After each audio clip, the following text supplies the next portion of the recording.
Like Meek Millie, I was dream chasing. Finger to the law when I see haters. Oh, the feeling when you tell your niggas we made it.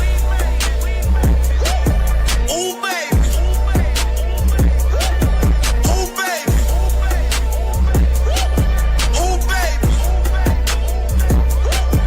Ooh, baby. It's showtime like Kareem Lakers. I make a masterpiece, scene basic. No Meek Millie, but I'm dream chasing. Took the shortcut like Anita Baker. I want the bright lights that you see in Vegas. I need a big house with like 3 basements. Drop an M on the whip, think I'm speed racing. Don't know if it's the Transformer or the Green Ranger. My nigga Mac got the beat banging. Young nigga selling crack as a teenager. Had fiends playing baseball out here free basing. Had me showing off the rings like a Freemason. My mama gone, but I keep pacing. Trying to keep it all together like I need braces. Family calling when they need favors. When I was broke, they was acting like complete strangers. All my life I had to be patient. Like Meek Millie, I was dream chasing. Finger to the law when I see haters. Oh, the feeling when you tell your niggas we made it. Ooh, baby. Ooh, baby. Ooh, baby. Ooh, baby. Rest in peace, the Nippy was the street savior. Got my credit right now, I need acres. Gotta turn your dirty money into clean paper. Trying to own a franchise without a key player. I go through hoes like I weave laces. Tree blazers, let they mama noodles be flavored. Meat takers that be acting like the sacred. You bust saying you would think they on their knees praying. Then I slide like a screensaver. When I'm done, make some scrambled eggs, cheese bacon. Then it's on to the next, I ain't a speed dater. Little bitch ain't gon' hear from me till weeks later. I don't see no things changing. Kids still dodging bullets like they seen Matrix. These young niggas really need saving, but OGs won't teach them that the street's dangerous. All my life I had to be patient. Like Meek Millie, I was dream chasing. Finger to the law when I see haters. Oh, the feeling when you tell your niggas we made it. Ooh, baby. Attention, all boxing fans. Have you ever been to a live fight event? Have you ever seen the leather fly live? Have you ever heard those punches in person? Well, we're trying to give you a chance to do just that. Here at the Angry White Man Boxing Podcast, we're raffling off a ringside seat to see Abdullah Mason, Scooter Davis, Shoo Carrington, and Tiger Johnson, all fighting on the same card in Cleveland on the 4th of July. There will most certainly be fireworks in Cleveland, and we're inviting you to the cookout. For a $10 raffle ticket and your chance to win a ringside seat, to get to see all the action live. The event will be taking place at the Wolstein Center on the campus of Cleveland State University in Cleveland, Ohio. All entries will be taken in Cash App or PayPal at D1AWM. That's Cash App or PayPal at D1AWM. Leave your name on the notes. One entry for $10, 3 for $25, and you will be officially entered. We gave away a tank ticket. Now we're giving away future superstars Abdullah Mason and Scooter Davis. Tap in with your boys Friday night at 8 Eastern Standard Time, and thank you so much for listening. My memory, but I don't remember. You said that I think you're a great fighter, and I want to be just like you when I get up in the ranks. Shane, I barely know who the fuck you are. Fuck you, I want to be like you. Shane, you ain't Big Bear. You can't go to the mall. We going to the mall. Kid got a Jerry curl, man. Come on, man, it's 2010. The kid must woke up in that hot tub time machine. Shane Mosley said Floyd Mayweather fights for money. You fucking dummy. I'm a prize fighter. That's what I'm supposed to fight for. A prize. Man, you dumb motherfucker. You almost 40 years old. Better be fighting for a check, you stupid motherfucker. Shane broke. Fuck Shane. Money Mayweather, I'ma fuck you up some more. But not shitty Shane with the nose job. Don't talk bad about Shane because he got a nose job, okay? Rocket Jerry Curl, don't stop. You know how these bitches is in the sport. Total disrespect. Kid has no class, no style at all. Say, yo, my man, it's not St. Patrick's Day yet. Well, so why'd you wearing money green? You're not getting the biggest paycheck. Come on, man. I'm the face of boxing. I made more money in my last 2 fights than you made in your whole career. She ain't thinking about the fight. I'm thinking about the check. My son gonna dab, stab, move and groove. Make Shane look like a damn fool. Like I told Shane, we'll get you a job. You know, I'll let you hold my feet while I'm doing sit-ups. Something like that. He's just a desperate fan.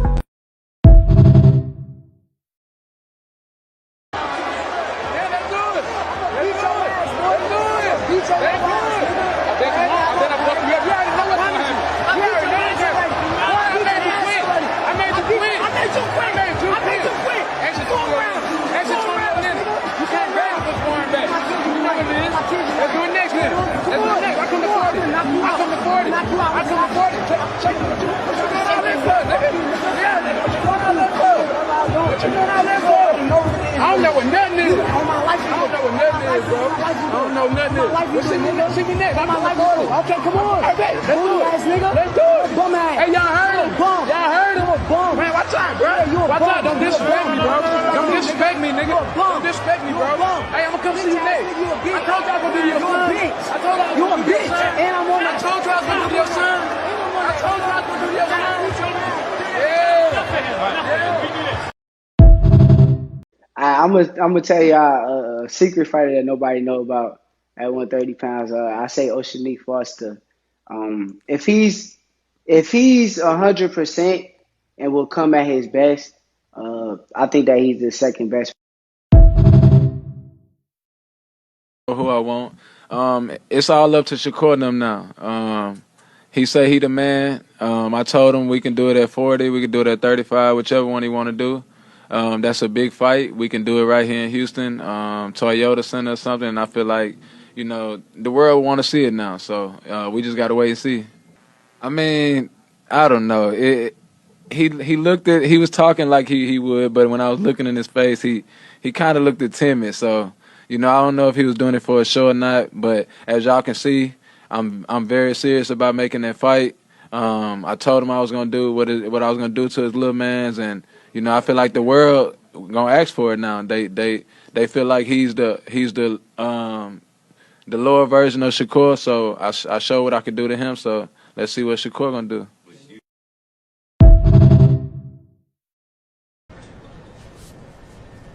Man, what's up with this meeting? Why are we here? Guys, I have brought you here today to propose my plan. I don't like to lose. This is my plan to prevent all of us from losing. Let's pretend we are brothers. We won't have to fight each other. I made a contract to make sure we all agree to not fight each other. Each other. Yo, that's a good idea. Let's do it. But Shakur, we are in the same division. What will we do if we're forced to fight? Listen, I will get all of the belts for us. You tell everyone you don't care about the belts. That way, no one can force us to fight, brother.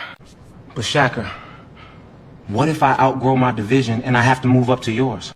Listen, little Ray Ray, when I move up, you move up. And come train at my gym so that we will never fight. What about us, Shakur? We are both champions at 140. Gary, tell him you want to fight me last. When the time comes, I will move divisions, little bro. Shakur, what about when you move up? I don't want to fight you, bro. Richardson, sign to Zuffa so that we won't fight. Before you sign, call me out so that it is not suspicious. Now sign the contract to be boxing brothers. Why they want me here so bad? We are not friends. Man, I'm going after all of y'all. There's no friends in boxing, clowns. Abdullah, no, please. I won't let these frauds ruin boxing. I'll go after all. Rolly Romero's next, May the 30th, and then in September, if Ryan wants to rematch, let's do it. What's the prediction for those two fights? Beating. Now, he's Jacob's brother. No. Beating. Devin is going to beat the shit out of Rolly Romero on May 30th. and Ryan Garcia, September. Stop ducking. You know we've been looking to make this shit happen. Let's enroll in Vada now. Yeah, with the young King Dev, I just feel like I have a responsibility to defend him as my brother. You know what I mean? Because I just know the propaganda is heavy. Devin is all of us, man. He is all of us. Anything they can do, they doing to him, they can do to us. They do to Nigga hard enough. You wanna hang with an Indian, for real. That was crazy. I ain't gonna lie. That was crazy. I ain't gonna lie. Don't. Boy, that boy. Hey, I ain't never. You sucking dick. I'm stupid at me. I'm goof at me.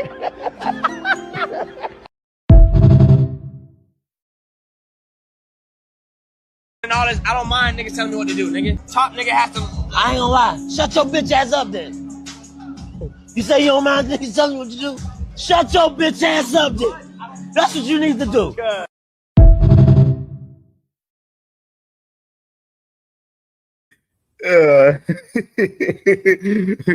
Welcome. Good morning to the family, man. What is popping with the family out there on this Thursday morning, man? Hope everyone is doing well for sure, man. Hey, it's a blessing be alive another day on this earth, man. Most definitely, man. So salute to everyone, man. Hope everyone is feeling good this morning, man, for sure. Yeah, man. Oh, man. Yeah, man. It should be funny on these intros. Oh, man. Yeah, man. So hope everyone's doing well, man. You already know the vibes, man. Make sure y'all hit that like button, man. Most definitely smash that like button, man. Let's get to motherfucking 100 likes by the end of this show. I'm going to tell you now, this is going to be a lengthy show today. You know what I'm saying? We're going to open up the panel and everything. You know what I'm saying? We're going to cook up. This is going to be a lengthy one today, man. So if y'all at work, man, you know what I'm saying? Most definitely we got y'all, you know what I'm saying, on the content. Most definitely, man. Another movie in the making, per usual. You know what I mean? For sure. You know what I'm saying? All bullshit gets exposed, per usual. For sure. You know what I mean? And y'all know the vibes, man. You know what I'm saying? Hit that like button and show love in that Cash App, man. Show love in that Cash App. Most definitely, man. Need y'all support. Any amount in the Cash App, man. Show love in the Cash App, man, for the grind, man. Y'all know we work hard on these shows, man, day by day. Most definitely, man. And we here with it, man. And, you know, we giving our time. You feel me? You know what I'm saying? Our time is valuable. CamJ's time is definitely valuable for sure. So please, man, support your boy in the Cash App today, man, for sure. And most definitely, we got a few things to talk about. Not too much news right now in boxing. You know what I'm saying? Kind of, you know, slow. We reported some things yesterday. You know what I'm saying? It's a couple things to report and talk about today. I will most definitely let y'all know we definitely will be going over the WBO rankings today and the WBC. The WBC rankings just dropped too. They just dropped Monday. So the WBC rankings just dropped. So we're going to go over the WBC and the WBO rankings, do the rankings review of those two sanctioning bodies today. And we got some content, of course, with, you know, Devin. Got Devin and Bill Haney, man. They pushing for the man Keyshawn Davis and Shakur Stevenson. They want both of them boys on a platter back to back. Back to back. Crazy, man. So that's the main topic of the show today, most definitely, man. And we got some, you know, little quick hitters we're gonna talk about and get the show started with, most definitely. But you already know we gotta start off and salute to the family that's in the building. Gotta salute to the family, man, for sure. You know what I mean? Let's get it cracking. Let me scroll up real quick. Yeah, dig.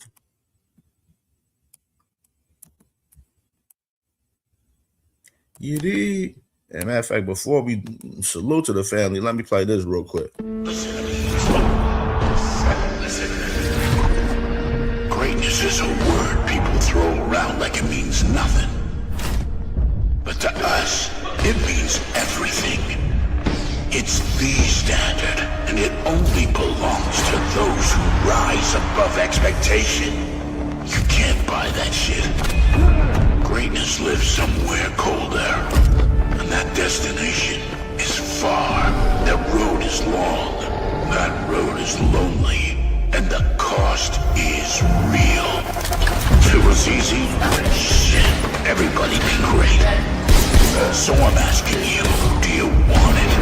Do you need it? Will you do what others won't so you become what others can't? Will you sacrifice everything to stand with the greats? Then remember this, greatness is never given. And the pursuit, well, the pursuit is all we have.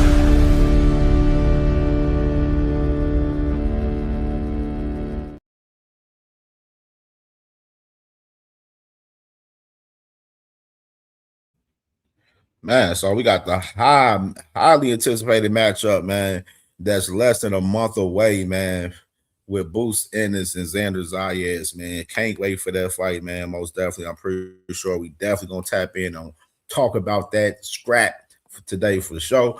And let me go ahead and salute to the family in the building, man. Salute to my sister, 2 Cents Boxing in the building, one of the best in the game doing it. Sis was cooking up on the pop-up live again this morning, man. Salute to my sister, man, for sure. Appreciate you, sis. Always, most definitely. Always appreciate my sis, 2 Cents Boxing, for sure. Salute her. Make sure y'all subscribe if y'all not subscribed to 2 Cents Boxing as well. And my brother B King in the building. Salute to my brother B King in the building, man. Hope all is well with you this morning, my brother, for the show. My brother D Freezy in the building, man. Salute to D Free, man. My dog, man. For sure, been going crazy on the YouTube space, man. Everywhere on his platform, my platform, everywhere. You know what I mean? So salute to my brother D Free, man, for sure, man. Salute to my dog. My brother Opulent LDTV in the building, man. Make sure y'all subscribe to my dog as well and subscribe to D Free as well, man. If y'all not subscribed to D Free and Opulent LDTV, man, subscribe to the family, man. Most definitely, man. Salute to them brothers. You dig? And make sure y'all tap in with my sister tonight, man. Sunshine Queen live tonight. It's Thursday. She live tonight, 10 p.m. Eastern time, man. Y'all want that real shit? Tap in with my sister Queen tonight, man. Salute to my sister. Good morning, sis. Hope you doing well this morning for sure, sis. You already know the vibes. My brother, Mr. Fist in the building, man. Salute to my brother, Mr. Fist in the building. Salute, brother. My brother, One-Headed Quitter in the building. Ohio shit. Salute to my brother. Salute to my dog. JJ in the building, man. Salute to my brother, JJ. Salute, brother. How you doing, bro? You already know the vibes. My brother Dank in the building, man. Salute the Dank father in the building for sure. My brother Lee Jackson in the building. Salute to Lee Jackson. Kurt Hurd in the building. Salute to Kurt Hurd in the building. My dog. Who else? Who else? My brother Jay Will in the building. Salute to my brother Jay Will in the building. Bubs Boxing in the building. Salute to Bubs Boxing in the building with his crazy ass. That's my dog. Ill Will in the building, man. Yeah, Ill Will, man. We open up the panel, man. Hop on the panel today, man. I definitely want to hear you cook, man, on the panel today, man. I definitely fuck with Ill Will, man. Salute to Ill Will, man, for sure, man. And salute to my sister, Miss Joanne in the building. Good morning, sis. Hope you feeling good this morning for sure. Absolutely. No more sleepwalking, my brother in the building. He said Curl 304. Oh, man.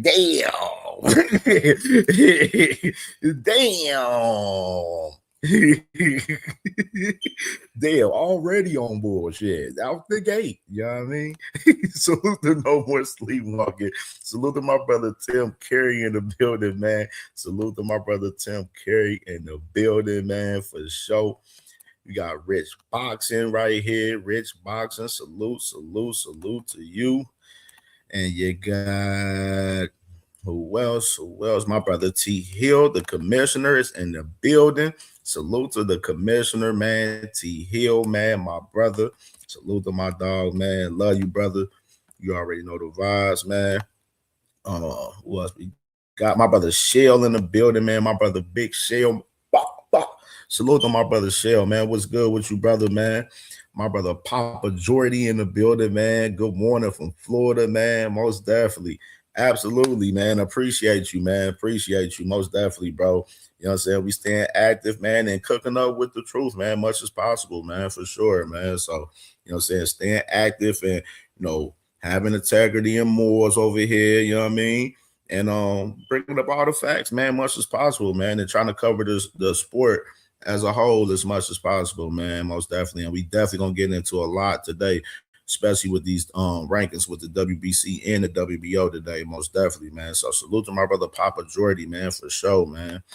You know, laughing Manny in the building, man. Salute to my dog. Yes, Cook, Sasha, KLJ, most definitely, man. Good morning to my dog, man.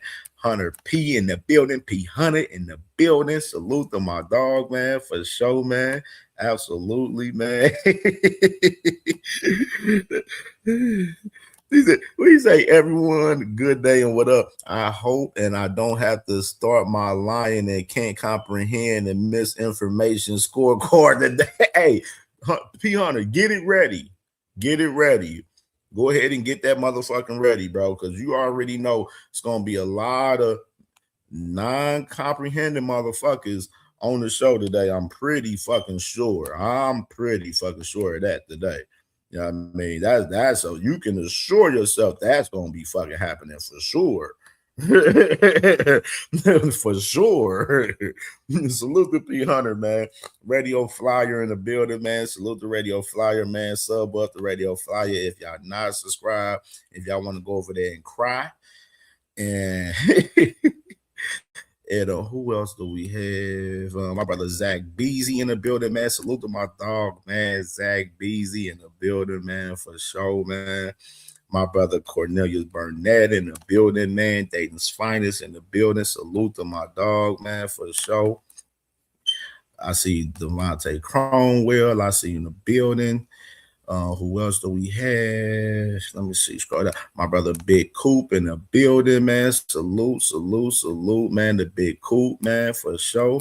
And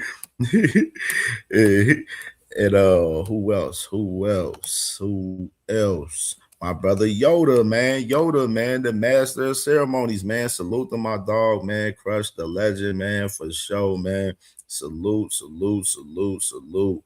And make sure y'all subscribe to Crush the Legend. Crush the Legend was cooking up coffees, donuts for grown-ups, man. Brother was going crazy about 3 hours this morning, man. He was going crazy this morning, man. Salute to my dog, man, my Brody. And I wasn't gonna do that. Should I post this guy right here? Because this ain't that. I'm not gonna worry about him. All right, scroll down some more. You know how you see some shit sometimes in the chat and you just be like, man, you see some stupid shit a motherfucker say in the chat and you be like, should I respond to him and give him that, you know what I'm saying, that clout clip? That's why I'm starting to call these shit clout clips.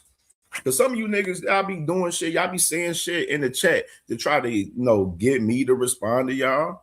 You know what I'm saying? And it be clout clips to me, you know what I mean? In reality to me at times. And, you know, I see some of these dudes be saying the stupid shit, and I'll be like, man, should I respond to this dude and give him that clout clip? I'm like, man, we can leave him alone. Fuck him. Let him go ahead and dig and do his dumb shit in the chat. You know what I mean? Salute to my brother Quad here in the building, man. Salute, brother, man. Hope you doing good this morning, brother, for sure. Tired ass Cowboys fan in the building, man. Salute to my brother, man, for sure, man. Hey, motherfucker's crazy. What is Fire talking about in the chat, man? What is he going off about already, bro? What is he going off about already?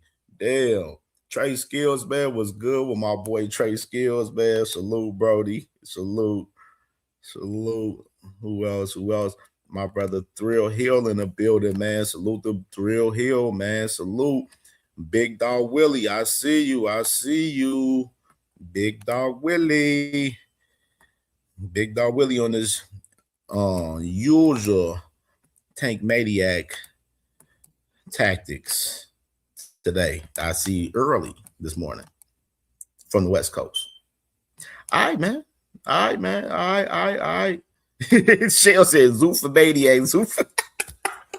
Hey, Shell stupid as hell. Hey, Shell stupid as hell, bro. He called them motherfuckers Zoofa maniacs.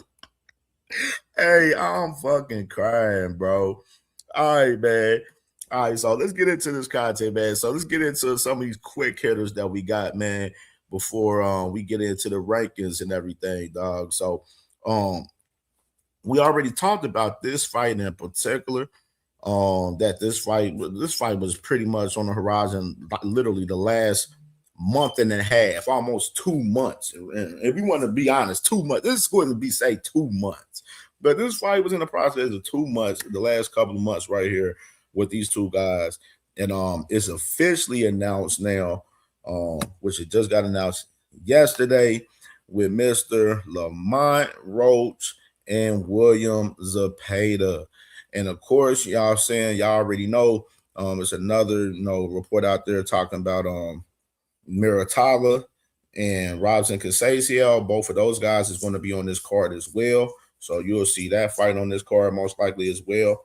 So you got Lamont Roach, William Zepeda fighting for Shakur's vacant WBC title that he decided to vacate or get stripped from. But that's a whole nother story. And you got these guys going at it, man. 135 WBC on the line. Lamont Roach, Zepeda, Zepeda, pressure fighter, not much power, but constant pressure, power.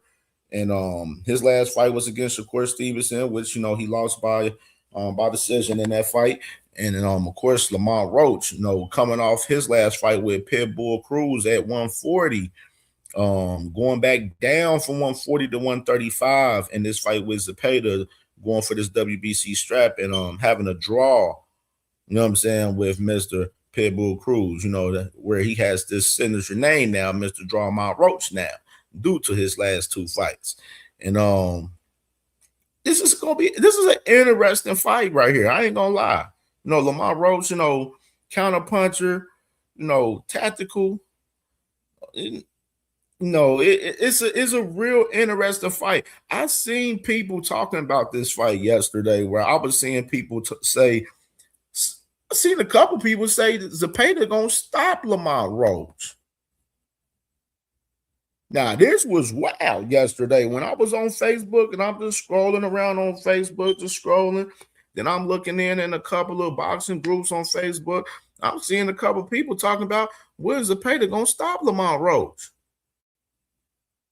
And I was like, whoa.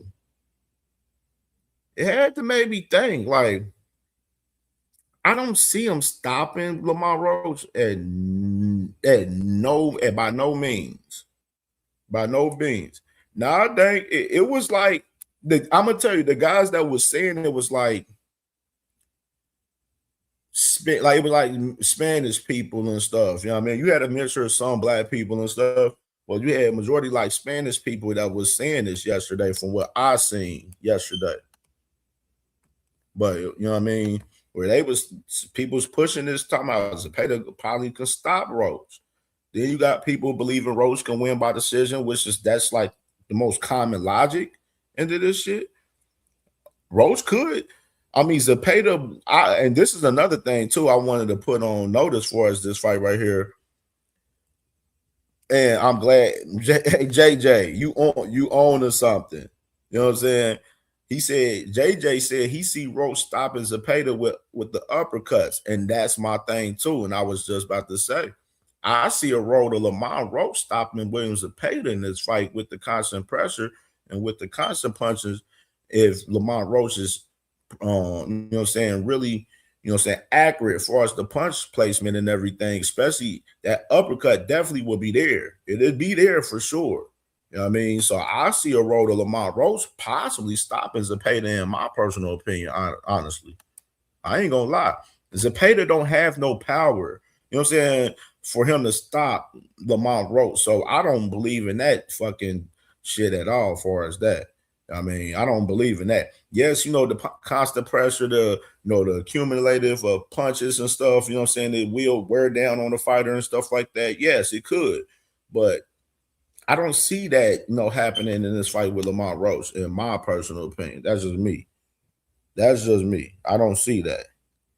I don't see Lamont Roach getting stopped by Win Zepeda.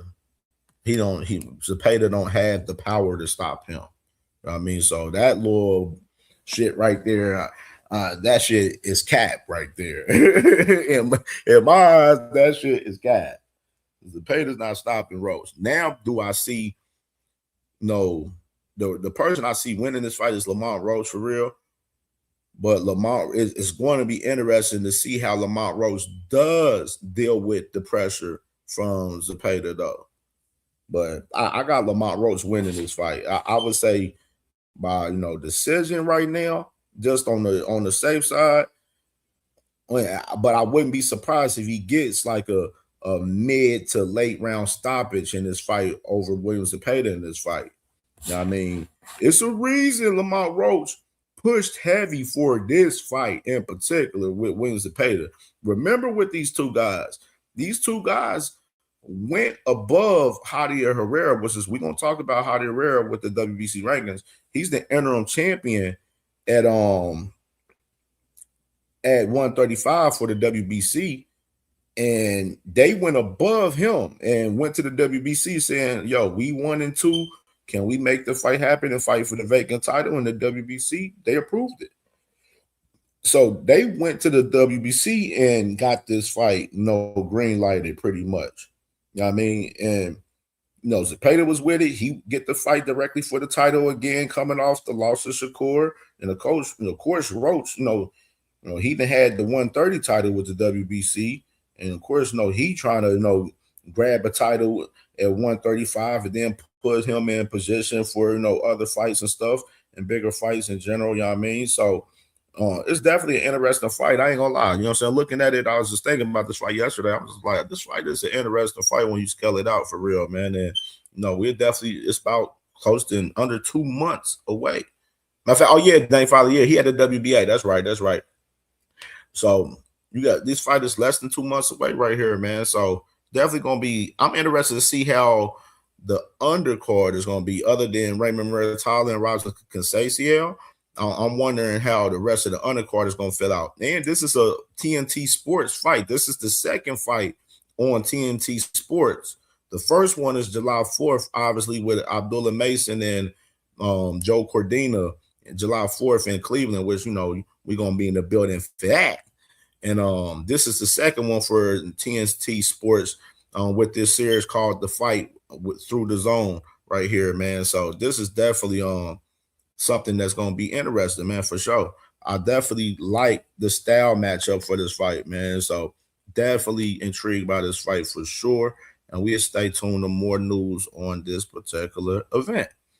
So let's go to this next one, this next quick hitter right here that we have. And we talked about this yesterday right here, which is Katie Taylor having her farewell fight September 5th out there in Ireland, man. And we talked about the opponent yesterday, Flora Peel, and they actually confirmed it yesterday. So it's confirmed that Katie Taylor will be fighting Flora Peel on September 5th. And let me check this girl Flora Peel out real quick. Let me check her out real quick. Let me check her resume real quick. You did.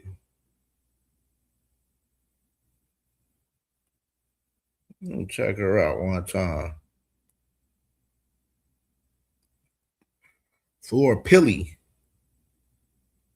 By the way, D Lynch in the building. Salute to my brother D Lynch, man, in the building. Be More's finest in the building. Let me see. So the girl Flora Pilly right here. She's from France. She's 12-0 with two knockouts. And she fought twice in 2025.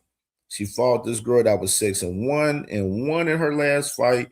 Then in her first fight in 2025, she fought this girl that was 25-14-1, and she stopped her right there. So fought twice in 2024, fought twice in 2023, 3 times in 2022, didn't fight at all in 2021, fought once in 2020, and she had her first 2 fights that started her professional career in 2019 right there. So this is definitely, it seems to me that this is a safe fight for her. She's the IBO champion, by the way, the IBO lightweight champion. This is like a safe fight, in my opinion, for Katie Taylor to go out on her homecoming, just looking at it in that perspective. You know what I mean? Safe fight, you know, go out with the dub and cook shorty, you know what I mean? And, you know, go off in the sunset right here, man. So definitely going to stay tuned for us before any more information for us this fight with Katie Taylor, man. Salute to both of these ladies, man. Absolutely. And let's get to the next quitter that we have right here. All right, man. This was something I came across on Instagram right here from the Australia guys over here. So of course, you know, Andrew Maloney, he's the number 1 contender for Roberto Garcia Perez at 115. And the man came out and spoke recently that Matchroom was trying to give him step aside money for, you know, the man Bam Rodriguez to fight the man Wilberto Garcia Perez in an undisputed fight at 115, so they can try to grab that last strap at 115. And he turned it down. He turned the step aside money down. He turned it down, man, which I wanted to show that. I was like, yeah, this was a little interesting right here. And we always talked about it with Forrest Bam, that's why you kind of see with Bam where they're like, Eddie Hearns talking the other day saying, yo, Bam is most likely he's going to call out Nawa anyway after his fight June 13th and everything. And you know, Bam, I don't, it's like now, if he's not going to get that last fight with Roberto Perez, I don't see Bam going back down to 115. And that was the whole plan that, you know, we talked about on the channel for as Bam Rodriguez, for as the plan, you know, they was talking about having this fight with Antonio Vargas at 118 and then moving back down to 115 to try to get that last strap to become undisputed at 115, and then going up and, you know, conquering up at 118, 122, you know, for us that. And it's looking like it's not going to happen for us Bam at the 115 with this last fight. If because it looked like Andrew Maloney's going to get his shot at Roberto Perez. You know what I mean? So interesting, you know, Lord's, you know, quick hitter right there from Andrew Maloney and Bam Bam Rodriguez. Bam Rodriguez back in action June 13th, next Saturday. Can't wait. We got more fights this week. It's fights this week, but it's a light week. So that's why, you know, and even with the news, even the news is light a little bit as well. So, like, you know, next week we have a little bit more action next week. It'll be a lot more active next week, especially with Bam. Everybody gonna have their eyes on watching Bam next weekend for sure, man. So most definitely salute to Bam. And speaking of Bam, hold on. And speaking of Bam, hold on. I don't think y'all caught this clip the other day when I played this clip with Shakur Stevenson talking about Bam Bam Rodriguez. Of course, Shakur Stevenson recently went and pulled up on Bam while Bam was in camp and everything, and tapped in with him and everything. And this clip was from Saturday night when he was sitting out there ringside watching the fights right here, where he talks about something with Bam. And I don't think people caught on to what he said in this clip for real 100%. You know what I mean? And I meant to like really talk about this the last couple of days, but I didn't get to really talk about it. I'm like, I got to talk about this today. But check this clip out right here with Shakur right here. Yeah, I was taking my notes. It was little things he was doing that I like, and when I got back to the gym, I started working on them little things. So Bam is a beast. I like Bam. I can't go against Bam. I know Bam, and Bam my guy. I think Inoue is a great fighter, but I think Bam might be his kryptonite. I seen him get dropped by a southpaw, and I think Bam punched hard enough where he could drop him too.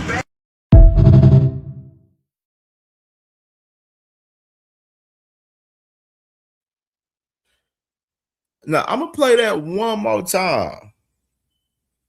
I don't know if y'all listened to that early part what he said. The man said, yeah, he took some things from what he seen from Bam and added to his game. That's what Shakur said in this clip right here. We're going to run the clip back for y'all to hear it again. Yeah, I was taking my notes. It was little things he was doing that I like, and when I got back to the gym, I started working on them little things. So Bam is a beast. I like Bam. I can't go.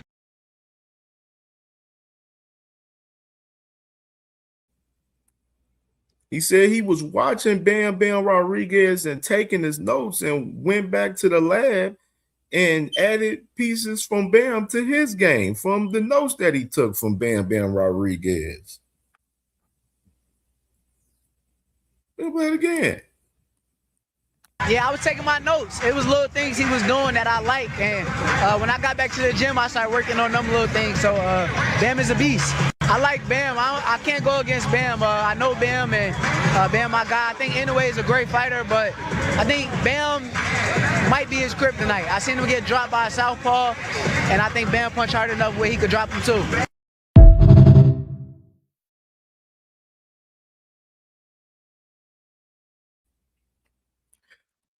Real interesting, right? And my question to y'all, and let's get some engagement in the chat for this question right here. What do y'all think he saw from Bam that he added to his game? That's what I want to know from y'all in the chat, family. Let me know in the chat. What do y'all believe Shakur saw from Bam Rodriguez and that he took notes for, and he went back to the lab and added to his game?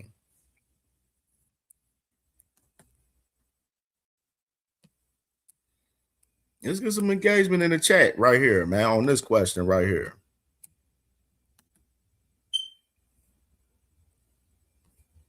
Let's get some engagement on this question. Stacy Kendra, salute to my sister in the building. Joseph Bermia in the building. Salute to my brother, man. I see you in the building, brother. For sure. A. Salston, salute to my brother A. Salston in the building. This Desire says snack. That's nasty motherfucking word. Yeah, what did Shakur add to his game that he took notes from Bam? That's my question. I see some people saying in here. Let's get this question. Let's get some engagement on this joint. I see this. Desire says snack. That is nasty work. Hey, that's crazy right there. Quadir right there. Quadir said maybe had to be more offensive. Okay, that's good right there. I like that one. You know what I'm saying? You see Big Dog Willie said Kerr is a student.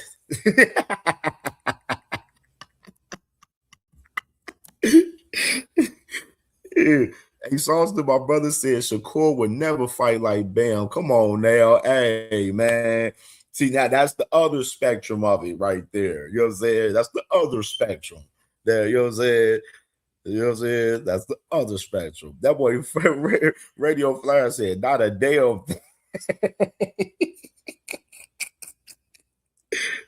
Hey, that's crazy. Y'all don't think he can add some offensive, you know what I'm saying? Some little offensive, you know what I'm saying, motion, you know what I'm saying, from Bam to his game, y'all? Y'all don't think so? Y'all don't think so? One hitter quitter said, can't be how to punch. We know it wasn't that. Sexy Kirsten said, definitely not the knockouts. Damn. Damn.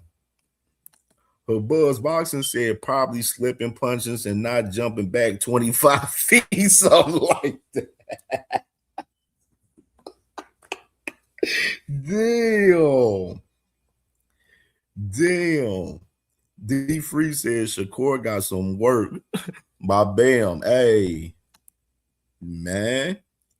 Now he ain't say, I don't know if they was spar. I don't know if they spar. Did they spar? I don't know. He ain't say they sparred though. He said he just went over there just checking them out. But if they spar, I would love to see they sparred though. He ain't gonna talk about that sparring session if they did spar. That's one thing we do know. Southern Vision said if Bam was 130 pounds or higher, Shakur would try to make him a brother too. Hey, it probably fucking would. That's definitely a fucking fact. That's definitely a fact. Lee Jackson said snack. Hey, damn. Ace Austin said he tried to add another brother to the list. Damn. Joseph said, damn guy, crazy angles. Definitely do. Definitely do. Definitely do. And the perspective from him talking about Bam and Nawa anyway, no, he believes that Nawa anyway got an opportunity to possibly stop. Well, he said no. Bam Rodriguez got an opportunity to possibly stop Nawa anyway, and he think he can get his shit off with Nawa anyway, which that was a little interesting as well. Yeah, man, that was a little interesting. Something I seen, man, from Shakur, man. I wanted to tap in, and when we open up the panel, we'll play it back and we'll talk about it with some more, man. When we open up the panel, man, for sure. Hey, that boy crazy, man. All right, man. So let's get to this next quick hitter that we got, man, for sure. Which I know my brother Dondrick, man, if he listening, I know he gonna love this one. He gonna love this one right here. So I told you I was gonna get it yesterday, and we went and got it yesterday. So these are the 5 leading candidates for Jamal Charlo right here, man. You got Brock Jarvis right here. Then you got Benjamin Hussein. You got Michael Zarafa, and you got this guy, Caden Mazzudier, and you got Colin Peters right here. So these are the 5 leading opponents possibly out there in Australia for Jamal Charlo for July 25th right here, man, which is definitely intriguing. Definitely intriguing, man. And, y'all can write these down. And y'all think about who y'all believe who's going to be the op for Jamal Charlo on this Earl Spence Tim Tszyu card July 25th out there in Australia, man. Me, I'm kind of thinking like, me personally, I know Michael Zarafa was talking with Chris Eubank about fighting him recently, but I don't know if that fight is going to happen. Michael Zarafa is probably the most notable name out of the 5. Brock Jarvis is probably next up behind him. And then, maybe the fight with Benjamin Hussein would be something different right there too, possibly. So, real interesting, though, for sure. I say Michael Zarafa would be the best one as far as just namesake. The best one to fight as far as namesake wise.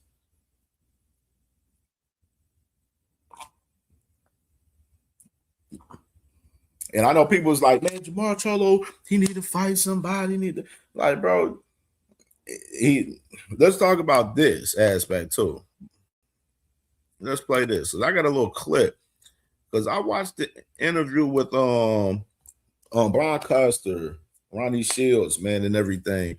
And I'm gonna play this clip right here with Ronnie Shields talking about the Caleb Plant fight with Jamal Charlo. And this clip was really interesting right here. Really interesting right here, for sure.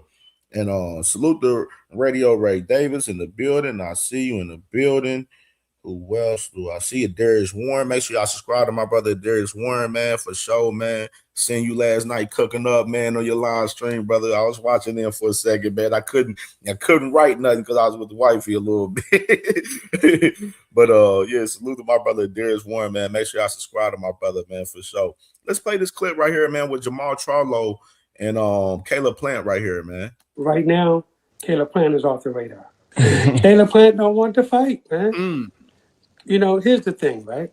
So when they first was talking about that fight with Maul and Caleb Plant, they said, okay, they called me and asked me did I think that would be the right fight for Maul. I said, yes, absolutely. I said, they got history together, so let's do it. So they said, okay. So they called Caleb Plant, called me back. He said he didn't have a trainer. He said he left Breadman and he was looking for another trainer. Okay, no problem. I said, well, get back to me and let me know. So weeks go by. I called the Coopers myself. Okay. Hey, what's up with the Caleb Plant fight? He still say he don't have a trainer. So it's been like this for the last 6 months. Wow. He don't have a trainer. So I don't know if he have a trainer or not. So I said, hey, so when they called me about possibly doing the fight in Australia, I said, who could it be Caleb Plant? No, it can't be Caleb Plant. We thought it might be better for having an opponent from there. I said, that's fine with me, no problem. So right now, Caleb Plant is off the radar. Damn. Interesting. Interesting. Yeah, I thought maybe that would be something that we would see here anytime recently.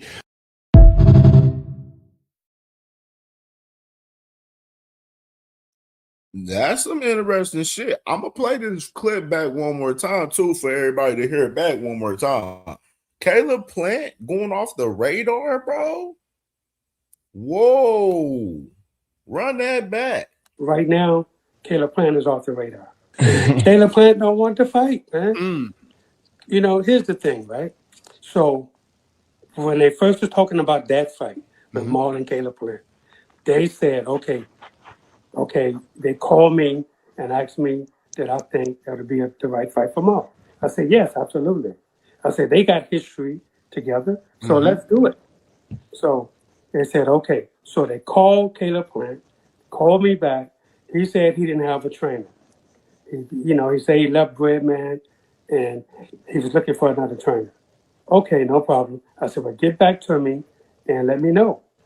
So weeks go by. I called the Coopers myself. Okay. Hey, what's up with the Caleb Plant fight? He still say he don't have a trainer. So it's been like this for the last 6 months. Wow. He don't have a trainer. So I don't know if he have a trainer or not. So I said, hey, so when they called me about possibly doing the fight in Australia, I said, who could it be Caleb Plant? No, it can't be Caleb Plant. We thought it might be better for having an opponent from there. I said, that's fine with me, no problem. So right now, Caleb Plant is off the radar. Damn. Interesting. Interesting. Yeah, I thought maybe that would be something that we would see here anytime recently.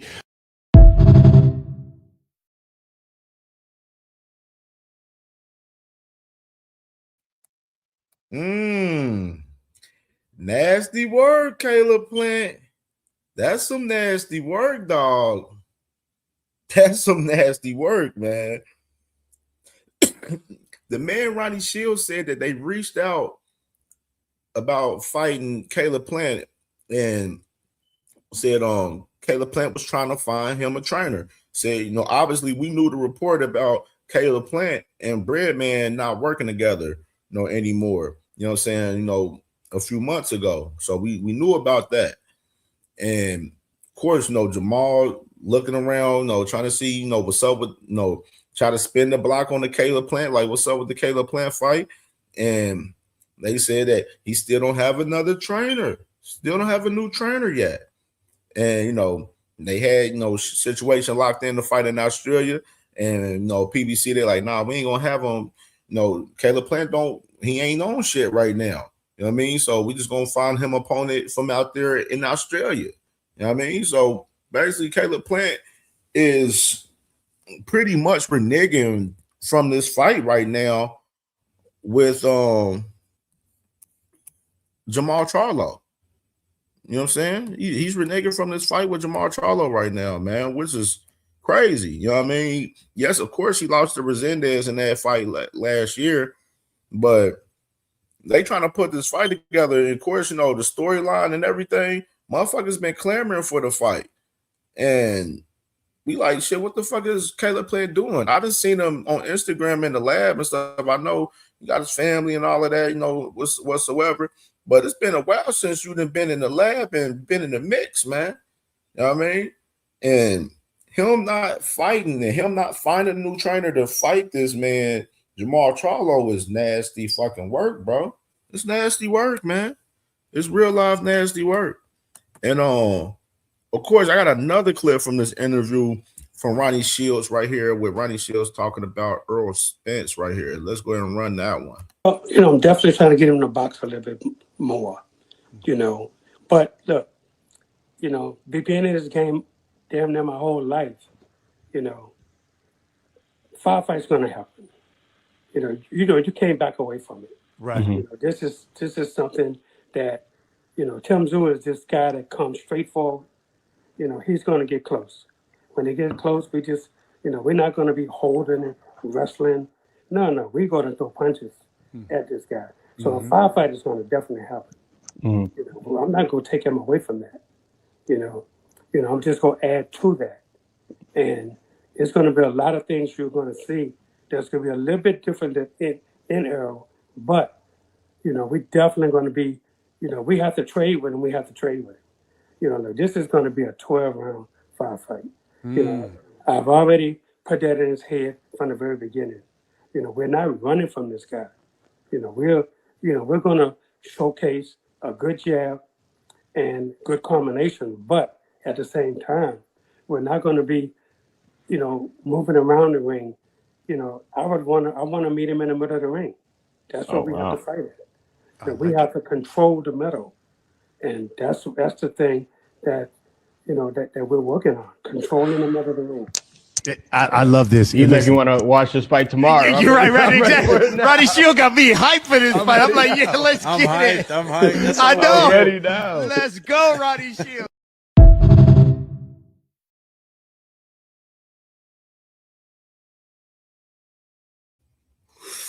Man, Ronnie Shields, man, said some shit right there, man, pertaining to Earl Spence, man. And Tim Zoo saying that this is going to be a fire fight July 25th. And said that, yeah, we're going to be, tactical. We're going to be smart. We're going to use our jab. We're going to, throw different combinations.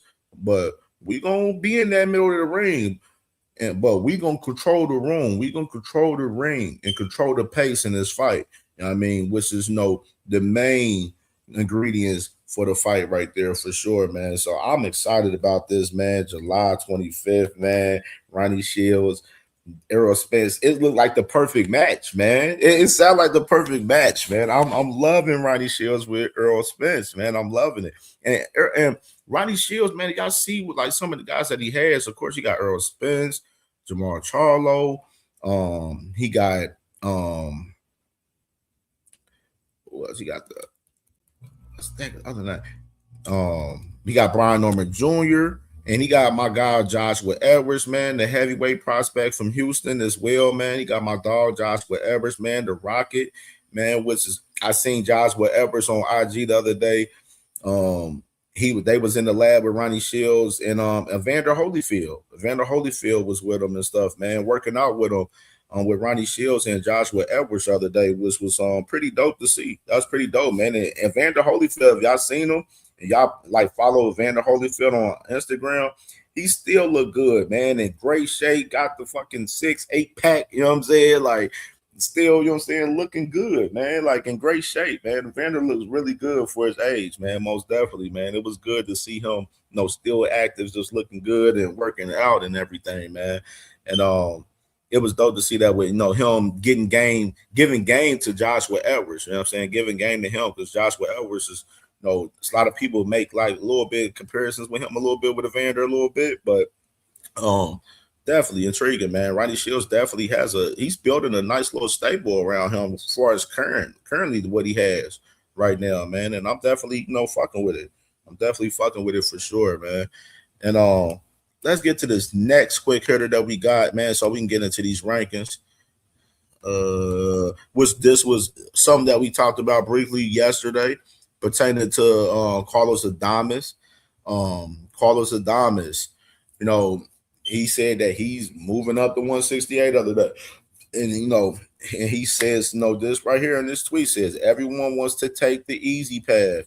And that's exactly why these fights never happen. I'm ready for anybody at 168. Name the opponent. So my thing is, too, right here with Carlos Adames, you keep talking about you ready for everybody at 168 and everything.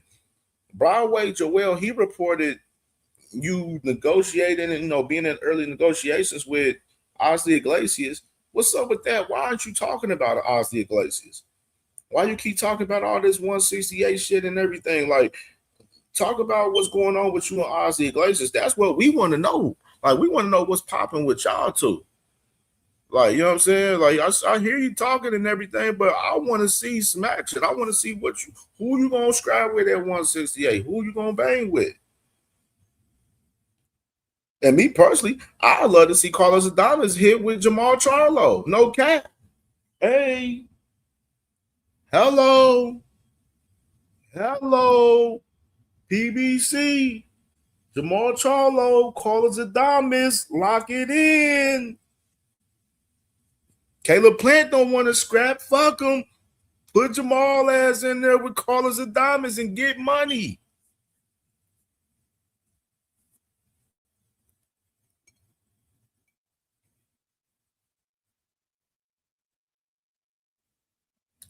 But I love the fight with Carlos Adames and Oslie Iglesias, though.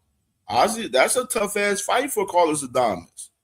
You know what I mean? And I think if Broadway Joel, which is we know he's a guy that does a lot of, you know, reporting for us boxing with the Dominican fighters out there and everything. If that's what it is, then we need to see that action. Let's see that action. We want to see that. I want to see Carlos Adames versus Oslie Iglesias. I would love to see that. But I would love to see Oslie Iglesias versus Hamza Shiraz too in a unification as well too at 168. Which we talked about that yesterday with, you know, Canelo Alvarez yesterday talking about Hamza Shiraz and Oslie Iglesias should fight each other and then he'll fight the winner of those two.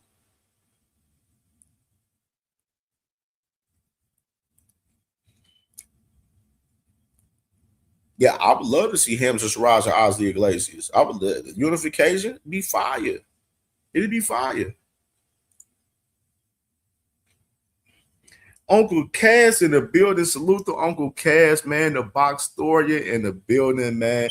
Make sure y'all subscribe to Uncle Cass, man. Cass Sports, the box story, the best in boxing, talking the history of boxing, man. So salute to my uncle, man, for sure. I appreciate you, Uncle, most definitely, always. Carlos Adames, man. Yeah, Oslie Iglesias, Carlos Adames. I like that fight. We'll see, man. We'll see what's up, what's going on with Carlos Adames next. And a little report from Eddie Hearn right here from the Stomping Ground. He said that the Anthony Joshua fight with Fury could possibly land in the U.S. right here. Said that United States, along with the UK, is the front runner to host the Anthony Joshua Tyson Fury fight. Which is they're talking about this fight going to be in November. So I guess that's why now we seeing a little bit as far as the dates, as far as that in particular with these guys. You already got Anthony Joshua fighting July 25th. We just seen Fury fought in early April. And Fury's planning on having another fight in August in Ireland. Which in reality, it puts them on track to still fight in November. But I still don't see the reason of why Fury wants another tune-up. Like I said yesterday, I don't see the reasoning of that. Like, what do you need a tune-up for? You know what I mean? And you know what I mean, you put the fight in jeopardy of not happening, even if you go and fight another fucking poop putt. You know what I'm saying? You still fucking put the fight in jeopardy still if your ass ain't on your shit and you bullshitting around. BVO, salute to my brother BVO, man. Make sure y'all subscribe to my brother BVO as well if y'all not subscribed, man, as well. Aircraft in the building, my brother, man. Salute the Aircraft, man. My dog, man. Yeah, I still believe Fury shouldn't be fighting in August. He shouldn't be having another fight in August. And I'm standing behind that shit. I think AJ, he's reasonable to have his fucking tune-up. Turkey Al-Sheikh he told us that he was going to have both of these guys have a tune-up, and then he was going to put them in the ring together. And I asked y'all yesterday, what is the point of Frank Warren and Tyson Fury planning another damn tune-up for Tyson Fury for August? What's the point of it? Like, I don't get it. Like, you know what I'm saying? Like, AJ's about to fight. AJ wins his fight, Fury can be right there in the ring. Go ahead, promote the fight for November. Then we had this big build-up from August up until November for this damn fight. It's simple. I don't know what Fury and them on. They on some. That's what I said. Fury moving weird, dog. He moving mad weird. To me, in my opinion, you know what I'm saying? Y'all may feel different, you know what I mean? But in my opinion, Fury on this fight with AJ moving a little weird to me, in my personal opinion. Bentley VB was good, bro. What's popping? He moving a little weird.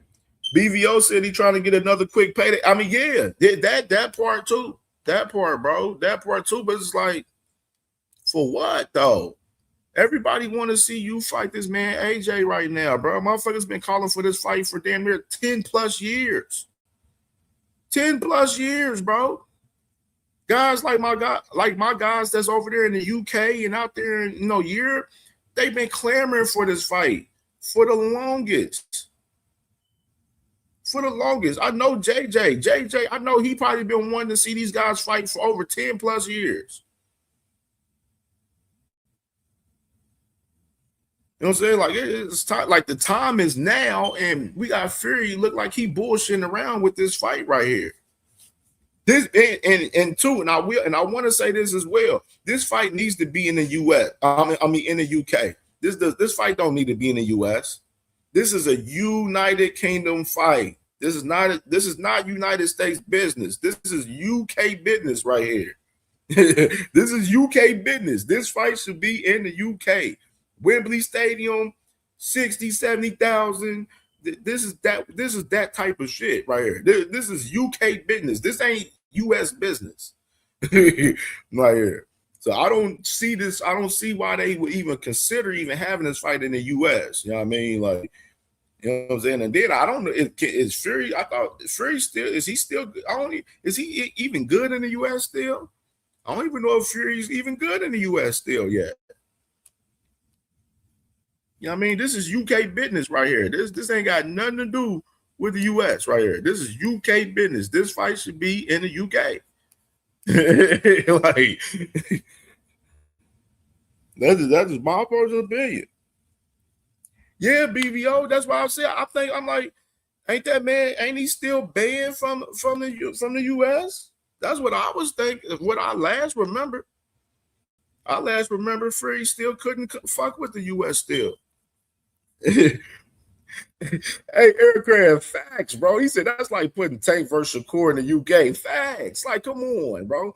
Like, you gonna put Tank and Shakur out there in Saudi Arabia, bro? No, nigga. That's a United States fight. That's United States business. You know what I mean? Like, the fuck? That's shit crazy, bro. I don't even know why they even consider that. That's just stupid to me. Like, come on. And y'all gonna do y'all best numbers in the UK. We don't even know if they would do the crazy numbers out here in the US, for real, to be honest. I don't think the numbers will be crazy for this fight in the US as it would be in the UK. Even to add that to context in the damn conversation, to be honest, like the number, they would not do much numbers in the US. I'm going to keep it 1,000 with y'all on that. In the UK, they do crazy numbers. US, they not doing no numbers in the US like that. I promise you. That's up there. That's damn near a possible flop waiting damn near. They do that shit in the US on some shit for real, for real. You know what I mean? For real, man. All right, man. So let me pull this up with these let's go ahead and start with the WBC rankings. So we're gonna start with the WBC rankings, and then we're gonna go with the WBO rankings after the WBC. So let's do that first. Before that, we do that. Let's do a little commercial. Brizake real quick right here. Man, Shakur, why you telling people we gonna fight? Chill, you know I ain't trying to fight you, brother. I fooled the media to avoid Rolly, Ryan Croker, and now you want to call me out. How could you do this? Truthfully, since Tank has been out the game, nobody cares about me. I just wanted some attention. We left 135 because it was too hot. We were already ready to go to 40, and now you want to do the same thing at 47? This is Debo division, y'all dig? Take a chill pill, Bill. I don't want to fight anybody. If it was up to me, I would just make everyone my boxing brother to protect my O. I already called out everyone in my division, Rolly, Ryan, and Croker, but I just do that to stay relevant. I don't really want to fight them. That's why I was scared when I saw the media talk about us fighting. Guys, we don't have to do this. All I ever wanted was my son to be like Tank. I taught Dev to fool the media. Please don't fight my son. Let's team up against Tank Davis instead. Dev, please sign it. We can keep pretending we'll fight, but I want you to be my boxing brother. Do it, Dev. I don't want to see you fight Ryan or Raleigh. You'll get knocked the fuck out again. I couldn't sleep on 420. Haunts me. I can't imagine what that fuck Tank would do to you.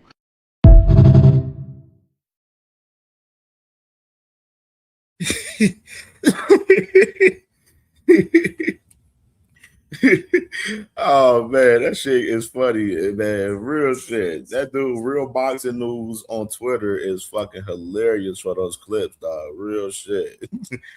Dude is fucking hilarious. All right, man. So let me pull these ratings up right here. These rankings from the WBC right here. Right here. Oh yeah, there you go. All right. Let me pull these things up. I want to have to do it on the PDF file. They got it up right here like that.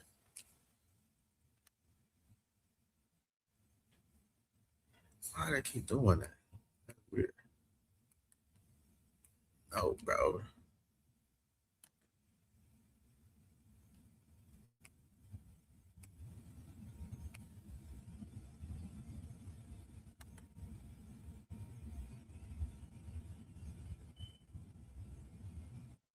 Hey, pull this thing up.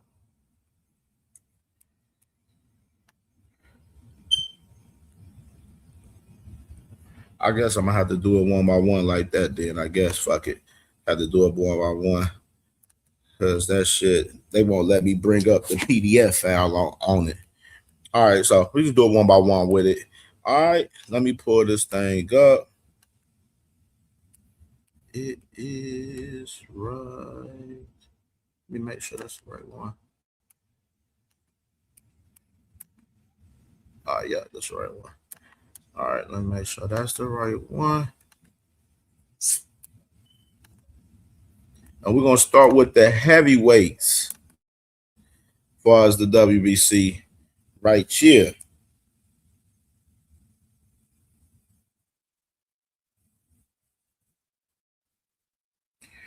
All right. So we got it up right here, man. Obviously, the man Alexander Usyk is the champion at heavyweight for the WBC, coming off that wicked win over Rico Verhoeven right here, man. Obviously, the interim champion, Ajit Cabiel. Obviously, you know what I'm saying, that's the interim champion. The WBC, they have ordered this fight with Alexander Usyk and Ajit Cabiel. So that's next on the menu for Usyk. You know what I'm saying? Either he fights Ajit Cabiel or he gonna end up having to let go of that strap. So interesting perspective as far as those two guys right there. And we'll see if this fight ends up happening. Mike M, salute to my brother Mike M in the building, man, for sure. And let's scroll down and look at the list a little bit further. In the heavyweights, we got Tyson Fury at number 1 in the WBC right there. So you got Tyson Fury at 1. You got Lawrence Okolie at 2, which, of course, he was supposed to fight recently, and he ended up popping dirty. So nasty work on that behalf from him. You got Moses Atuma at 3, which is, we know Moses Atuma is going to be back in action August 8th, most likely against number 4, Philip Hrgovic right there, with Philip Hrgovic at 4. You got Anthony Joshua at 5. Frank Sanchez coming off the knockout win over the man Richard Torres at 6.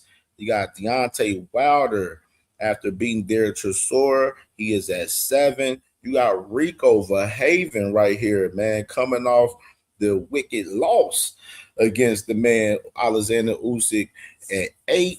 You got F.A. Ajagba at 9. The Zuffa man, Richard Ripori right there at 10. You got Martin Bakoli at 11. Yeah, what's going on with Martin Bakoli, man? We ain't been much really motion around Martin Bakoli recently, man. Been interested to see him back in action. You know what I'm saying? I think he hasn't fought since that I want to say that F.A. Ajagba fight. You know what I mean? So I would love to see Martin Bakoli get back in some action, man, for sure.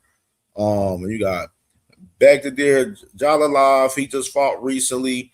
Guido Vianello at 14 right there. And you got guys at 16, 17, Otto Wallin and Richard Torres, Michael Hunter at 18 right there as far as the heavyweights concerned right here. And let's go to the cruiserweight.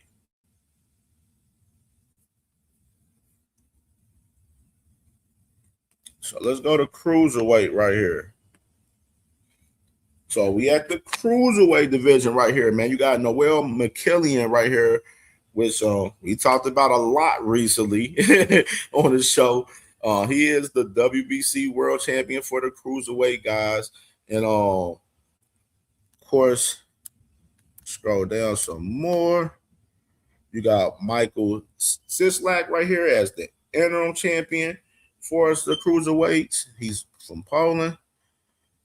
And then as far as the rankings, as far as the cruiserweights right here, you got Ryan Rizicki at number 1, which is really intriguing right here with him being a Zuffa guy, being at number 1. And Ryan Rizicki, obviously, he's about to fight number 3, Chris Billion Smith, this Saturday out there in the UK on Zuffa. And then you got Mr. Radio Jao Opatai. Radio motherfucking Ja Opatai at number 2. You got Radio Ja Opatai at number 2 right there.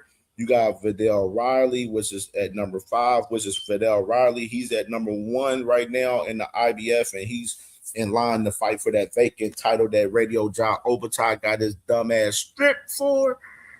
And you got Mr. Zurdo Ramirez at 6 right there. You got Uniel Durticos, a former Zurdo Ramirez opponent, that he's at 8.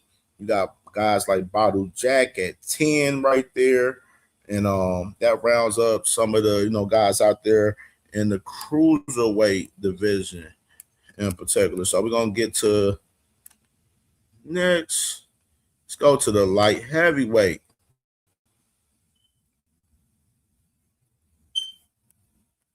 Which we all know, speaking about, going into this conversation, just to remind some people, if if they're under a rock and don't know what's going on, Noel McKillian, the champion at cruiserweight, just got ordered to fight this guy, Mr. David Benavidez, that is the champion for the light heavyweights with the WBC, which is, we all know David Benavidez, he's champion, coming off the horrific knockout win over the man Zurdo Ramirez recently, becoming the WBA and the WBO world champion up there in the cruiserweight division. He put in a petition to become the mandatory for Noel McKillian, and the WBC, they approved and they put the order in. So Now Noel McKillian, he got all the pressure under him to, take this fight with David Benavidez or step,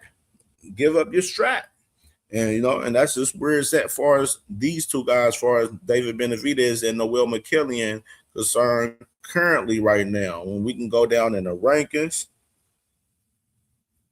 you got Artur Beterbiev at 1 right there. Obviously, right now there's some little early negotiations with Beterbiev and Bivol right now as far as the trilogy out there in Russia. They saying that it's 20 mil on the line for both of those guys from the Russian investor. You know what I'm saying? The Russian investor said that these guys most likely would get 20 mil plus for their fight. So you got that right there with Artur Beterbiev at 1.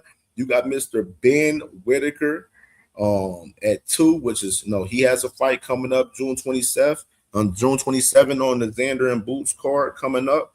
You got Joshua Buatsi. And by the way, Ben Whitaker is fighting a guy that's not ranked, by the way, and none of the sanctioned bodies, just to add context too pertaining to Ben Whitaker. And you got Joshua Buatsi at 3. Right there, you got Willie Hutchinson at 4. Joshua Buatsi has a fight coming up as well. You have Craig Richards. He's fighting this weekend, I believe. Yes, he has a fight this weekend. You got my guy Najee Lopez at 10. You got Anthony Yardy at 11 right there. So, and Zach Chelly. Well, Zach Chelly off the win against Mr. David Morrell is at 14. And you see David Morrell is at 15, right behind him in the WBC right there. You see Alexander Gozik from Zuffa, he's at 17. Teef Overton, the Salida Promotions guy, he's at 18 right there. So those round out the guys out there, 175 right there. And we'll go on to 168.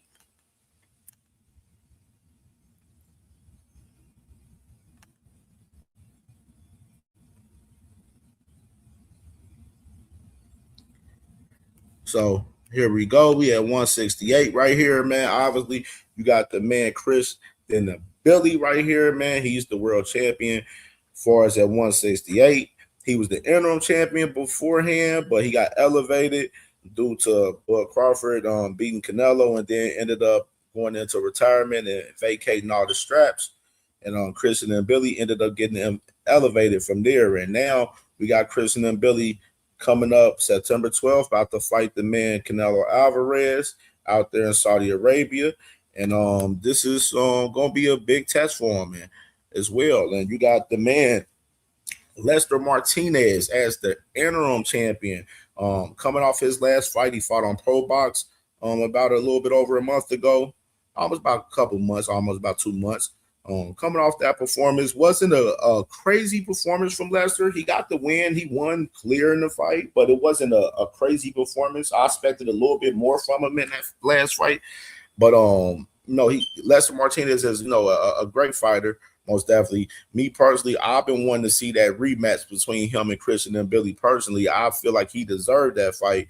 I think he deserved the fight before Canelo, but money talks, bullshit walks, obviously. But, Lester Martinez, interesting to see, what's his next move going to be as far as him waiting in the loops, as far as the winner of this fight between Christian and Billy and Canelo.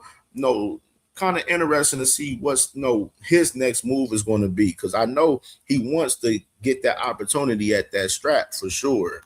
So salute to Lester Martinez right there.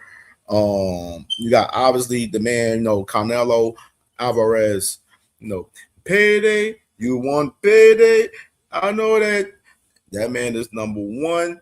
Obviously, man, they got the man Jacob Bank, man, undefeated from Denmark, man, at number 2 right there. You got Diego Pacheco, he is at 4. Pacheco, he's coming up. He has a fight July 18th out there in California. Still no word on the opponent yet for as Diego Pacheco, and that's been a problem. And we talked about that recently heavy with Diego Pacheco, that it's been issues for us finding the next opponent. Pacheco's been turning down fights. That's the truth of the matter. He's been turning down fights. And No, he's scheduled to fight July 18th, man. So we definitely gonna be interested to see this girl text me. What the hell? We definitely gonna be interested to see who's gonna be the op for Diego Pacheco for July 18th right there. And then you got Bekdamir the bully right there, man, at 5 right there. Jamal Charlo at 6. You got Kevin Sadajo at 7 right there. Sergey Deverchenko at 8, which is he scheduled to fight his first fight on Zuffa July 26th. You got Troy Williamson right here. And right here, hold on. 1 second, y'all.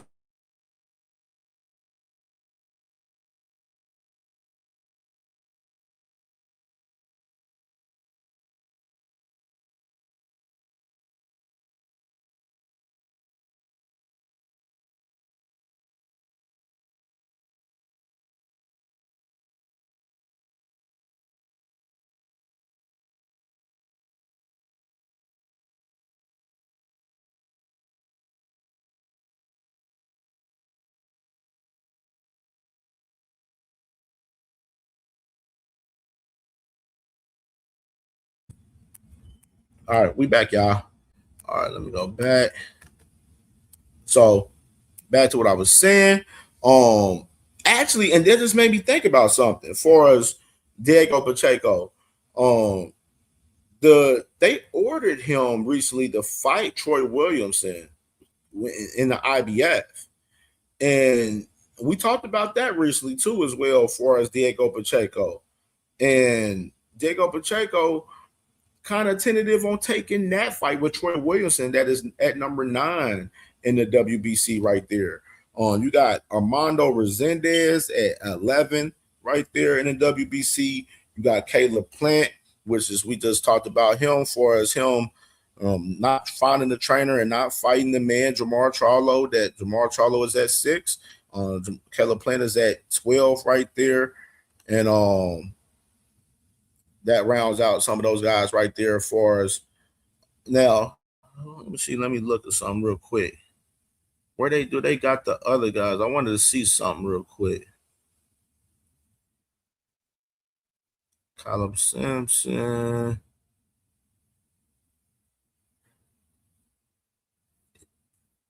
So none of those guys that we mentioned for as Jamar Charlo, for as the 5 ops, or in the top 25 right here for as the 168 division right here.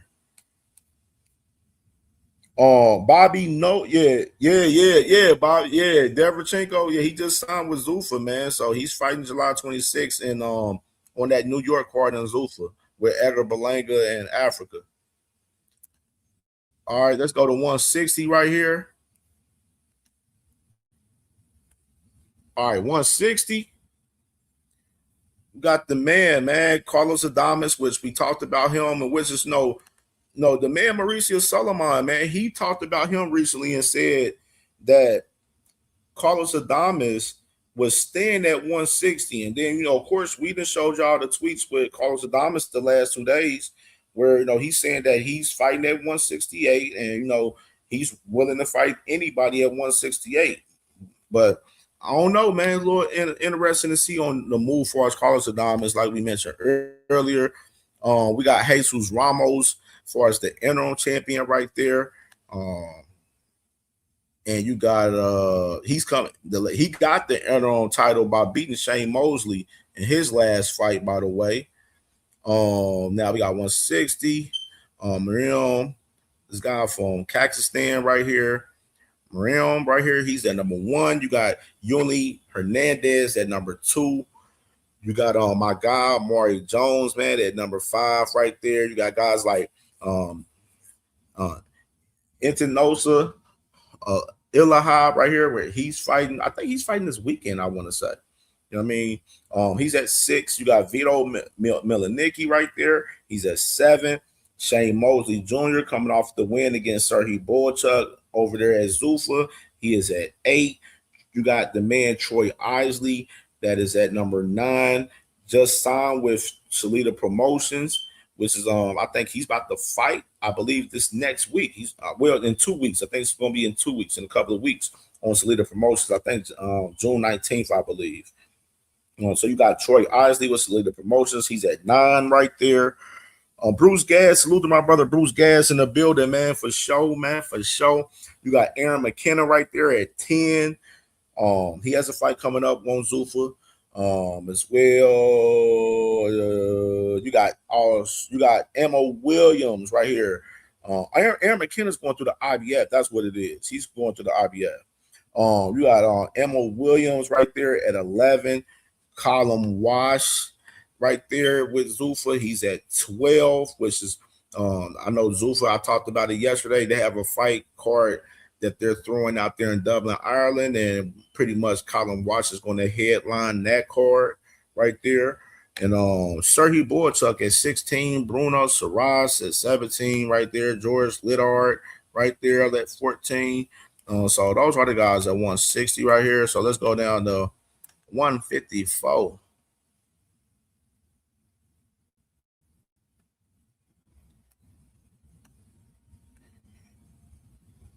So we up here at 154.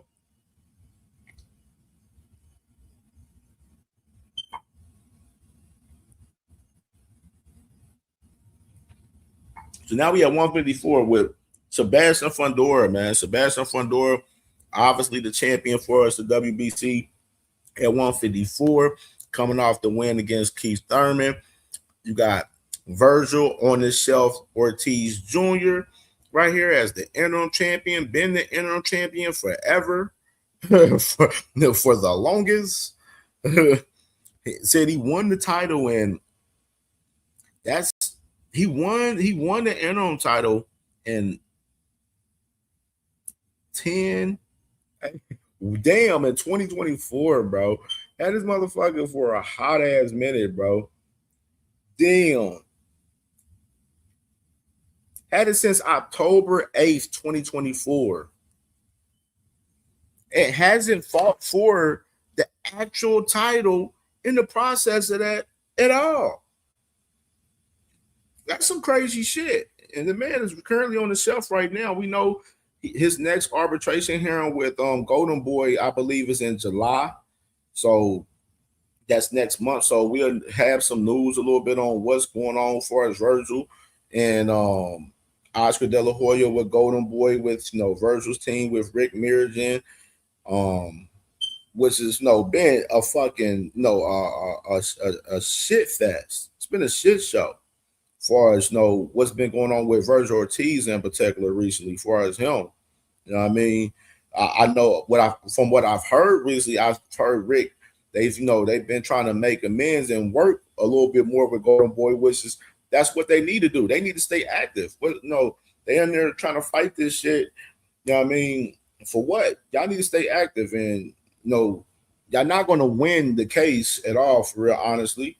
Not gonna win this shit because of the fact that Golden Boy, they already read up their deal with the Zone, and that was one of their main arguing talking points that they were saying for us the whole case, where they were saying, Golden Boy's deal with the Zone is up, and Golden Boy, they was able to keep Virgil on lock on contract because they had 2 fights still on the Zone, and they were still negotiating the deal to extend the deal with the Zone.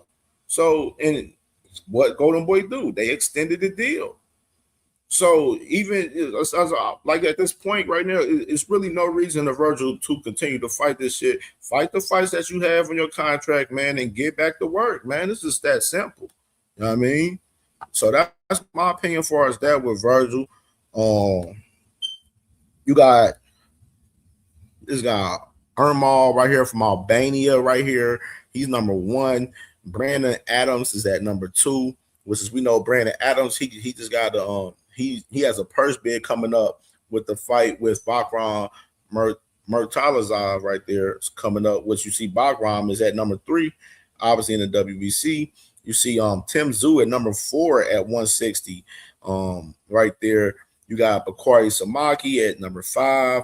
Ishmael Flores right there, man, at number 6. coming off the upset win against Isaac Lucero that CamJ picked. Israel Majimov at 8 up there. You got Rashidi Ellis at 10 up here at 154. The Basketball Rule at 11. You got Mario Barrios at 12. Keith Thurman is at 13. Eunice Telez at 15. You got Usama Lima at 17 right there. He just had a knockout win recently. So you got those are the guys at 154 as far as the WBC right there. And let's get to 147. Was this man Ryan Garcia been the boy everywhere you see this boy Ryan Garcia, he got that motherfucking strap on him, boy.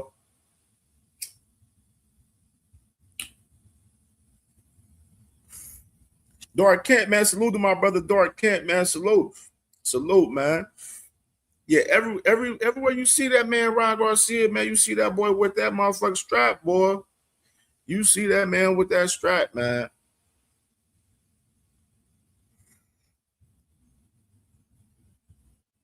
So Ryan Garcia obviously is the champion for the WBC at 147. And let's scroll down. No interim champion. Obviously, you got Conor Benn, the number 1 right here. All the talks for us, Mauricio Sulaiman recently said that, he agreed like the fight, and people didn't get the context of what he said. The context of what he said as far as the fight with Ryan and Conor was they were green lighting a fight if it's a Ring magazine fight. Mauricio Sulaiman, of course, he playing a little bit fiddle and shit because the motherfucker money hungry and shit. We all know that shit and see that and read the room on that as far as Mauricio Sulaiman. But if that fight is a Ring magazine fight, it's going to happen. You know what I'm saying? It's going to happen. You know what I'm saying? As far as that in particular. But right now, from what we heard, Ryan says that he don't know about the fight happening. Got Conor Benn side saying they don't know if the fight is going to happen a little bit right now. So it's cloudy around that fight right now. It's not locked in. So, and Ryan's literally available and he's looking for an opponent right now. And what I told y'all last week when we literally reacted to that interview that the man Ryan Garcia had on Complex, I said, if you ain't fighting this man Conor Benn, fuck him. You need to move on and go to Rolly Romero. And that's my personal opinion on that shit. If Ryan ain't fighting a motherfucking Devin Haney, which we know Devin Haney, we're going to talk about him on the back half of this show. You know what I mean? If you're not fighting Devin Haney or, you know what I'm saying, you need to be fighting Rolly. You need to go get your leg back with Rolly. You know what I'm saying? So me personally, I feel like a man, Ryan Garcia, should be pushing on a Rolly fight. Fuck a Conor Benn, bro. Like, you know what I'm saying? That's just a quick little money grab. Conor Benn fought his last fight at 150 against Regis Prograis and looked like shit. He looked like shit. Ryan Garcia gonna cook the fuck out of Conor Benn. And he fighting at 147. Conor Benn, I ain't even sure that he can even make 147 at this point. He did before he fought Regis Prograis. The man Conor Benn fought twice at 160. And he looked better up there, up in weight. And I don't even know why Conor Benn is even pressing upon even trying to fight at 147, honestly. Him trying to fight at 147 going to get his ass cooked by Ryan Garcia if that fight does happen. So that's why, it ain't really no worries about this shit. Conor Benn going to get a fucking payday, and he going to get sent about his motherfucking way if the fight does happen, pretty much. Because Conor Benn, he ain't beat no fucking Ryan Garcia, bro. That's just the truth of the matter. You know what I mean? So, you got Soliman Sicko right here from France, man. He's number 2. Rayo Carriol right there from Golden Boy. He's at 3. You got Brian Norman Jr. coming off the win that he just had a couple weeks ago. Knockout crazy. Definitely. At number 4, you got Honor Barbosa at 5 coming off his win with Kenneth Sims. You got Teofimo Lopez at 6. Still haven't fought yet since he lost to Shakur in January. Possibility of him going to Zuffa as well, with him being managed by Keith Conley. You got Rohan Polanco right there at 7 Was Rohan just fought the other day? Did he win? I ain't really hearing nothing about Rohan's fight. He just fought the other day. Unless that fight fell off.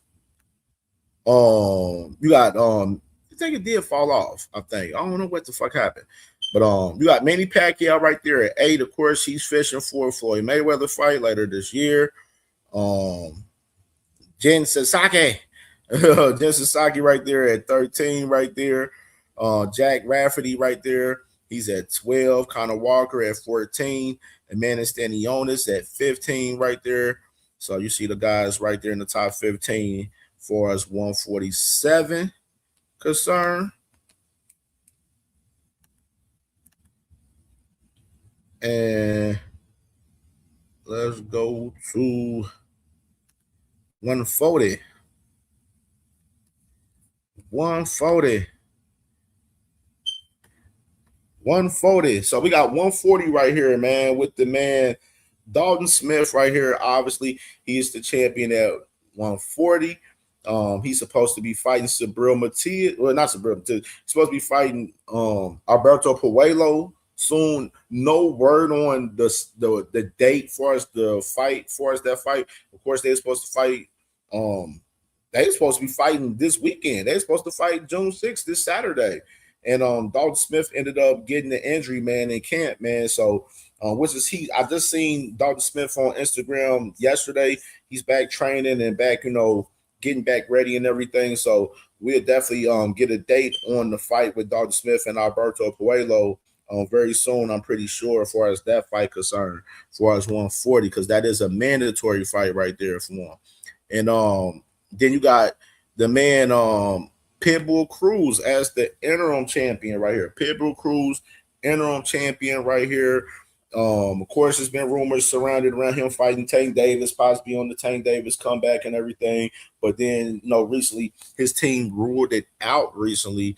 And then, of course, he made a move where he's working with the man Team Canelo, man. He's over there with Eddie Reynoso over there now, man. So you got Isaac Cruz over there working with Team Canelo over there now, which is very intriguing right there. From that concern right there for us, Pitbull Cruz. And a lot of people have been calling him out, want to fight him and stuff like that, like the Shakurs, the Keyshawns and stuff. People have been wanting to fight that man. So we'll see what's going on with Pitbull Cruz. What's the next move for him? Obviously, you got Alberto Puello at number 1, waiting for that fight with Dalton Smith. Sandor Martin at 2. Adam Azim just coming off a third-round knockout over the man Steve Claggett this past Saturday. He's at 3. You got the man Subriel Matias at 5. Oscar Duarte at 6, which he's unavailable right now. You got the man Piers O'Leary at 7. You got Andy Horoka at 9 right there. Mark Chamberlain at 11. Brian Flores at 12. Emiliano Vargas right there at 14. Jermaine Ortiz at 15. Frank Martin at 17 right there. And you got another guy like Michael Rivera at 19. You know what I'm saying? For us, the top 20, for us, the 140 guys right there. And let's go to 135. One Trey 5, which we talked about One Trey 5 earlier. Briefly.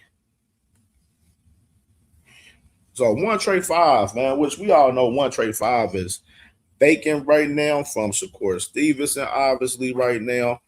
And obviously we got Lamont Roach and the man William Cepeda, which we talked about early on in the show. They're going to be fighting for that title August 1st for that vacant strap at 135. You got the man Javier Herrera as the interim champion. Just fought this past year out in October where he won the interim championship. And it's interesting to see from the perspective how Frank Warner is going to move for us, Javier Herrera, on his next move, because you got Roach and Cepeda fighting. The interim champion is supposed to come and play for the winner of that. And it's real interesting to see how Frank Warner is going to move, if he's going to push upon that far as that fight that's happening August 1st for Javier Herrera right there. And, you know what I'm saying? I definitely wanted to know. I'm definitely intrigued to see that. Obviously, you got guys like Andy Cruz at number 4. He's about to fight my guy Albert Bell, man, the Prince, man, July 18th in California. You got Sam Noakes right here at 5. And which is the fight with Albert Bell and Andy Cruz. That's an IBF title eliminator, by the way, just to add context. For July 18th between Albert Bell and Andy Cruz for the IBF title eliminator, the mandatory spot for the IBF. Of course, you got the man Sam Noakes at 5 right there, man. He has a fight coming up. I'm hearing that, you know what I'm saying, from what I've seen. Justin Pardo at 6, Alan Chavez at 7. I heard something about Alan Chavez. Somebody turned him down recently in the fight. I forgot the name that I seen. But I seen somebody turn Alan Chavez down recently. I have to go back and look and who it was. I think I got it on my phone. Matter of fact, hold on. I do that because I think I say that because I was gonna talk about that a little bit the other day. Hold on. I think I got that. Who turned that man Alan Chavez down the other day? Hold on, I think I got that. Hold on.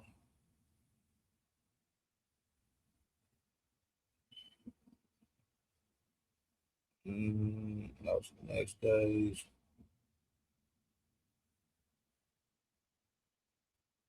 Let me see. Who was that?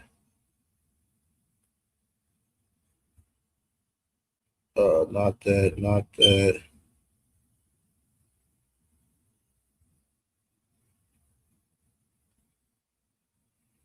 Where was that at? Kind of think of who that name was or who turned him down. I thought I saved it in my phone to talk about the other day. Let me see real quick.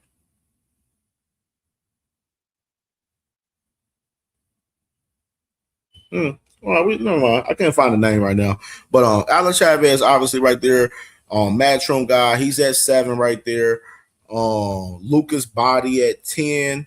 Mark Masayo, Zulfagal at 12 right there. So those are the guys at 135 right there as far as the WBC concern. And let's go to 130. 130.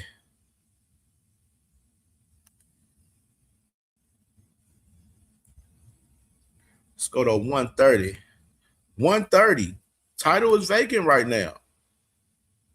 I mean, no, this is wrong one. That's wrong one.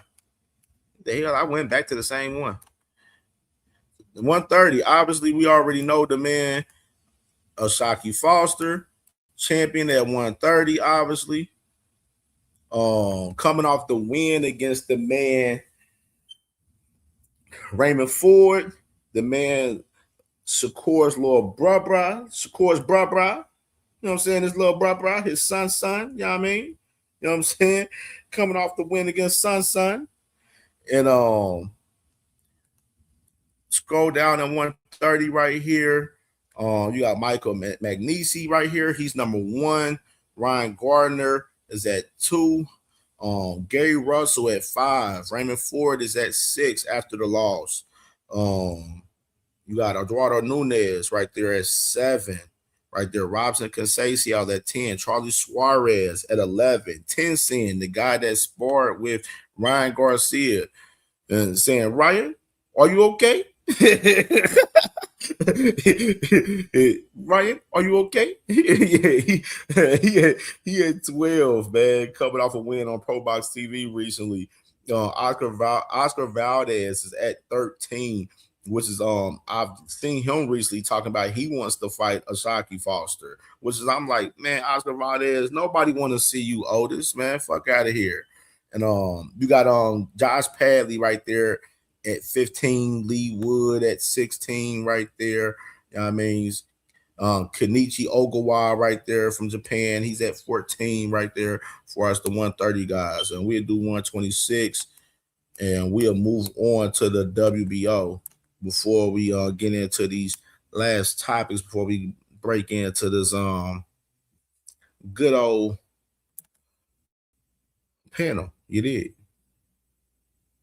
All right, man. We already know my dog, Shushu Carrington, back in action. July 4th is going down, man. He's fighting Renee Palacios in this fight. And we're going to scroll down. Obviously, Ray Vargas, he's a champion recess. You got Cristo Lorente from Spain. He's number 1. Nick Ball is at 2. You got Omar Trinidad right there at 3. Luis Neri at 4. Nathaniel Collins at 5. Renee Palacios, the guy that Shushu is fighting, he is ranked at number 10 right there. You got Tashiki Shimamachi, he's at 7. Joette Gonzalez, he's at 8 right there. Marlon Tapales, a former Nawa Anyway opponent, he's at 12 right there. So those are the guys right there at 126. Rhea Abe at 13. Kevin Walsh at 14. Jan Santana in his win recently, he's at 15. Which is interesting. Like, he's in the top 15. He's pushing for the Shushu fight, but and now he's in the top 15, right at 15 for the fight with Shushu Carrington at 130 concern right there, man. So let me release the screen real quick, and let me do something real quick. Another little commercial break before we get into this WBO real quick. Before we get into this WBO shiznit right here. And I'll run this one back. This man was talking shit back in the day, man. My memory, but I don't remember. You said that I think you're a great fighter and I want to be just like you when I get up in the ranks. Shane, I barely know who the fuck you are. Fuck you, me, I'm gonna be like you. Shane, you ain't big there. You can't go to the ball. We going to the ball. You ain't got a Jerry pill, man. Come on, man, it's 2010. The kid must woke up in that hot tub time machine. Shane Mosley said Floyd Mayweather fights for money. You fucking dummy. I'm a prize fighter. That's what I'm supposed to fight for. A prize. Man, you dumb motherfucker. You almost 40 years old. You better be fighting for a check, you stupid motherfucker. Shane broke. Fuck Shane. Money Mayweather, I'ma fuck you up some more. But not shitty Shane. With the nose job. Don't talk bad about Shane because he got a nose job, okay? Rocket Jerry curl, don't stop. You know how these bitches is in the sport. Total disrespect. Kid has no class, no style at all. Say, yo, my man, it's not St. Patrick's Day yet. Well, so why'd you wearing money green? You're not getting the biggest paycheck. Come on, man. I'm the face of boxing. I made more money in my last 2 fights than you made in your whole career. She ain't thinking about the fight. I'm thinking about the check. My son gonna jab, stab, move, and groove. Make Shane look like a damn fool. Like I told Shane, we'll get you a job. You know, I'll let you hold my feet while I'm doing sit-ups. Something like that. He's just a desperate fan.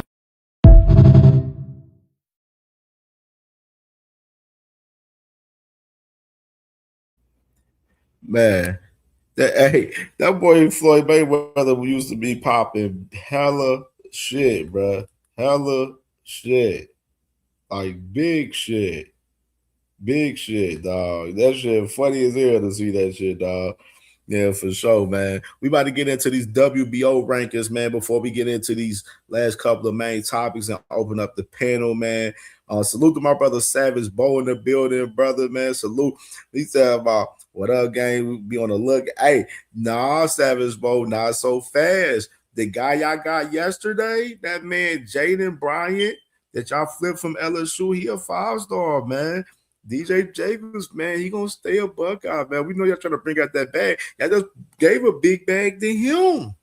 You know what I mean? So I think DJ Jacobs gonna be safe, brother. You know what I'm saying? He gonna be safe. Salute to my brother Savage Bo, man, for sure. You know what I'm saying? Talking that college football talk, man. You know what I'm saying? We talk everything, bro. Real shit, bro. So, all right, man. Let's go ahead and pull up these WBO rankings right here. Let me go ahead and kind of squeeze that out so I won't confuse myself right here. And we're gonna get into this content with Devin Haney and Bill and Shakur and the man Keyshawn after.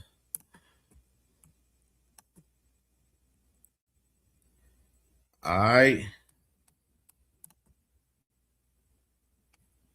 We got it. All right, so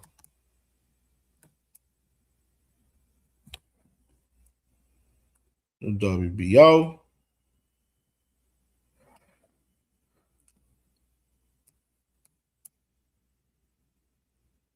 See something. See something.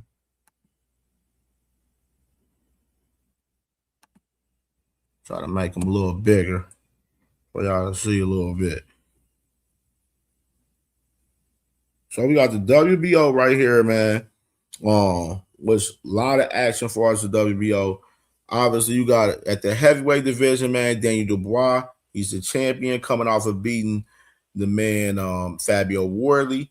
Moses Atuma, the number one contender. We already mentioned him earlier as far as August 8th, possibility of him fighting number 2, Philip Herkovic right there.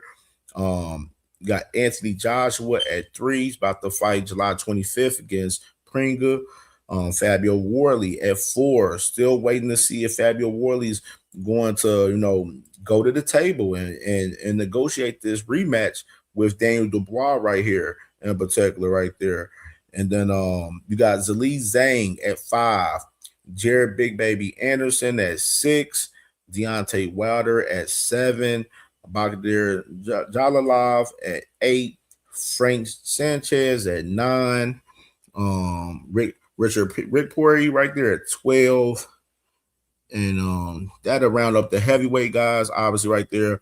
Going to the cruiserweight guys because they don't acknowledge the bruiserweight. Got David Benavidez, obviously the champion for us cruiserweight. Roman Fresh, he is at number 1.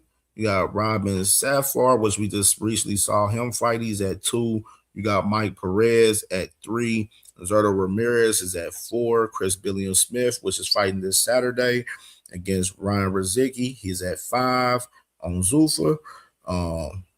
Omar Salamov right there at 6 right there. David Nyika right there at 8. From Australia. And that's it for the guys, right? You got Vidal Riley right there. He's the IBF number 1. He's at 14 for us, the WBO right there at the cruiserweight division right there. And going to 175, man, you got Dimitri Bivol. Obviously, he's the champ. The interim champion is Colin Smith. Recently, the WBO ordered Dimitri Bivol and Colin Smith to fight recently right there. And then you got Artur Beterbiev there in the loops at number 1 as well in the WBO, just like he is in the WBC. You got Joshua Buatsi at 2. You got Willie Hutchinson at 3.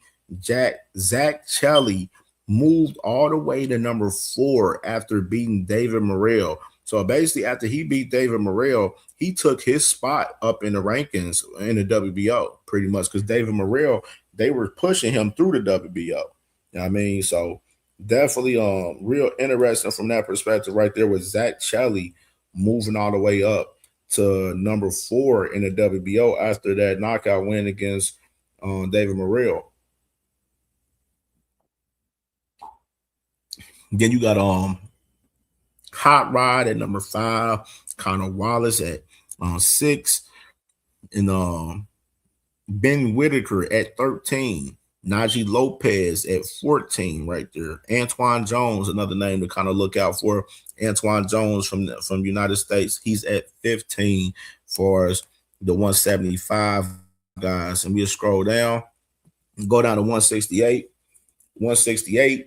You got on Hamza Shiraz. He's obviously he just won, coming off his win against Alan Bejic, which you see Alan Bejic ain't even in the rankings at all now. Well, he wasn't. I don't even think he was. Matter of fact, Alan Bejic, if I remember, he wasn't even in the rankings at all, even before he fought the man Shiraz. Matter of fact, he was.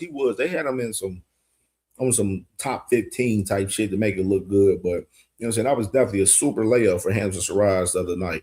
The man Canelo at number 1. Jacob Bank as well. As far as the WBC, he's number 2 in the WBC. He's number 2 in the WBO as well, man. So Jacob Bank, undefeated, a name that, definitely to, be on the lookout for as far as the 168 guys. Diego Pacheco is at number 3. Armando Rosendez is at number 4. Troy Williamson is at number 5. Beck the Bully is at number 6. Edgar Berlanga at number 10 right there. So those are the guys at 168. Just to kind of take note in for us the WBO. Number at 160. Obviously, you got Janet back. Janet back to WBO. They allowed that man to keep his strap throughout the process of his whole suspension and everything, from him popping dirty before the fight with Arislandi Law. And he's due to be back in action in December. And so you got that. Denzel Bentley has the interim strap. Yuli Hernandez is number 1. Vito Melanicki is at number 2. You got Shane Mosley Jr. right there, number 5. Michael Zarafa, a name that's mentioned for as Jamar Charlo. He is at number 6. Yuri Cedino, he is at number 7. He's about to fight number 13, Jahad Tucker, June 27th on the Xander and Boots card. Conor Benn is ranked at 160 in the WBO at number 8. Ismael Flores, which we talked about, got the upset against my guy, against the dog, Isaac Lucero. He's at number 9. Emma Williams at 11 right there. Intenosa Alaha right there from Italy. He's at 10. George Liddard, he's at 14 right there. You see at 160 right there. So those are the 160 guys in the WBO. You got 154, obviously Xander Zayas, champion, fighting Jerron Ennis. Jerron Ennis, number 1. Tim Tszyu at 2. Brandon Adams at 3. Rashidi Ellis at 4. Nikita Tszyu, Tim Tszyu's brother, at 5. Israel Majimov at 6. Abbas Baru at 7. Bakram at 8. Giovanni Santillan at 9 right there. Rounded out. And Michael Fox right there in the top 15 that I mentioned recently too. Michael Fox out there in the DMV area, man, in the top 15, man. Salute to him in the WBO, man, getting that top 15 world ranking right there for sure. And we go down to 147, Trey for 147.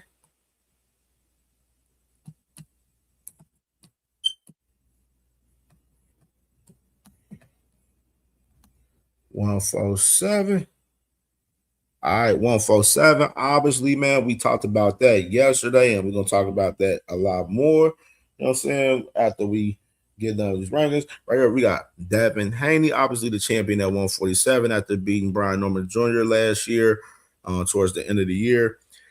Keyshawn Davis, number 1. I know a lot of people been real salty about Keyshawn Davis being number 1. Some people, not salty, more so, some people been kind of like, you know what I'm saying, like, damn, like, this motherfucker ain't even had a title at 140 and then boom, jumped to 147, get the title. Well, y'all gotta understand, man, the WBO, man, y'all know this is top rank influence over here as far as the WBO. Has a lot of influence for us top rank, man. So y'all gotta know, just read the room for us that. You got guys like Manny Pacquiao right there at 2. Teofimo Lopez at 3. Arnold Barbosa at 4. Brian Norman Jr. at 5. Alexis Rocha at 6. Ricardo Salas Rodriguez, a person that I named the other day on a fight at Zuffa that the man Africa turned down. He right there is at number 7. Rohan Polanco is at 8. My guy Tiger Johnson, that's fighting July 4th. He is at 9. Constantine Ursu is at 11 right there. Amanda Stanionis at 13. Dubiel Sanchez at 14. Patty Donovan at 15 right there in the WBO right there.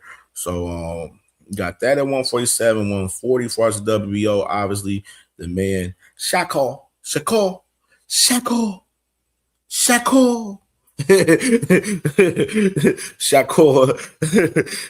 as the 140 WBC champion right there. Lindolfo Delgado, which is going to be fighting for the IBF vacant title soon. He's at number 1 in the WO at 140. Emiliano Vargas, interesting. Damn. They got the man Emiliano Vargas all the way at number 2 in the WBO now, bro. That's crazy. Damn. They jumped them all the way to 2 when they let me see something real quick. May 28th. So they just updated these rankings literally just a few days ago.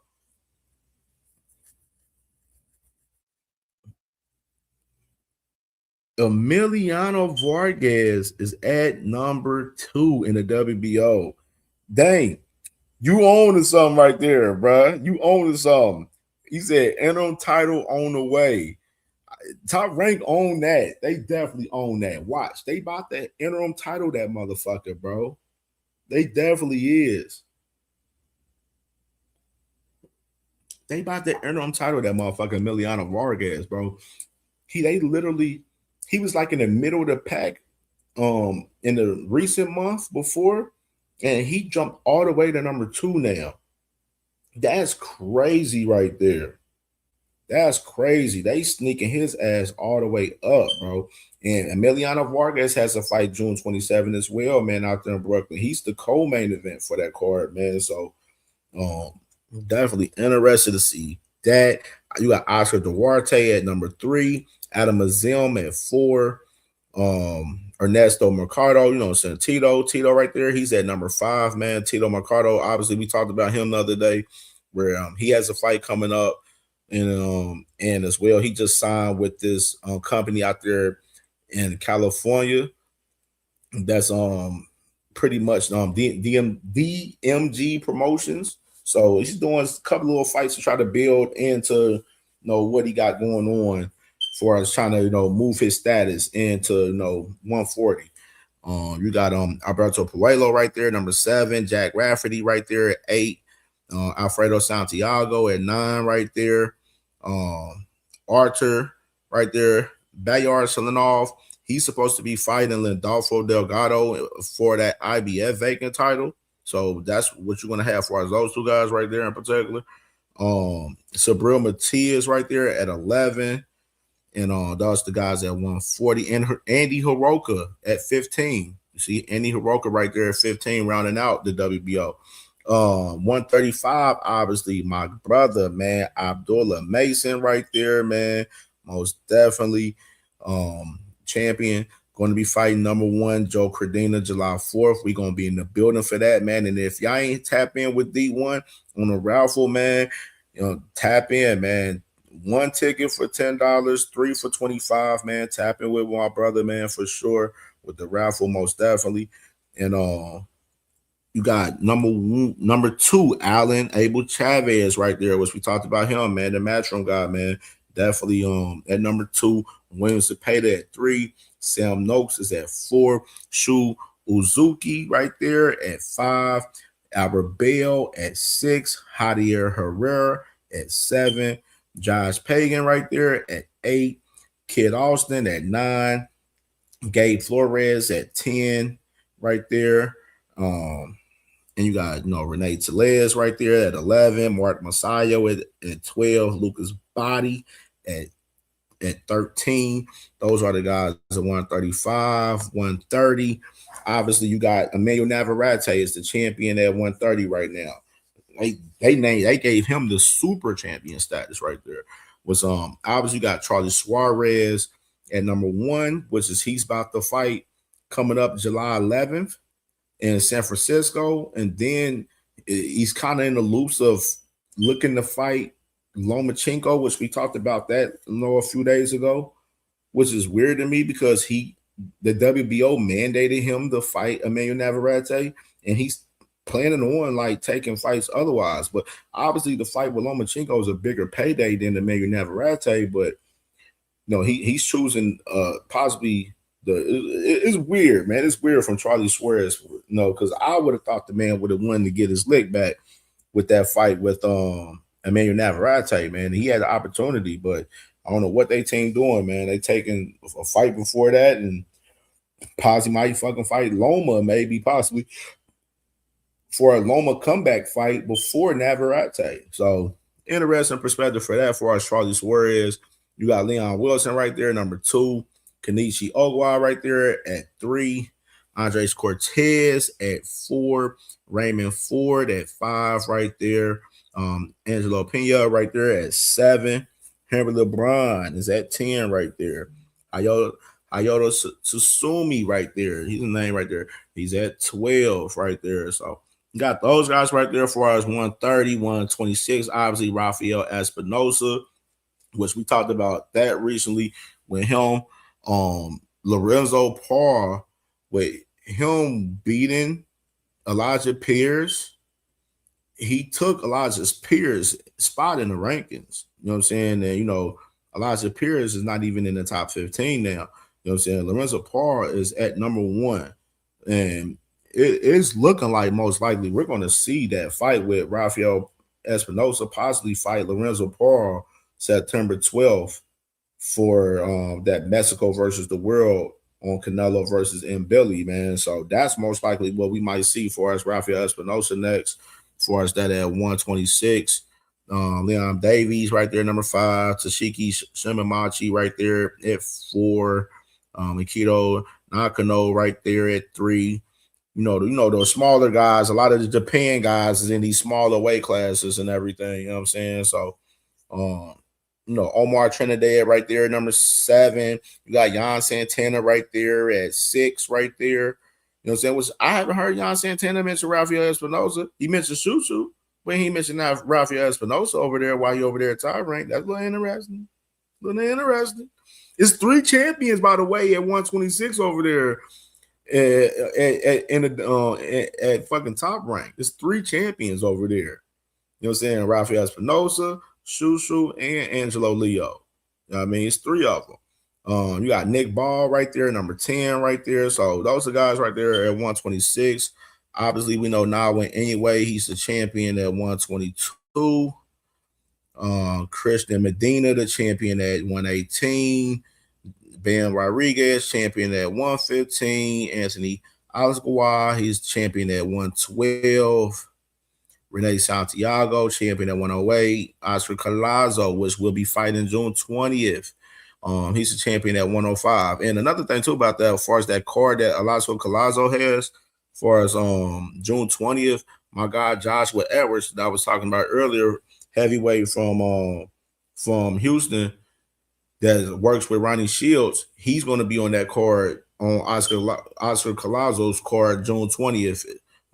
So he's going to be back June 20th on Oscar Collazo's next fight right there. So those are the guys right there, man. The WBO rankings, man, for sure. And let's go ahead and get into some of the buckery. All right, man. So we all know, let's go ahead and kind of set a little foundation for this conversation a little bit. Set a little foundation for this conversation. All right, where we at? All right, so obviously we talked about the WBO just now as far as the WBO rankings, and obviously the man Keyshawn Davis, he's number 1 at 147. Devin Haney, and right here on the tweet says, hey, let's do it, Keyshawn, right here. So you got Devin Haney pushing upon the fight with Keyshawn Davis right out the gate right here. And you got what we're seeing from Shakur right there. So we can go there. Let's go with this. What we seen. So yesterday, you seen, if y'all looked and pay attention to Keyshawn Davis on IG yesterday, you know what I'm saying? His IG story, he said Debo about to get hit with a brick right there. So you got Keyshawn Davis showing that video that he showed, talking about putting belt to ass to Devin Haney and everything right there, of course. And then you had this with Devin right here. where you said, no, Devin says, Debo coming right here. Debo is coming right here. You know what I mean? And he was responding to this video from Shakur Stevenson right here, where this was the video right here. We're gonna play it right here. Who do you want and when do you want? We got to fight the champ. Set it up. Me and Devin, we can lock in. After he fight Cambosis, let's get it on.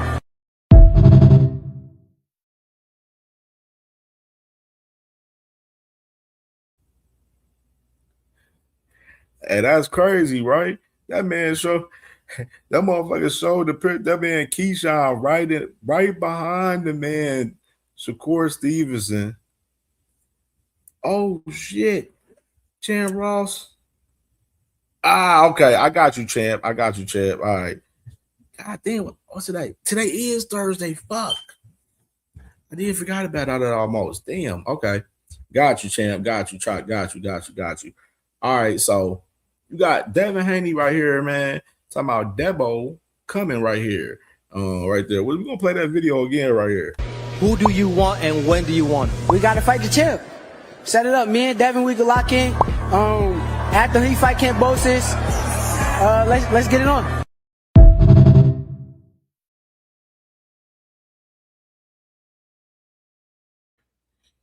So you got the man, Devin Haney with this clip right here, showing Shakur talking about after the Campbell, talking about the shit. We can get it cracking and everything. You got Keyshawn in the background, filming the shit and everything. Shit looking crazy, bro. Looking wild crazy right there.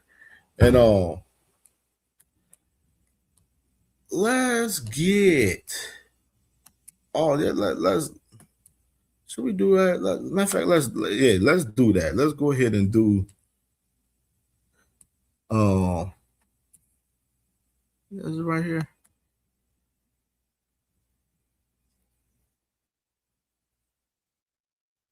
Let's do this before we get into before I review this whole video from Bill Haney and Keyshawn Davis with Gilly and them on FaceTime. Let's do that real quick and get into these tweets real quick.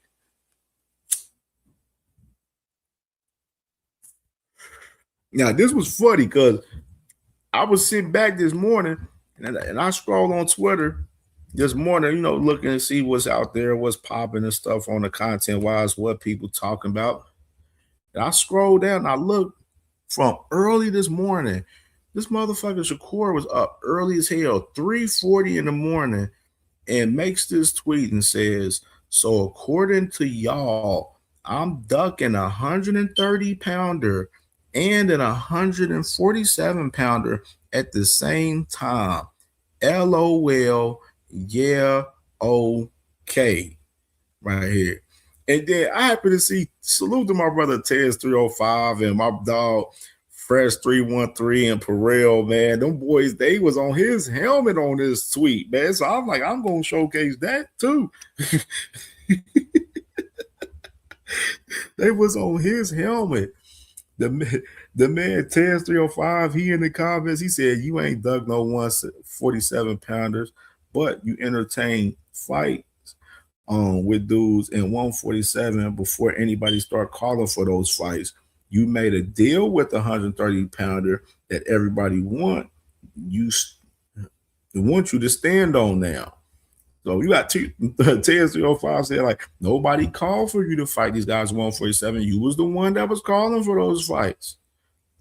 And the fight with the guy that's from 130 pounds, you was the one that made your tweet talking about you'll give him opportunity if the man gave Ray Ford the opportunity, which we just saw the results of that this past Saturday. So everybody's looking at you to stand on that. That's where that's at, where my brother Tez 305 was saying right there.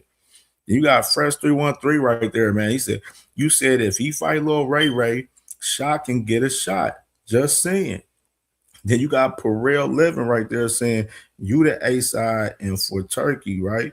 Send out them contracts, boys. So you got motherfuckers on his hell. Tez 305, Fresh 313, motherfucking Perel Living. all on Shakur top on the tweet when he talk about motherfuckers is dunking 130 pounder and a 147 pounder at the same time. Crazy work. Crazy work. Crazy work, man. Crazy work. And this is another tweet I seen from Shakur last night that was crazy. He was like, I just feel like the throne is for the taking. Watch me take it. Then he said, boxing Twitter tricked me into doing business with Kid Austin and waste my time, which he spelled waste 100% wrong. He spelled waste W-A-I-S-T.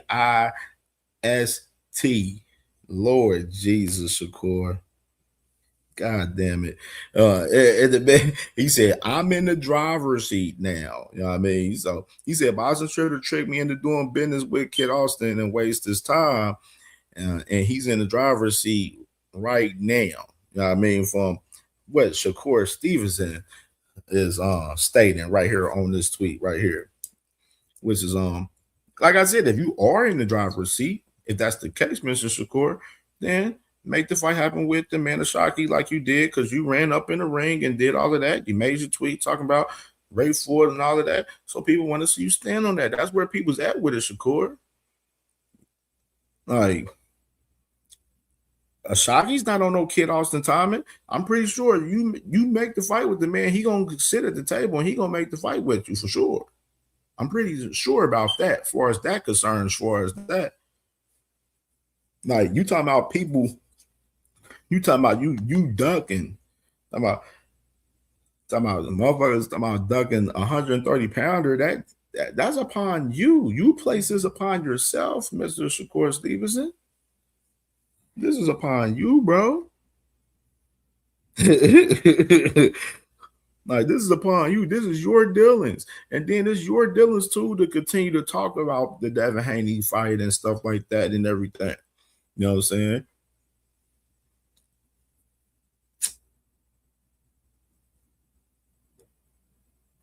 And I'm going to say this. I don't think Shakur's ducking Devin Haney, in my opinion.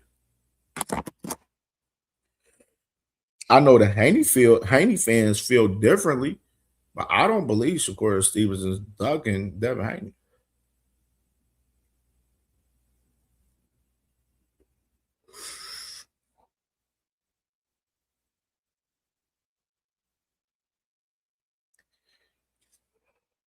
Other people feel differently, but I don't believe in that. The 130 pounder that he's talking about, Oshagi, that's still in question. As far as his next move, as far as if he goes to Zuffa and shit, too. That shit's in question right now, like currently right now. Like, it's a duck pending right now. You know what I'm saying? It's a duck pending right now as far as him and Oshaki. You know what I'm saying? You know what I'm saying? As far as what his next move is going to be. You know what I'm saying? So it's a duck pending currently for Shakur and Oshaki Foster concerned right now. You know what I mean? Kevin House, salute, my boy. Salute. Chant Ross, salute, brother. I got you shortly, man, when we get done with this shit today. All right, man. So you got that with Shakur right there, man, obviously. And man, I seen Bill Haney. All right, so I seen Bill Haney on the Boxing Voice, which I seen Boxing Voice, they uploaded this fucking hour and a half seg with Bill Haney, man, on the Boxing Voice. I was sitting there trying to think, should I react to it? Or should we just get into the Keyshawn and get into the Keyshawn and Bill conversation? You know what I mean? So what I'm gonna let y'all, I'm gonna ask y'all, what do y'all think? Should we react a little bit to this Bill Haney interview with the Boxing Voice that just got dropped this morning? Or should we go straight into the Keyshawn and the Bill conversation with Gilly and Wallow?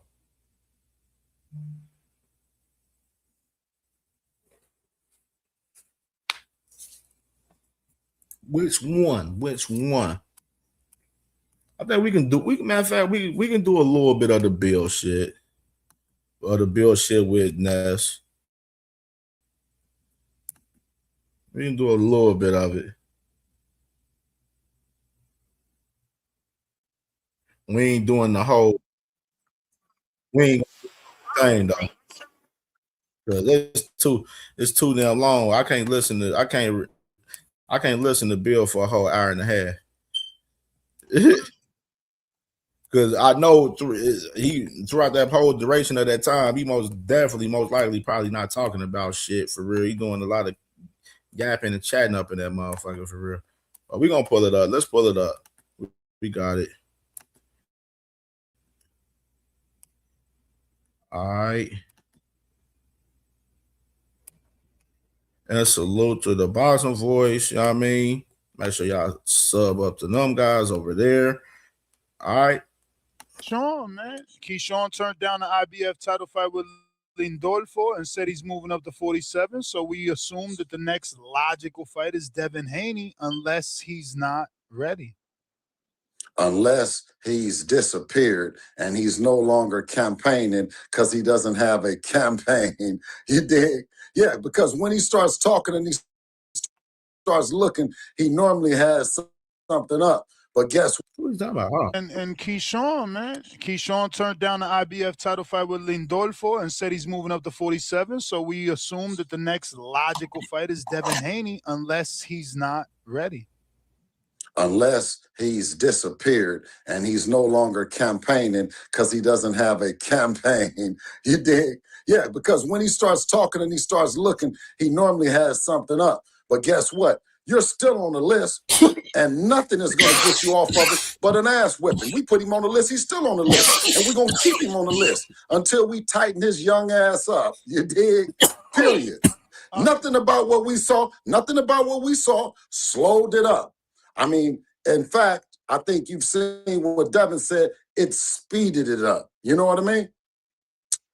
Yeah, I was going to ask, when he's interviewed about the fight, he says that you never called his manager.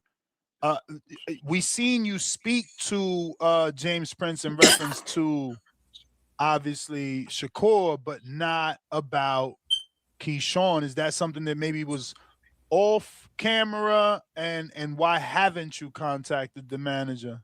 Well, I speak to his promotional company that represents him, his company. We've been going through, I've spoke to his company. We stopped speaking with the company. I started speaking to him. Then he came back and he said, speak to Jay about it. I think what we've heard with Jay was he wouldn't advise us to do or go any direction that wasn't on course with what we supposed to be doing. Putting Keyshawn on the thing is for the people. It's what the fuck was he? Hold on. Time out. Stop hold on. Stop the fucking presses, bro. I'm sitting here smoking my joint and shit, listening to this nigga like, hold on. Why does Bill? This is a question I would have asked some of y'all Haney motherfuckers. See, I know y'all gonna hate me for this shit. Y'all gonna hate me for this. I want to ask y'all, do y'all understand and notice that this man talks in circles so much? And I know my sister too says, I know she could attest to this, yo. He crushed the legend, you know what I'm saying? D-Free, some of us that we know, you know what I mean? Y'all motherfuckers be doing the same fucking shit in conversations, just like Nose Candy Bill.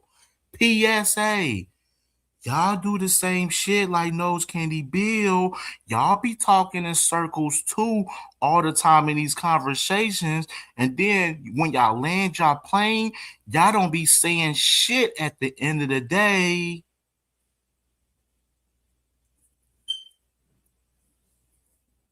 P.S. to y'all do the same thing.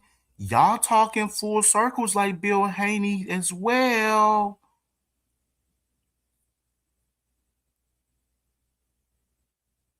Like, I don't understand, like, you know what I'm saying? Yeah, and then like y'all be manipulated by this shit. And that's the mind-boggling shit to me every day when I see y'all and I see, you know what I'm saying, Nose Candy Bill and Devin them, and they push content. Y'all be really like waving the flag on y'all knees instantly for them mans, bro. That shit be nasty, bro. It real life be nasty, man. It's impulsive. It's everything that you want, vulnerable. It's everything that you want in a fighter that has everything to give a shot to a fighter like Keyshawn.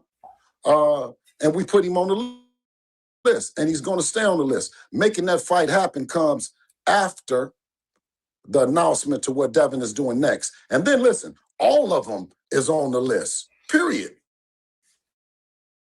And guess what? You won't be able to say that you don't have the money.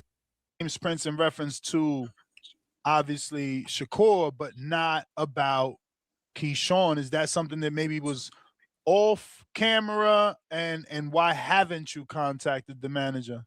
Listen to this. I speak to his promotional company that represents him, his company. We've been. So he says they talked to Top Rank, they talked to his promotional company. They didn't talk to Jay Prince. You see, Nets asked them. Y'all didn't have y'all asked them? Have y'all talked to Jay Prince about Keyshawn like y'all talked about, you know, Shakur? And he said, Nose Candy Bill, he goes on and tells us that they talked to Top Rank. Let's listen to this right here. Going through, I spoke to his company. We stopped speaking with the company. I started speaking to him. Then he came back and he said, speak to Jay.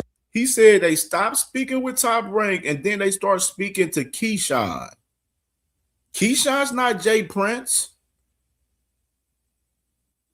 Hello. Keyshawn's not Jay Prince, Mr. No Candy Bill. He's not Jay Prince, dog. Like, what are we doing here? About it. I think what we've heard with Jay. Let's hear this bullshit. Because I'm like, you talking to everybody else but Jay Prince. From what you know what I'm saying? You still haven't answered this question. Now let's hear if he actually answers the question right here. Was he wouldn't advise us to do or go any direction that wasn't on course with what we supposed to be doing. What the fuck is that? What is that? What is he talking about? Like, what is he talking about? Like, literally, are you shitting me right now? Like, are you shitting me? What is he talking about? 2 cents. Cents. That's what I'm saying. What is he talking about? He talking in circles. He still ain't answer the actual fucking question. As far as have you talked to Jay Prince about Keyshawn? He still hasn't answered the question. And literally, like I said before, when we started reacting to this, motherfucking y'all fucking radio clan, y'all be doing the same exact shit Nose Candy Bill be doing on the panels. Y'all be doing the same exact shit.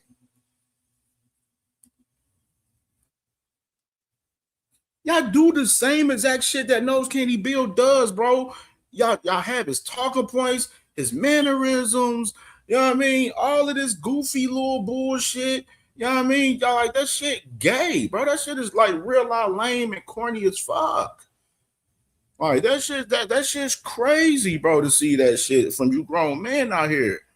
Y'all boys want to be fucking miniature Nose Candy Bills out here, bro. All right, Nose Candy Bill got a whole bunch of miniature Nose Candy Bills running around this motherfucker right now. Like, this shit crazy. Putting Keyshawn on the thing. He continues on to talk about the list. Talking about the list. Talk about this stupid ass motherfucking list. Fuck the list. The man Keyshawn's number 1 now. Fuck the list. The list don't fucking matter. Keyshawn's number 1 now.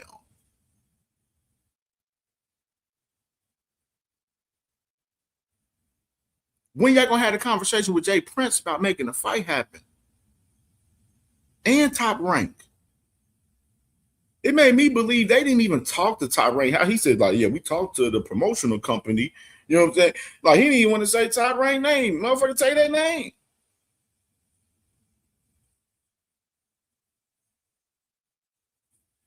Is for the people.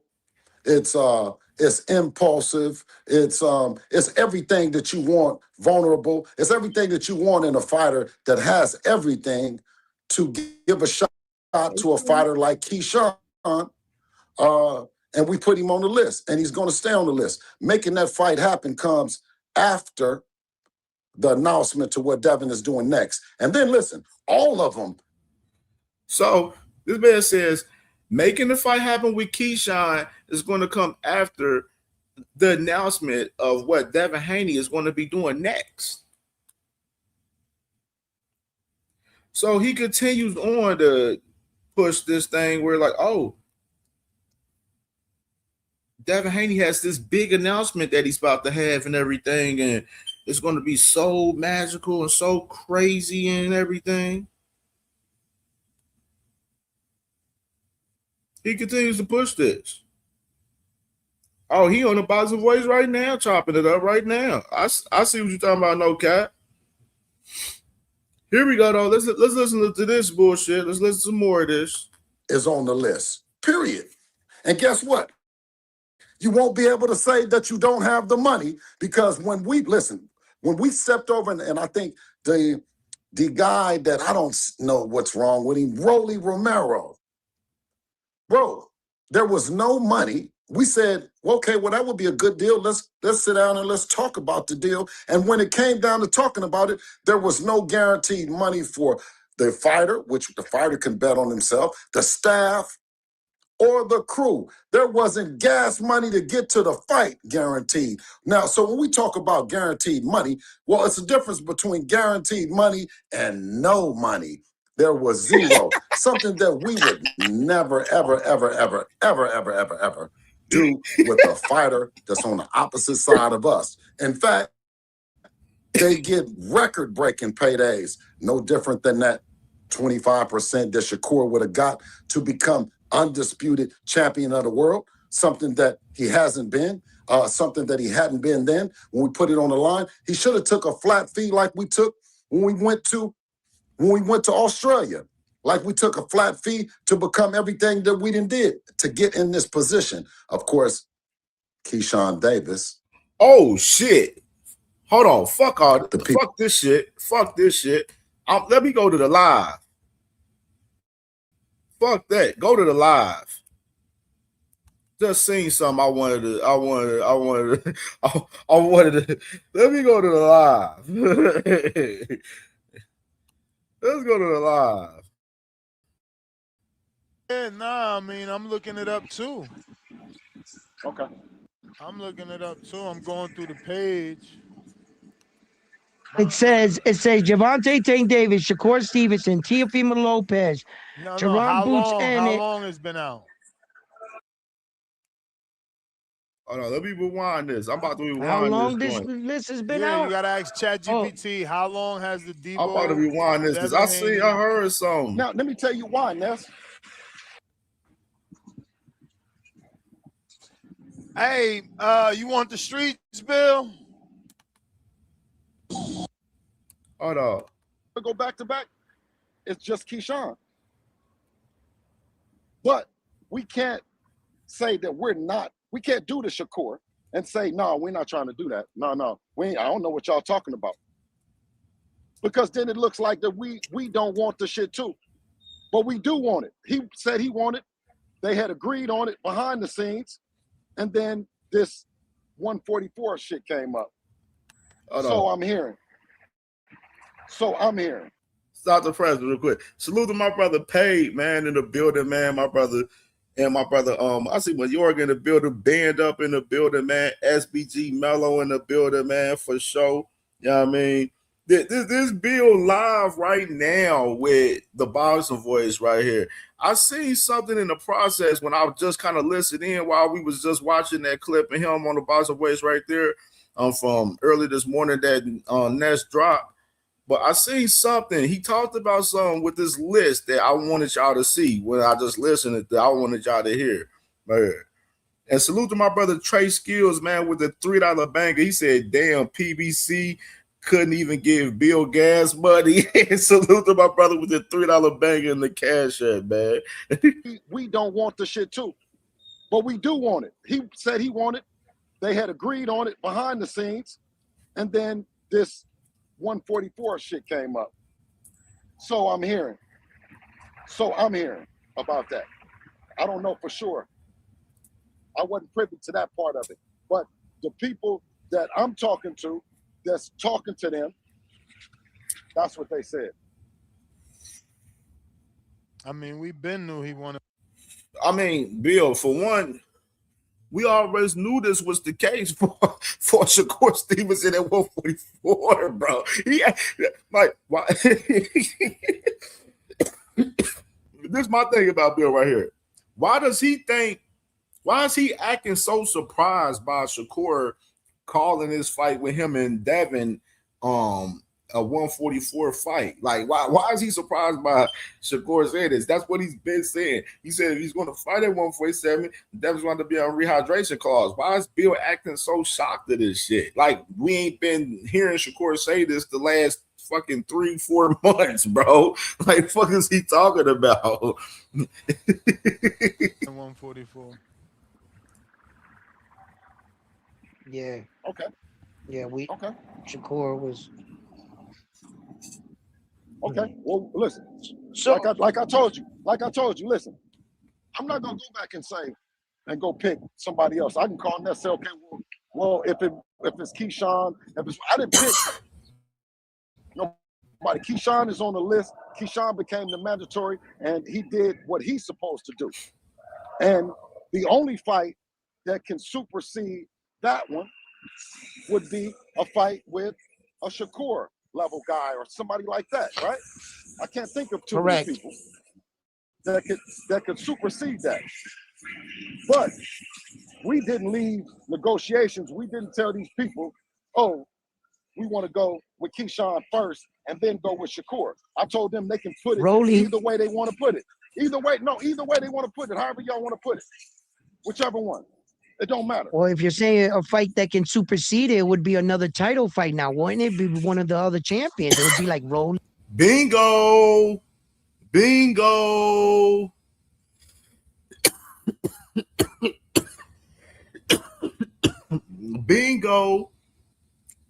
Bill's talking about Shakur fight can supersede the Keyshawn fight. Yeah, that's the obvious. We all know that for sure.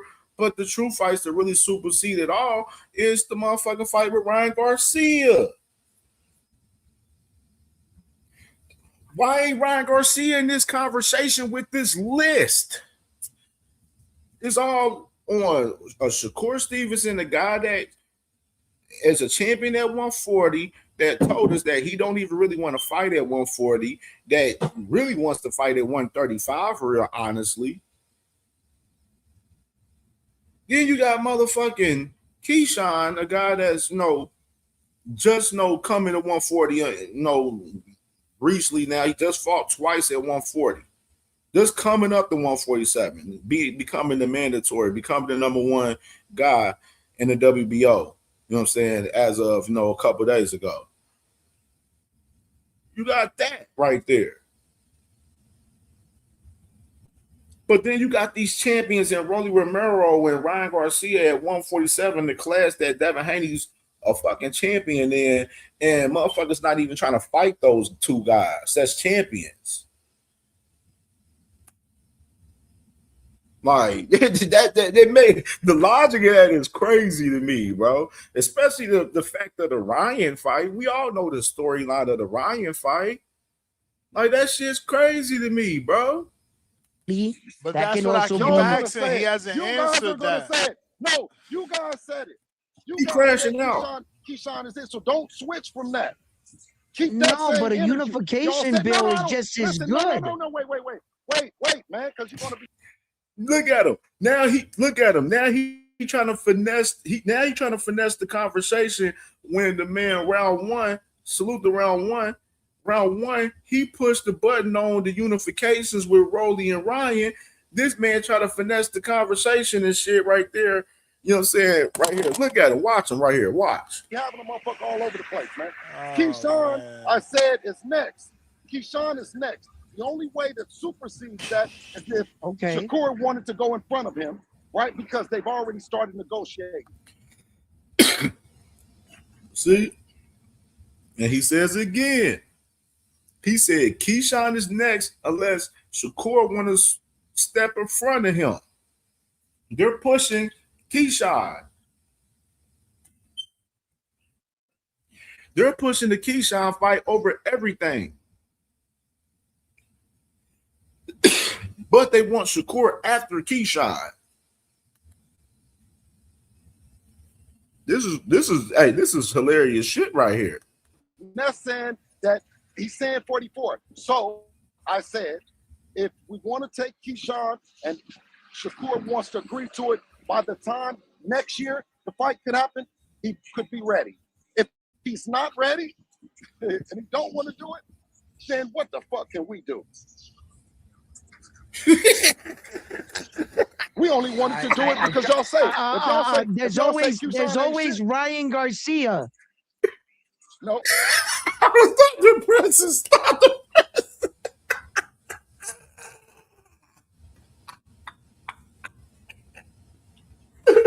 Why? Why, bro? Why, bro? What the fuck is going on, bro?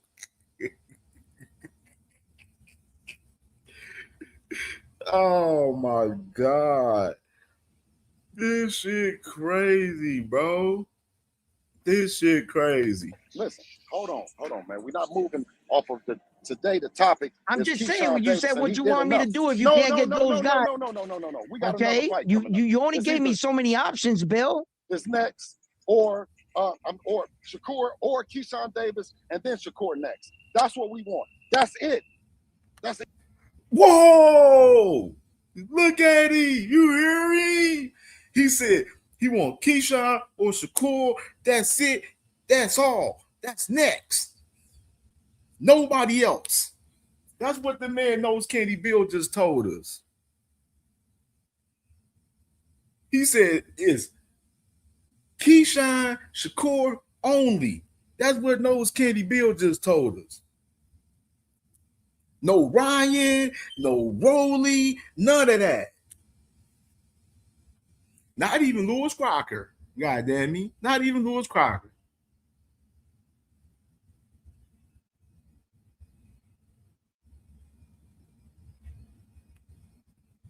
And y'all guys say that Ryan Garcia don't want the fight.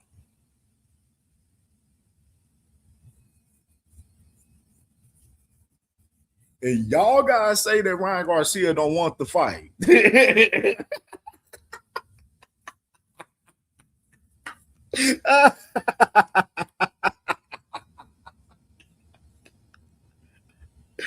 Damn, bro. I'm crying. Y'all really be going for this shit, bro. Y'all motherfuckers crazy, dog. Y'all crazy, bro. Real shit. Y'all crazy, bro. Real live shit, bro. Dead ass, bro. Y'all motherfuckers is sickos out here, bro. Dead ass. Y'all niggas is sickos out here, bro. Real shit. Real live shit. Y'all real live sickos out here, man. Let's stay focused. Let's just stay focused. No, but you only gave me so many options, Bill, and then you said if we can't get this fight, then we can't get this fight. What do we have left? Every chapter of American progress has started the same way, with someone willing to take one small step. Veterans know this better than most. Across the country, veterans are stepping up. You're like, you're damn if you do, you're damn if you don't, is what you're telling me. You're saying Man, You know, I'm trying to get these fights. I'm wait. I'm trying. not. No. Listen, the people, he deserves it. Keyshawn deserves it. Shakur deserves it. The people want to see the fight. The people that got the money want to see the fight. I'm not going to pick nobody else. I'm not even looking at nobody else. I'm looking at this right now. And then I'll come back if it don't work. Are we ever going to get the Ryan fight? Bill, is been. Are we ever going to get the Ryan fight? Yeah, answer that, Bill. Hold on, Ness. No, Ness. Don't fuck that. Let that man round one ask this question. We want to know the answer. Don't interrupt that man with another question. Let that man round one ask him this question. 9 months, right? Is it 9 months? Right. Fuck that. Well, Bill, answer round one. If you're willing to only fight the Keyshawn's and the Shakurs and all Look that. at him. The nigga done dodged. He want to answer Ness, but he don't want to answer round one. Y'all see that right there? Y'all just see that in 8K? The man round one asked the man, what about the Ryan fight? Ness asked him a question on top of that. Ness, he a slick motherfucker. He wanted to go ahead and disregard the Ryan shit because he already peep game that knows Candy Bill didn't want to talk about the Ryan shit. Damn.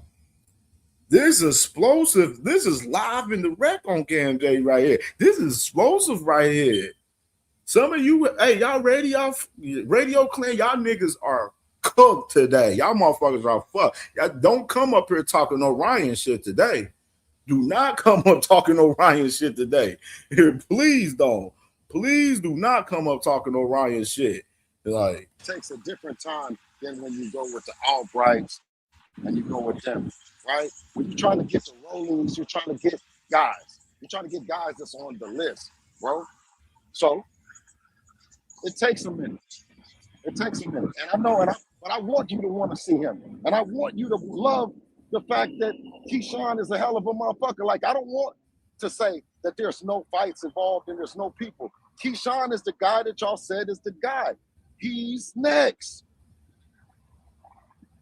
Can I ask you, is Ryan on the list? Is Ryan on the list, here we Devin? go. Here we go. For Devin? Is he on the list for Devin? Is Ryan on this list? At some point. I'm not saying the next fight. I'm just asking you on like a question, like in the future. Pull up the list. Pull up the list. I've never seen this list you're talking about. I'm asking you myself. Callers. Hey, Nick.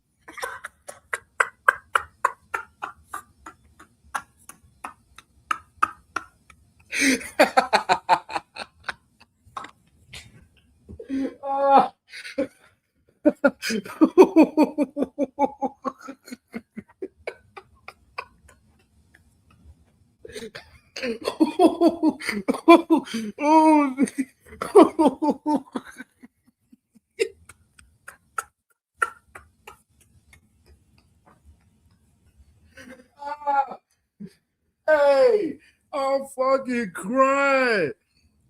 Oh my God. Oh man, this fucking is comedy. Damn. Y'all niggas be going for this? Damn. This is nasty work right here. Damn. Whoa. This is nasty work right here.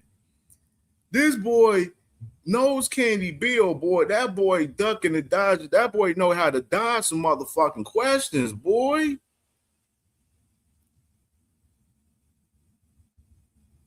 They don't want nothing to do with Ryan Garcia, bruh.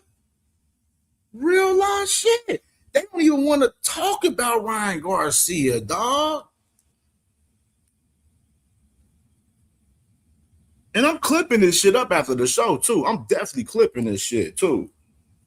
You know I'm clipping this after the show. For sure. These niggas are fucked. Y'all fucked. Like, you know I'm clipping this shit up after the show, bruh.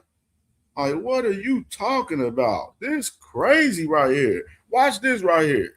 Ness, pull up the list real quick. Pull up the list. I don't have it. Because this is, well, Google it, Ness, for us. Ness said he Devin don't got Haney, the list. Debo Dad Well, hit Ness list. don't got the list. Okay. All right. Mm-hmm. But what about Ryan, though, That's Bill? all. Bill, what happened about Ryan, though? What about the Ryan fight? What about Ryan on the list? We still haven't heard Nose Candy Bill talk about Ryan on the list.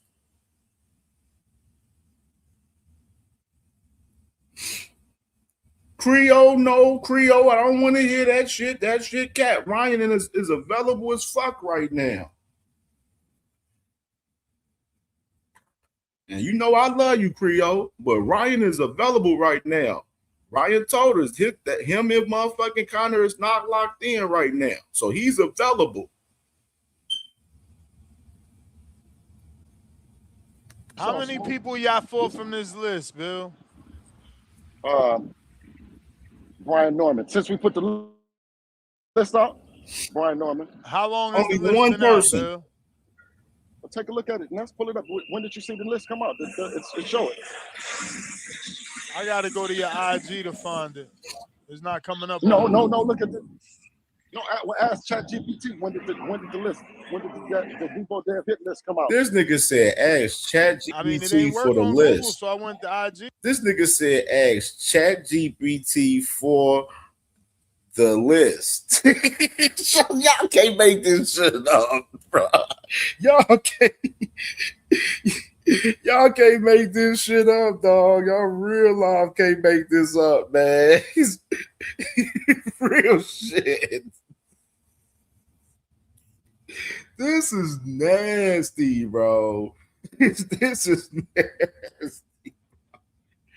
Hey, salute to my brother, Mr. Altruistic, man. 513, man. He said, salute, bro. Cocaine is a hell of a drug deal, man. It really is, bro.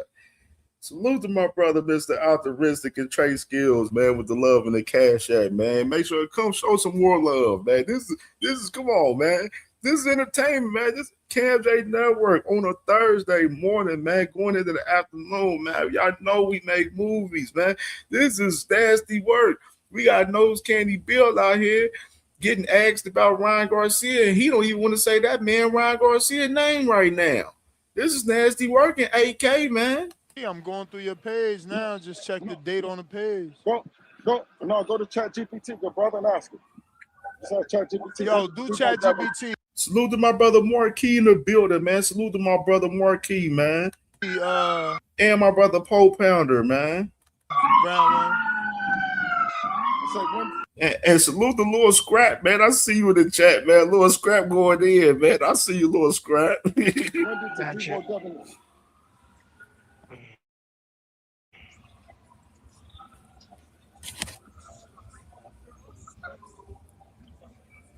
What they doing over there yet? How the fuck Ness don't got the list? I keep talking. That's why he looking that up. Yeah, nah, I mean, I'm looking it up too. Okay. I'm looking it up too. I'm going through the page. It says Javante Tank Davis, Shakur Stevenson, Teofimo Lopez, Teron Boots, and how long it's been out? How long this list has been out? Yeah, you gotta ask ChatGPT how long. Hold on. Let me do this right here.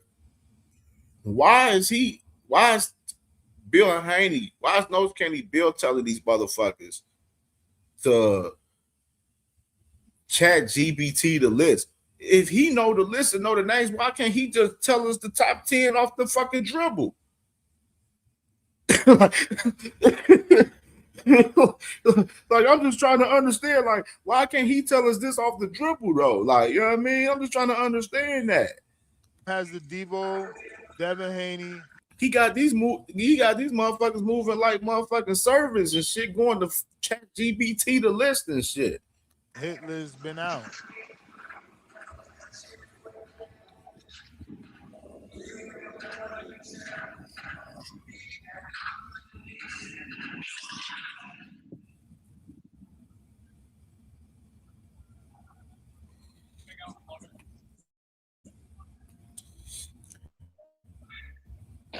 he gonna sit there and wait for it while they look for the list. Eddie said that the fight was for 47, and we came back and we offered him the fight at 52. And Devin said, I didn't fight at 47. I'm fighting at 47. I didn't fight at 47 yet. I'm fighting at 47. We're going to do the fight, let's do it at 47. So what you mean is that he didn't want to fight at 52. He fights at 47. He wants to fight right? for that same, yes, 3 division, right. 147 pounds. But according to Ness, he didn't get an offer. That's not true. Now, go back to Shakur Stevenson has an offer now at 47. So he just tried to tell us that once again, like they've been talking about as far as Boots Ennis, saying that they wanted to fight Boots Ennis at 147, not 152. No shit, Sherlock. We know that. But at the same sense, y'all wanted to fight Xander after that. Once Xander beat a basketball rule and got another strap at 154. You see the logic of that? Do you see the logic of that right there? You feel me? Like, I said, y'all want to fight Xander. Yeah. After he got his strap, I got another strap at 154, but y'all didn't want to fight Boots at 152 though. Y'all make this make sense. That's another guy on the list. Take your time, Ness, and just ask me all the stuff so we can get all this shit out. Yeah, but what Ness is telling you is that Shakur himself said he can't make 47. He's going to fight at 44. Shakur himself said he don't got no offer. Okay, he has an offer. All right. He is pressing upon Shakur fighting at 147 for what? Shakur already told y'all he's not fighting at 147 unless it's a rehydration clause. And round one, Ness, that's the real question y'all should be asking Nose Candy Bill. Ask Nose Candy Bill, will he take a rehydration clause at 147 to fight Shakur? That's the real question that need to be asked upon the fight if they're trying to have the fight at 147. Because that's what Shakur wants. Right, but he said he don't. He said he don't. Pounds. He said you lying. No. You said no. You said move past it. He's not going to do it. He already said he's not going to do it. He's going to do it. Yeah, he already said he only fighting at 47, but he also said that he ain't getting no offer. Well, pull that up where he said he didn't get an offer to fight at 47. It's on his tweet. I'm blocked, but they sent me a screenshot in the past. Okay, we'll have him. Have him show us. Like, I don't understand why Nose Candy Bill don't understand what Shakur wants. And he's been screaming it out for the past 3-4 months about the fights at 147 pertaining to all the guys at 147. He won rehydration clause on Ryan Garcia, Conor Ben, and Devin Haney at 147. Why doesn't Nose Candy Bill understand that right now on June the 4th of 2026? When the whole world knows that for Shakur Stevenson right there as far as 147. Whole world. Like, I don't understand why the man Nose Candy Bill don't understand that shit. He's pressing upon the Shakur fight. This fucking fight's Keyshawn. This fight Keyshawn, bro. Yeah, that's what y'all pushing too.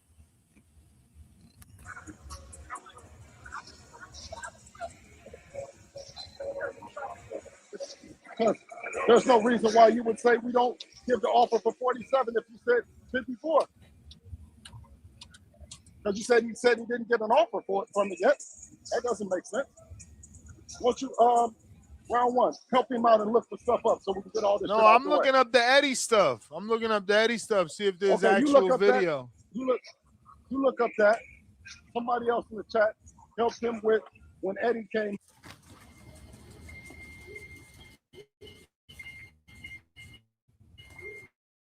Sometimes the best thing to do out. confirmed the offer for Devin Haney versus Jaron Bucenis was specifically at 147 and not at 152, like I said.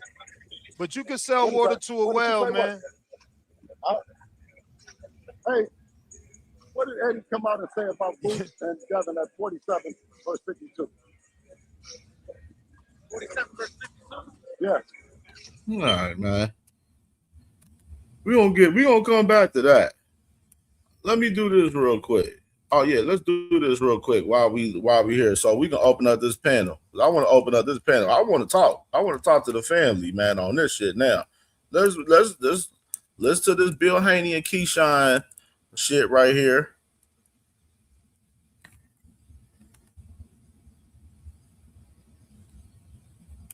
These motherfuckers running content on that bitch crazy. Where is it? This one.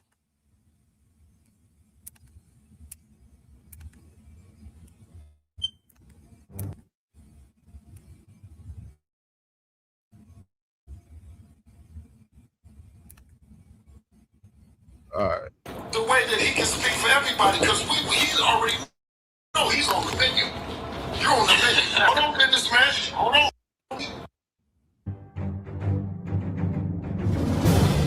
Listen, I don't know if he can speak the way that he can speak for everybody, because he already know he's on the menu.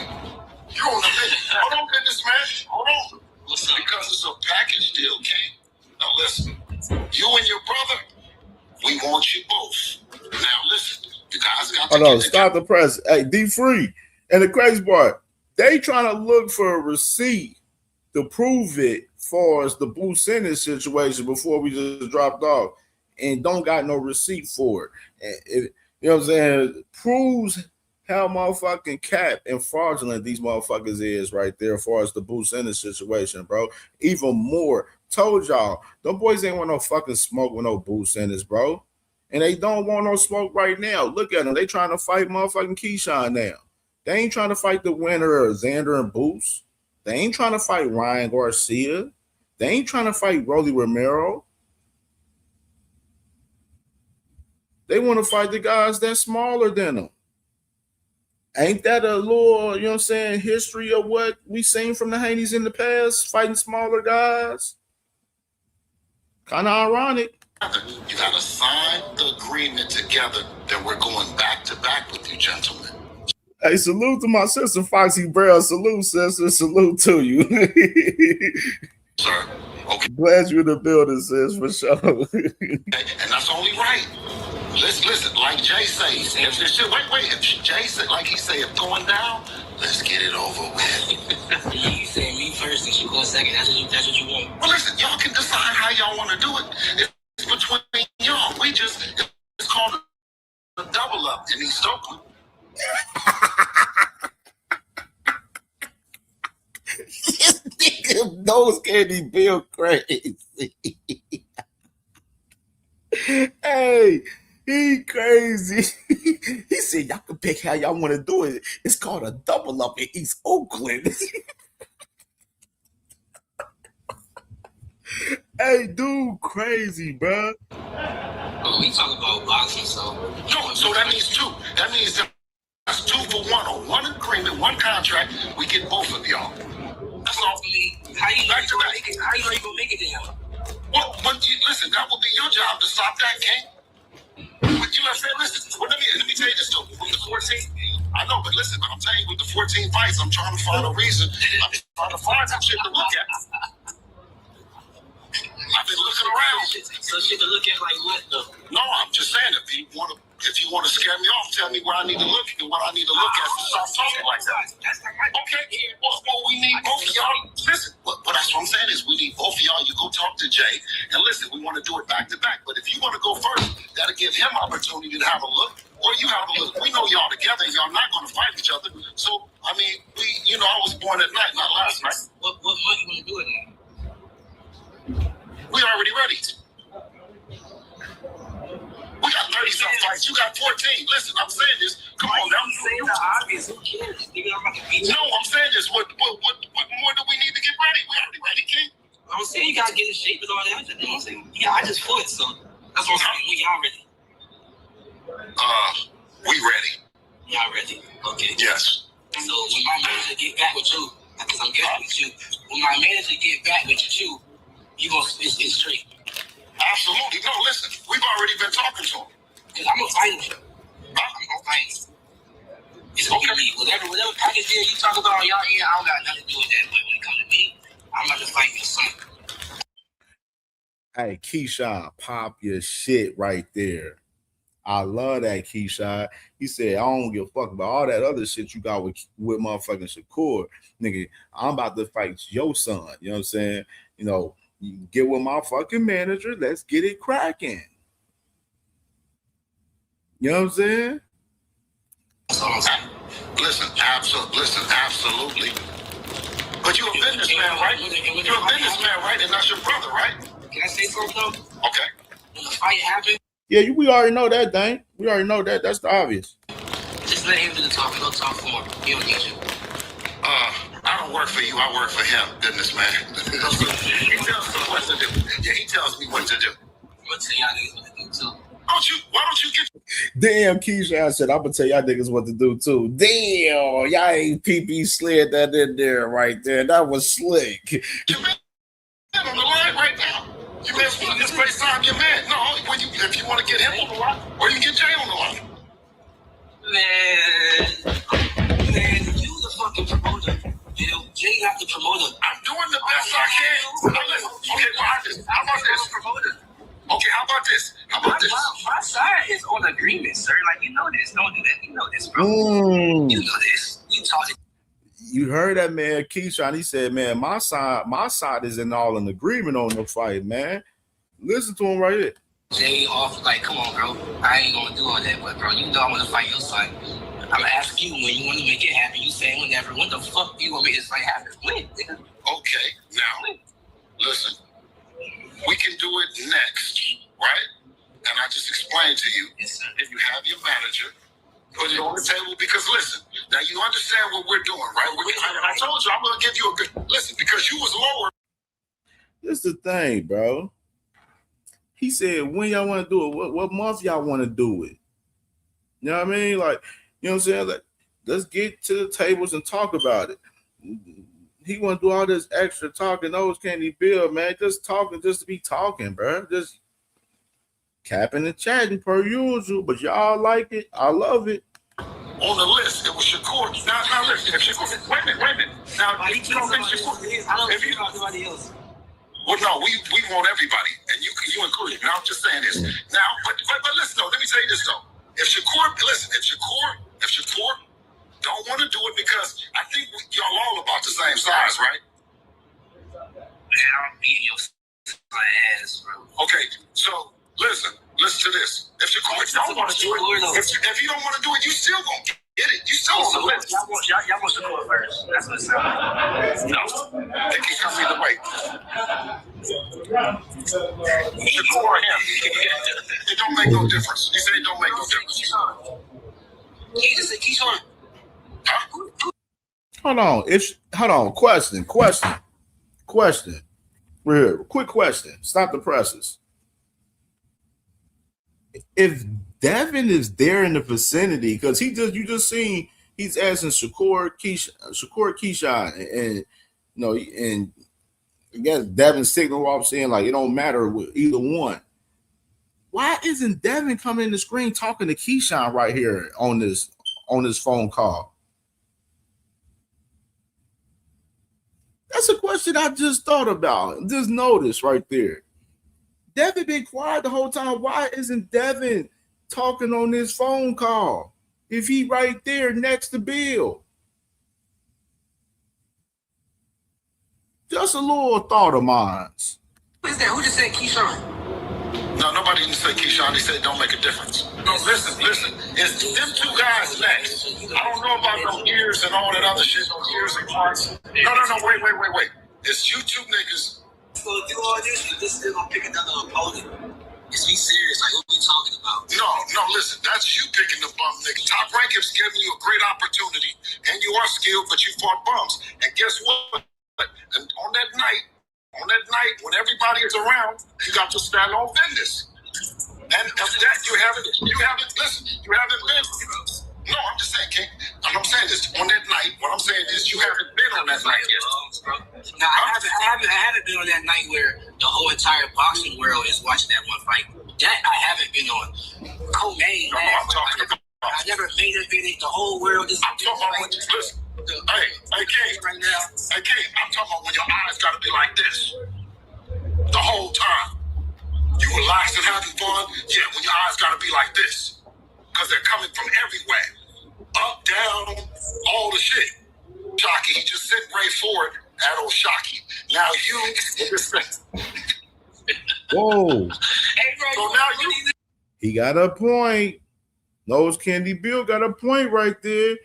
The man, Shakur just sent Ray Ford at a Shocky. Now he's sending Keyshawn.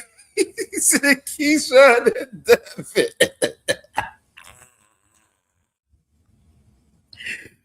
Nose Candy Bill got a point. He got a point right there.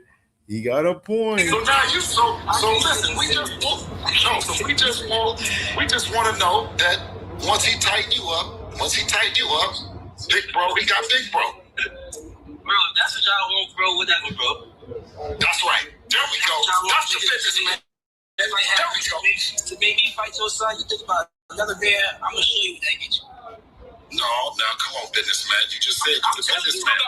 When I first seen you. Now you heard that man Keyshawn. He said, "Y'all over here thinking about another man. I'm gonna show you where that gets you right there."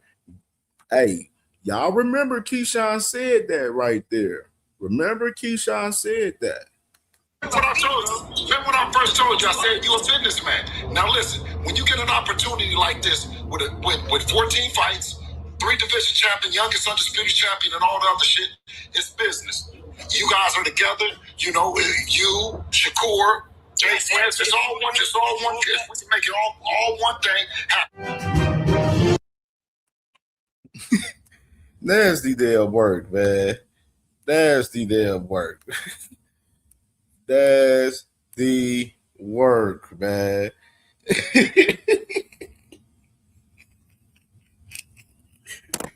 This shit fucking comedy, bro.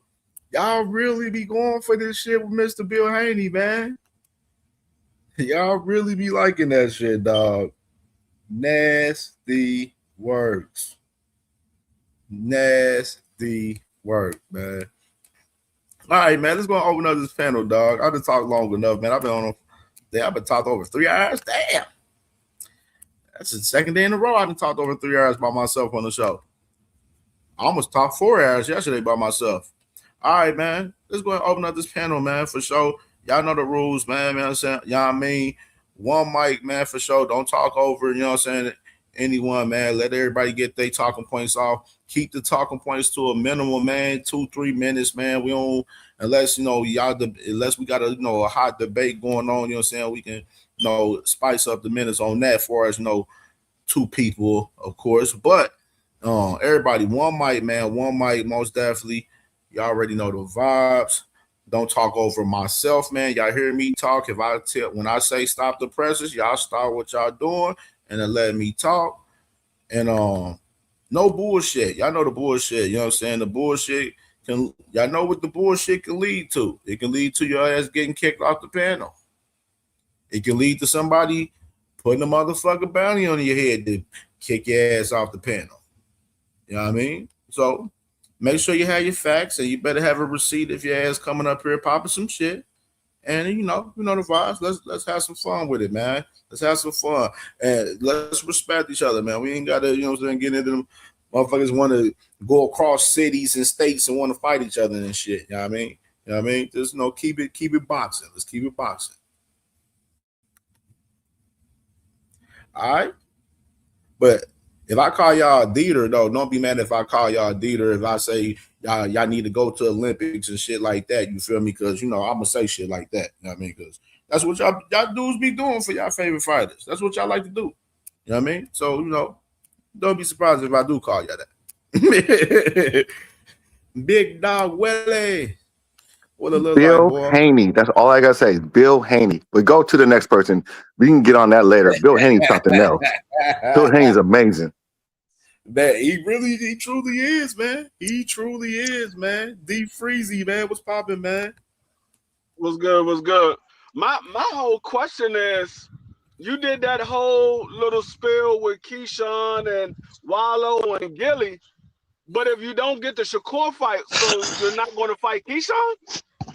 That's my question. If you don't get Shakur, you're not going to fight Keyshawn? So in order for you to fight Keyshawn, you got to fight Shakur. That's what I got from the whole spill. Oh, we want both of you. Make sure you sign and get him to sign. Talk to Jay Prince. Keyshawn like, man, I'm talking for me. I ain't got nothing to do with him. Whatever he want to do is what he want to do. But I want to fight Devin. So I just don't understand that part. If Shakur backs out, you're not gonna fight Keyshawn? We know what it's about, though. We know why he said that. We know why. No, I know why.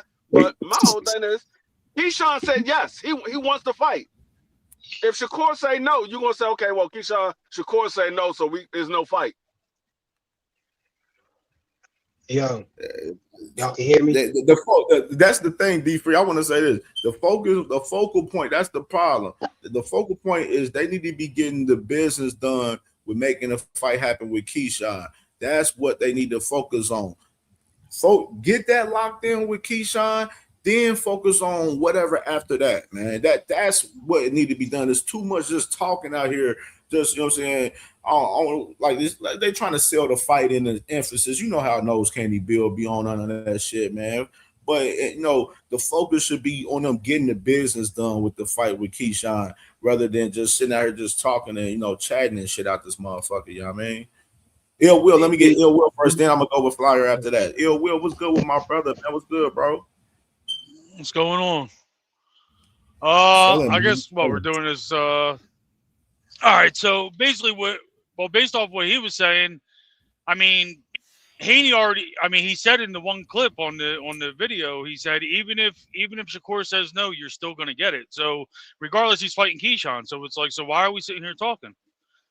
Like, where's Haney signing? Exactly, Ill Will. Exactly. Where's Haney signing to? Where that contract's coming from. So what promoter is he signing to do that? So you're talking shit. You ain't even signing nobody. You're a free agent with no back money. So before you even get into anything, like, where are you going?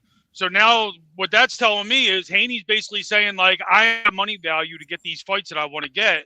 So now I'm going to try to get Keyshawn to agree to something through Shakur so that I have Shakur on the back end. And then I'm going to leverage Shakur on the back end to get me some more money up front.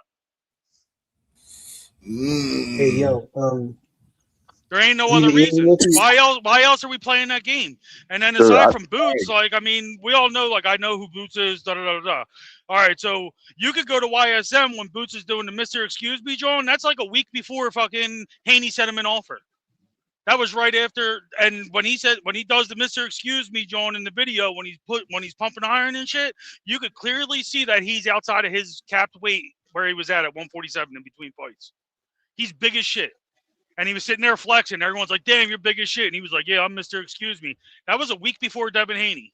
So why would he say, yeah, I'll fight you at 47? He's clearly on the YSM video, big as shit.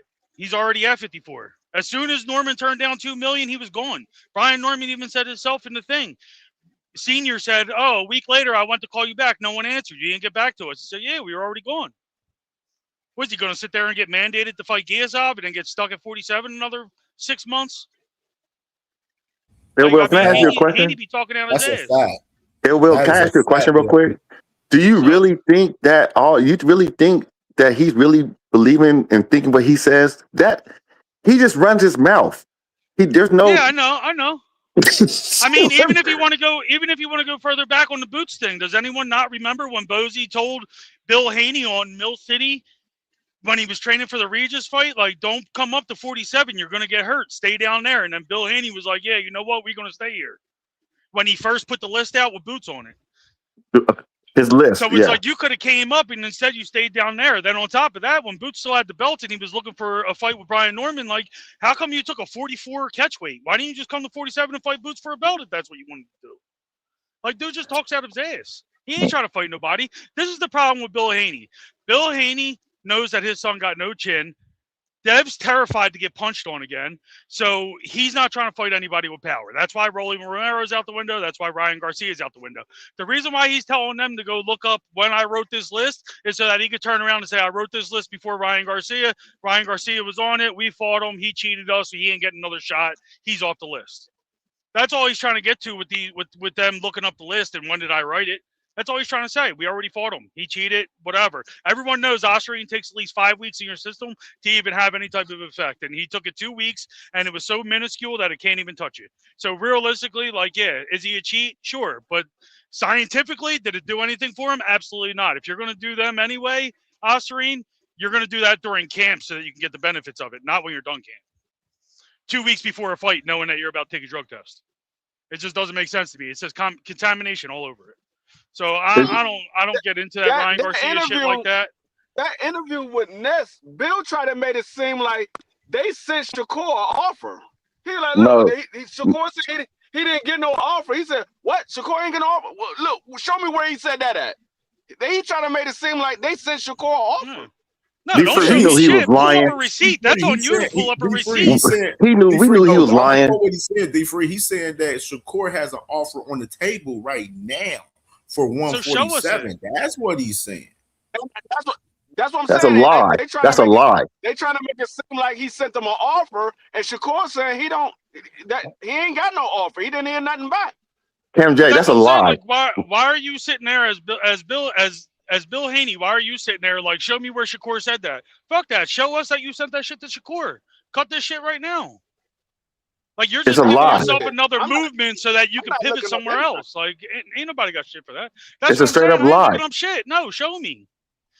He's lying. That's what it comes. He's just lying. Yeah, he's just trying to pivot off the wall so he can move somewhere else. That's all he does. Pivot and move.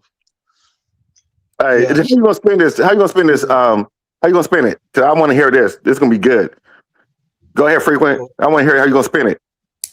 Oh, I thought you was trying to jump the line, bro. No, but y'all can hear me? Yeah. Yeah.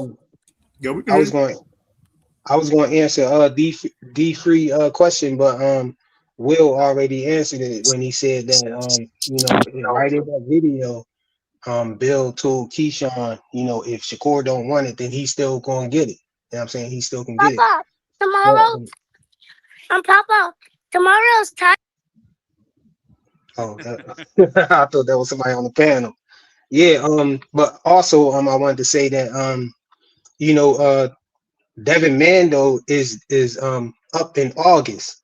So, if the WBO mandate the fight, it don't matter, you know what I'm saying? Because it's gonna be a mandated fight. If nobody ain't willing to pay for the fight, go to purse bid. If Bill and them don't do nothing, make no moves and nothing, it's gonna go to purse bid, and we still gonna see the fight if it get mandated. But also what Will was saying about Devin and them not wanting to fight nobody with power, that's why Rolly and them gone. But Brian Norman Jr. was the first one there, so and everybody thought he was gonna knock Devin out because he hit that dude from the extra in Godzilla movie. You know what I'm saying? He lost his memory for a month or whatever. You know what I'm saying? So we can't say he wasn't trying to fight nobody with power, because he fought him. That was a setup.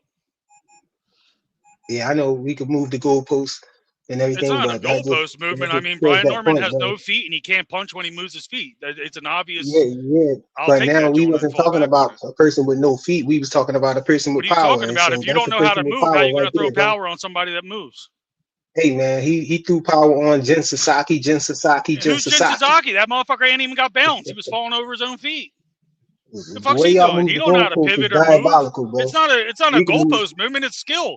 Argue skill. So let's talk about people who got feet. How do you punch somebody that can move? Let's talk about people who got. Let's talk about people who got feet. Then Shakur got feet. Then okay. He trying to fight Shakur. Then he trying to fight Shakur. Since we demolished the narrative of him not wanting to fight nobody with power. Then now let's go to him fighting somebody with feet. He trying to fight Shakur. Yeah, I mean, That's not what I'm saying at all. What I'm saying is you could have power and no feet, and a mover's going to move all over you. You got to but throw you ain't speed over saying, power, or else you're going to miss. then you gotta reconstruct your point. Then to Because say Brian, you gotta all right, so hold Brian on, Norman, bro. Brian Put Norman's your a shirt D back plus on, fighter bro. with power. Hold on, bro. Put That's your what shirt back I'm on just for a trying to second, clear it bro. up. You shouldn't have to clear it up, bro. Just stand on what you said, man. I mean, I to am be standing fair, on it. That's what I'm trying to man tell with you, power. bro. to be fair, You don't gotta add that part Brian on got and no say feet the either, man with though. power with feet. Flyer. He was Man with talking about power from with the feet. Now we Flyer. gotta He was add that talking on about now. power and skill, bro, in the same Come on, combination. he ain't say that, bro. He didn't say that. He just said they ducking people with power, and so I gave an Because I example didn't with know we power, were and now really we moving the comparing Brian goalposts Norman again. to Devin Haney like that. I mean, Right? No, you said nobody with power. Brian Norman punched harder than both of them guys, arguably. You know, so that but statement just Brian wasn't true, Norman man. couldn't punch a fucking heavy bag if it was swinging. Yeah. Come on, man. Yes, he could, man. Now Brian Well, Norman has no trash. movement. He don't move Let's his not head. He has trash no Brian defense. Norman. Brian Norman is trash, dude. Come on, He is a Norman. No, D he's not. minus Don't call fighter, him bro. trash. Brian No, Norman Nah, let's he's is not. just Let's trash. not go fighting, that bro. He far. might Let's be not go better that now far. with Brian Dallas, Norman but not no. trash, man. No, Bro, he's not look at trash. Brian Norman's Come on, last man. fight. He missed his last 5 punches, and the dude took a This what knee. they Like, do, how you big missed dog. the dude with 5 punches? Hey, That's salute what to they my do, brother big dog. Knockout right here, man. He said, has They anyone keep ever losing. requested for two fighters to sign the same contract? Yeah, they Good keep question. losing. But we already knew that Bill was on some bullshit. He's not gonna fight neither one of them. So I don't know why you have Devin try to fight one of them. That's just an excuse. We know that ain't gonna Big dog happen. Willie, when he gonna drop the belt That's a great and question. run away Well, he from might have Keyshawn? to because if he doesn't want to fight, how you gonna say you want to fight this person if this other person's on the list? Who He does this said he man want think to he fight both has? of them. Yo, man. He didn't say That's a he ain't great want to question right fight there, him too. Flyer. Hey, Flyer, He can said you he want answer to the fight question both right of here? them. Has anyone ever requested for two fighters to sign the same contract, Flyer? I don't know. I had to go back and do That's my what Bill research Haney on it, basically bro. did. Man, Devin been ducking Shakur for 3 years, and I got video evidence. I think Bill was just I think Bill was just trolling though when he said that. You know, because He always troll. He always troll. he was trolling No. off the fact that they That's call what he themselves said, brothers and they Flyer. That sounds not like You an heard gonna. him excuse. say that. It He sounds like an trolling off excuse. the fact that they You call heard him themselves say that, brothers and they Flyer. ain't gonna never fight. They ain't gonna never fight. And he threw 4 at Shockey, and now he's saying he's trying to throw Key at Devin. You know what I'm saying? You know, he trolling, bro. He trolling, bro. Everything is not to be taken serious, man. But he definitely want to fight Keyshawn, though. He definitely want to fight him. Man, I land right there. Y'all can do what y'all will with that. Oh, Bill ran, dog. Bill knew the heat was on, dog. Bill knew he talked himself into a corner. You know what I'm saying? The walls is closing salute, in. bro. What's good, bro? The walls is closing in on the Haneys. Nigga, Hanos is down bad. Hanos needs some therapy. Hanos need intervention. They got to have an emergency meeting and shit. You know, freaking Flyer can't even make no excuses for Bill. He talking in circles like a Fox News host. You know what I'm saying? He been ducking this nigga Shakur for 3 years, dog. The videos is all on the internet. Man, people don't realize these streams don't never go nowhere. When these niggas get on these lives, these motherfucking lives stay up here forever, dog. Bill been on so many lives over the years. He don't remember all the shit that transpired, and all this shit is documented. But niggas don't forget, nigga. Motherfuckers got to go through the catalog, pull out the receipts on these motherfuckers. You know what I'm saying? I got shit that predate Hanos. This nigga ducking Shakur. Before it was a Hanos clan, he was ducking Shakur. You know what I'm saying? This shit go back years. They ain't never gonna get in there with Shakur, bro. Never. I don't think they're getting there with Keyshawn either. I think they don't want to fight Keyshawn either. I'll be honest with you. That WBO. Bob Arum put the chess move on him. He was like, "Oh, y'all trying to go to Zuffa and take that W? Come on, we about to put you in the motherfucking checkmate. Fight Shakur, fight Keyshawn, or lose that WBO. You got 2 choices." This should be fun right here. Oh, hey, Knuckle Sandwich, man. Show your face, man. I ain't seen you on here before, my good brother. You know what I mean? And I'll let you up when you show your face in the backstage, brother. 2 Cents Boxing, what's good, sis? What's going on? What's going on? I'm trying to figure out why we gotta go through all of this every time it's time for Devin to get a fight. Like every time is they he on build online yelling at people, talking about people dead mamas. He doing all of he trying to get two people to sign one contract. Like what we doing? You know what I'm saying? It's entertaining, it's cool to watch, but like let's take a look below the surface. What exactly is Bill Haney's agenda here? Are they in cahoots and they plan? Is Bill trying to plot and scheme on something? Is he trying to create some type of public pressure?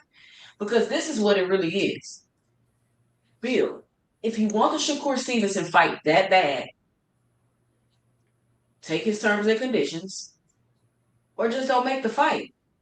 He already told you either 144 or a rehydration clause.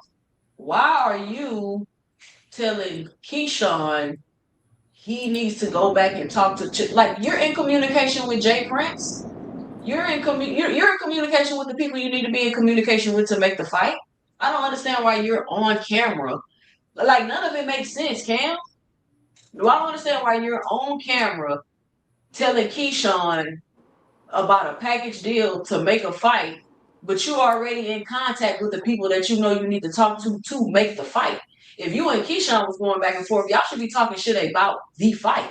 Keyshawn is right in front of your face telling you he want to fight Devin, and you talking about Shakur. That's just like if I'm dating a guy and we be together, and every time me and him together, he talking about other niggas. Like, listen, do you want to talk to me or not? You want to fight me or you don't? Don't talk to me about fighting other people when I'm right here and I'm willing and wanting to fight you. And obviously, Shakur Stevenson ain't trying to fight y'all right now unless you meet his demands. So if it's that dire for you to fight Shakur, you're going to have to fight at 144 or take the rehydration clause. It's going to be as simple as that. I don't understand what's so hard about this. Now you got to get two people to sign. You got to get Shakur to go back on what he want. You got to like, golly, Bill, fight somebody else. This is you got to do too much to get this going on. And you got to do shit people ain't never even heard of. You need two fighters to sign one contract.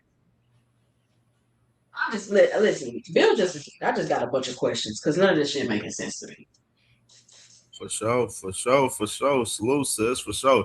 Jay Smith, man, salute, man. What's going on, man? First time over here, man. What's popping with you, dog? Bam. Salute, family. First off, appreciate you letting me drop in. I'll at you guys. And I heard the topic that you guys were talking about. I wanted to chime in on that if I can. For sure. So you guys know that we have seen Keyshawn Davis, expressing interest in wanting to fight Devin Haney. He's been doing that for a while now over social media. And now we're seeing Devin Haney saying, hey, Keyshawn, let's do it.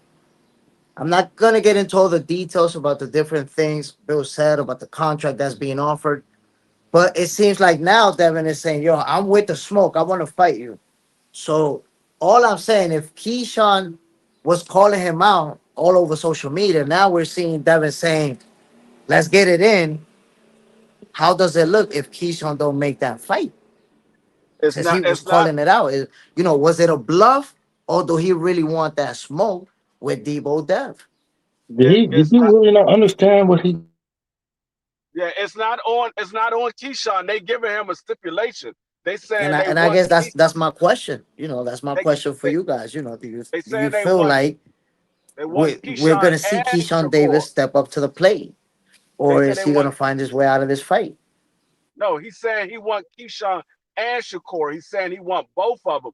He said they not making a fight with just Keyshawn. They making a fight if Shakur is on the table. So if Shakur is not on the table, they're not making a fight with Keyshawn. I don't know if it's just me, but I can't hear anything. You got to go back out and come back in. Okay, now I can hear it. Now I got audio. Were you guys able to hear me? You can't hear the person talking, so you might need to go out and come back in. We can hear you. Yeah, I can hear you. But yeah, you probably can't hear. You can't hear D Free. I could hear everybody talking except D Free. Okay, yeah, come out and come back in. Yeah, I'll be right back, fellas. All right. But That's why is he saying how? Hold on. How I is Keyshawn gonna don't find a think he way heard out the the Bill fight? Haney shit. I don't think he How heard is the Bill Haney Keyshawn gonna shit. find a way out the fight? Keyshawn trying to make the fight. Man, listen, I'm not about to let Bill play with my intelligence, y'all. Just we could talk about it because it's entertaining, but we're not about to let Bill play with our intelligence. We're not. We're not gonna sit up here and act like Bill is serious because he's obviously not. He's obviously not serious. Automatically, when that video first started, Cam, and I seen Bill talking to Keyshawn, and then he said something about both of them signing, and he was talking about the fight. Because I went over this morning. I stopped the video and I said, okay, let's critically think. Yeah, he said Automatically, this video is capped because he's on here talking to Keyshawn about making a fight, and he know that's not who he need to be talking to. So it don't matter what he say for the rest of this video, off the rip, we already know it's capped for entertainment purposes only. And my question is, you said you're going to send over a contract for Keyshawn and Shakur. You want both of them to sign. Who is making the fight? Who's making the fight? We know Keyshawn is signed with Top Rank. Shakur, right now, he's a free agent. He's not signed with anybody. It's rumored that he's signing to Zuffer. We don't know if that's true or not, but right now he's a free agent. Devin Haney, who is making the fight on your behalf? Because you're quote unquote the A side. Who's making the fight? Let me say something. Let me say something real quick. I think Shakur right now, and I know it's been no official announcement, but I think he's 100% signed to Zuffa Boxing, and we're just waiting for an announcement. And I'm gonna say why I feel that way. Eddie Hearn was on an interview. I know you guys probably seen it, where he said, he signed with Zuffa Boxing already. They're gonna give him like $15 million. What are they gonna do? Have him fight with Shakur Foster for $15 million? So I feel like Eddie was actually trying to shade a little bit because he knows that Shakur Stevenson is a big signing for Zuffa Boxing. Obviously, there's going to be a big announcement. There's going to be a photo shoot and all of that stuff. And before they announced it, boom, he just threw it out there like, yeah, he already signed with them. To me, I felt like Eddie Hearn was like, fuck them. I'm going to throw it out there before they even do the little surprise announcement that they're trying to do. So I think it's a done deal. It doesn't even matter if he signed or not. What that tells me is one or two things. Either Bill Haney already knows that, and that's why he said that, because he know Shakur is not going to be able to sign that contract because he signed a Zuffa.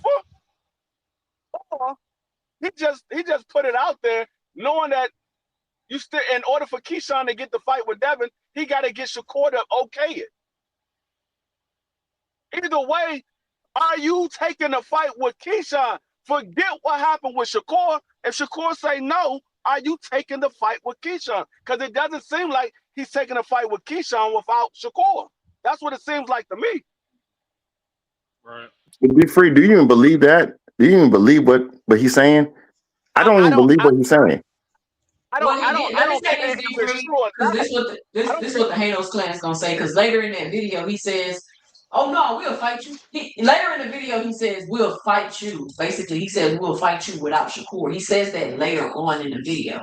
So I know people gonna start pointing at that saying, "No, he said he'll fight Keyshawn."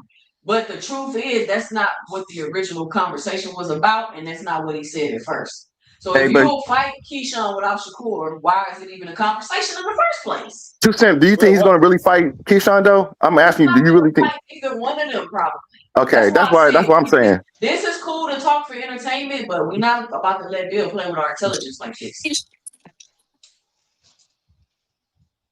I'm not saying he won't fight him; he might, but we don't. What do you think though? I mean, knowing Bill Haney, what do you think though?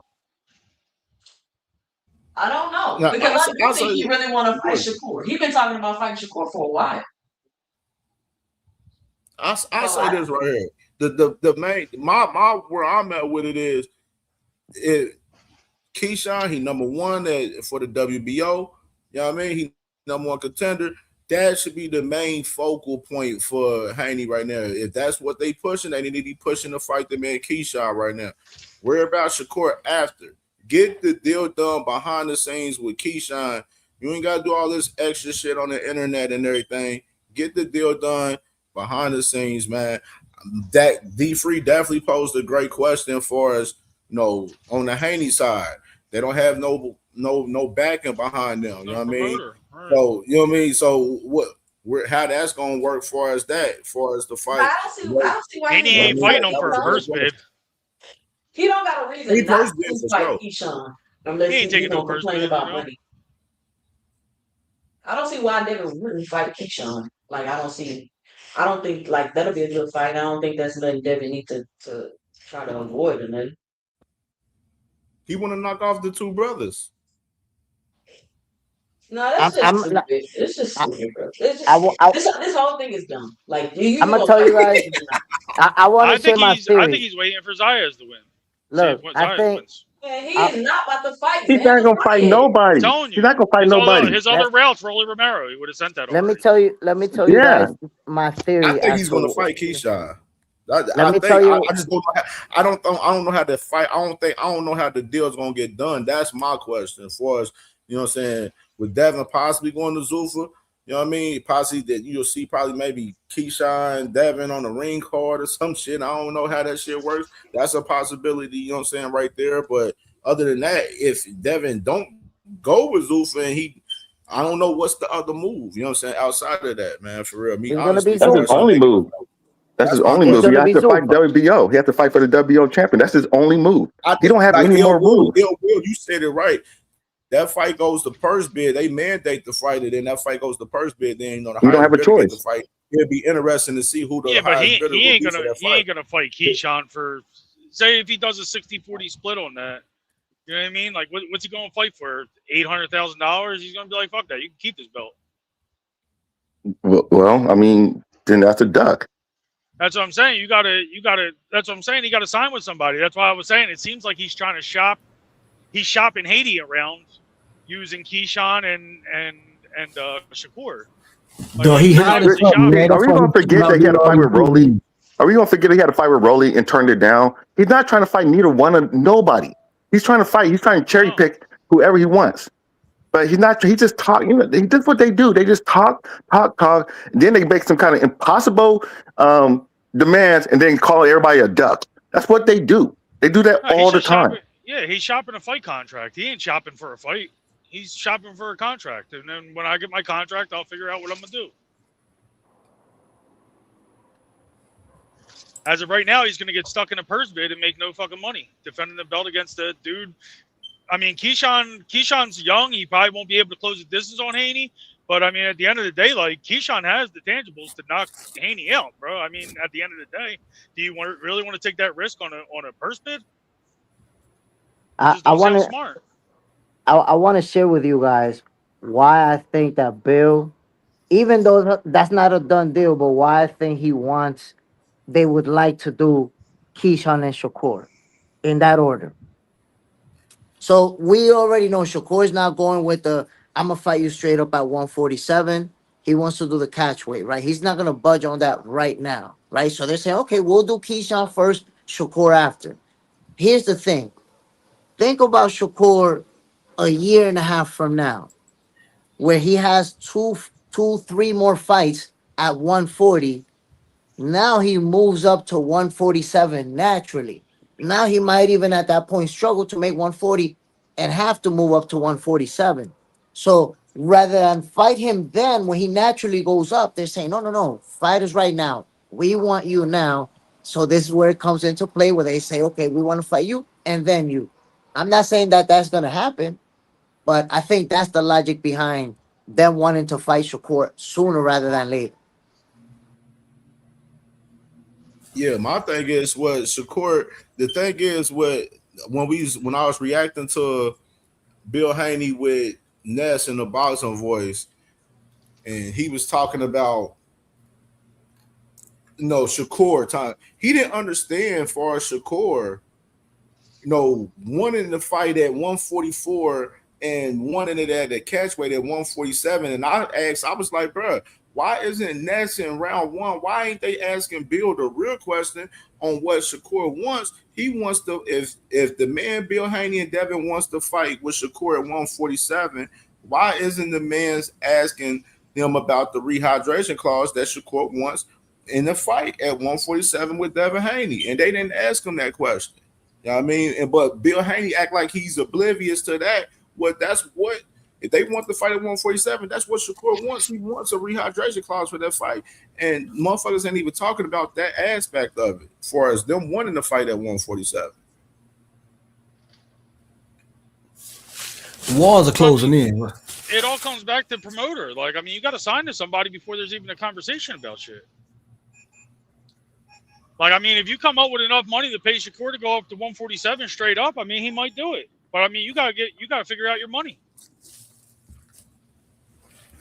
Yeah, if Bill can't go ahead. He just ain't gonna do shit on the strength. My bad, go ahead. But Bill can't out-business Jay Prince, so I think he's just running his mouth. I mean, that's basically what it comes down to. It. Jay Prince ain't gonna let Shakur do anything without his blessing. So I don't. And Bill knows that. Bill knows that. I don't know why. Like True Sense said, I don't know why we even here. For real. Huh? They haven't even talked to Jay Prince about Keyshawn yet, for real. I know. Yeah. So this Bill being Bill. And you heard in the clip that man Keyshawn said, "Talk to my manager." He's like, "We already talked to him and stuff." Well, all right, that's where the conversation need to be at right there to lock the fight in. Let's get not to mention, is Bill going to fight Shakur with a rehydration clause? Because Shakur said I'd fight at 47, but I need a rehydration clause. So is he going to fight him with a rehydration clause? Man, Shakur not going to 47. He said he'd go. It just got to be a rehydration clause. I think I'll fight him with a rehydration clause. Absolutely. Who, Devin Haney? Devin Haney going to fight for no. Devin Haney going to fight Shakur with no rehydration clause. Nah, he's not going to want to be on one. Nah, but that's what I'm saying. Shakur will definitely go up there on a rehydration. Yeah, it depends. Yeah, but not Devin Haney. I'm coming in at 180. You know.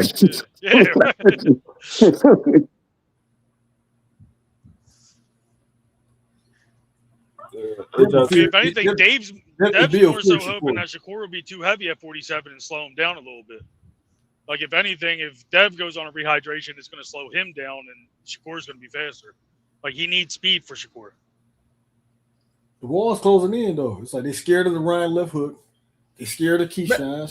I'm no cap. I'm glad you went there because I was just about to take it fucking there too. What y'all? Let me ask y'all this: what y'all think about the aspect of Nose Candy Bill when round one was asking him about Ryan? He was dismissing everything said about Ryan every trip. What y'all think about that? Yeah, he was basically saying, pull up the list. I already fought him. He cheated. I'm done with him. Like, I'm not acknowledging that shit. That's basically what he's saying. He just don't want to fight him. That's just basically what it comes down to. He just don't want to fight him. He's scared. And I mean, I don't want to call no fighter scared, but he's scared. And I mean, he already turned down Rolly. So I don't understand the Rolly thing. That's my thing. The thing about him is you would think he would be challenging to try to fight the champions at 147. He's not trying to do that. He's trying to fight. I mean, he's trying to. They happy of the Keyshawn shit because now he mandatory. So now they like, oh, he mandatory. So boom, that is cool. That fight cool. But I like the Keyshawn. Don't get me wrong. I love the Keyshawn fight. You know what I mean? I love the Keyshawn and Devin fight. You know what I mean? It's not an easy fight. I don't like that's not an easy fight for Devin. Keyshawn's good. It really isn't though, Big Dog Willie. And that's what I told people. Keyshawn versus Devin is not a layup fight for Devin. You know what I'm saying? Keyshawn, he's not no Brian Norman Jr. He has more skills than Brian Norman Jr. He has a lot more skills. Yeah, I mean, does the experience factor play a factor? Hell yeah, play a factor in this for sure. As far as the fight between the two, most definitely. You know what I mean, but I'm just telling people this is not a layup fight for Devin, bro. Like for people just out there just sitting there like thinking Devin's just gonna walk through motherfucking Keyshawn because I'm seeing that from a lot of people. Me personally, I believe Devin. I edged Devin in the fight. I got him winning, but. I'm just saying in general, this is not no layup fight. Keyshawn's more athletic. Keyshawn's faster, and Keyshawn he's a smart fighter. He got the Olympic pedigree. He's not like you said. There's no layup for this. Is like a 60-40 fight 55-45. That's not no easy fight. And I don't know why people think Devin. I don't think why people think Devin's gonna walk through this man. Shakur can't walk through Keyshawn. I don't know what Ryan can't walk through Keyshawn. Tank can't walk through Keyshawn. No, this is not an easy fight for nobody. Keyshawn's a good fighter. Yeah, Keyshawn You mid got a range. good point, big dog Willie, right there. They don't want to fight Keyshawn, but they didn't back themselves into a corner. See, they didn't think Keyshawn was going to get that mandatory spot, but Bob pulled the strings. Yeah, Bob paid that shit off. And now they boxed in. Man, y'all stop playing. It's the same thing, same narrative they was trying to spin for Brian Norman. If Bill don't want to fight somebody, they not gonna fight. Nobody's making Bill Haney do nothing. Like they not. Like let's be. But what they gonna do with like Bill? Like you said, Bob got the WBO on his around his fingers. So what they gonna do? He's gonna give up the belt? That's the only thing he's gonna do. That's the only thing he can do. Devin can do. Give up the belt. That's it. And that's gonna be an official duck. Yeah. If he fights Shakur, he give up the belt. If he fights Keyshawn, he gonna lose. Keyshawn know he can beat Devin. That's why he talking that shit. I'm not 100% sure. Gonna help him beat him. Shakur know how to beat Devin, so he already told Keyshawn how to beat him. I'm not 100% sure that Keyshawn wins that fight. I think it's a 50-50 fight. I think he can win. I'm just not 100% sure that Keyshawn will win.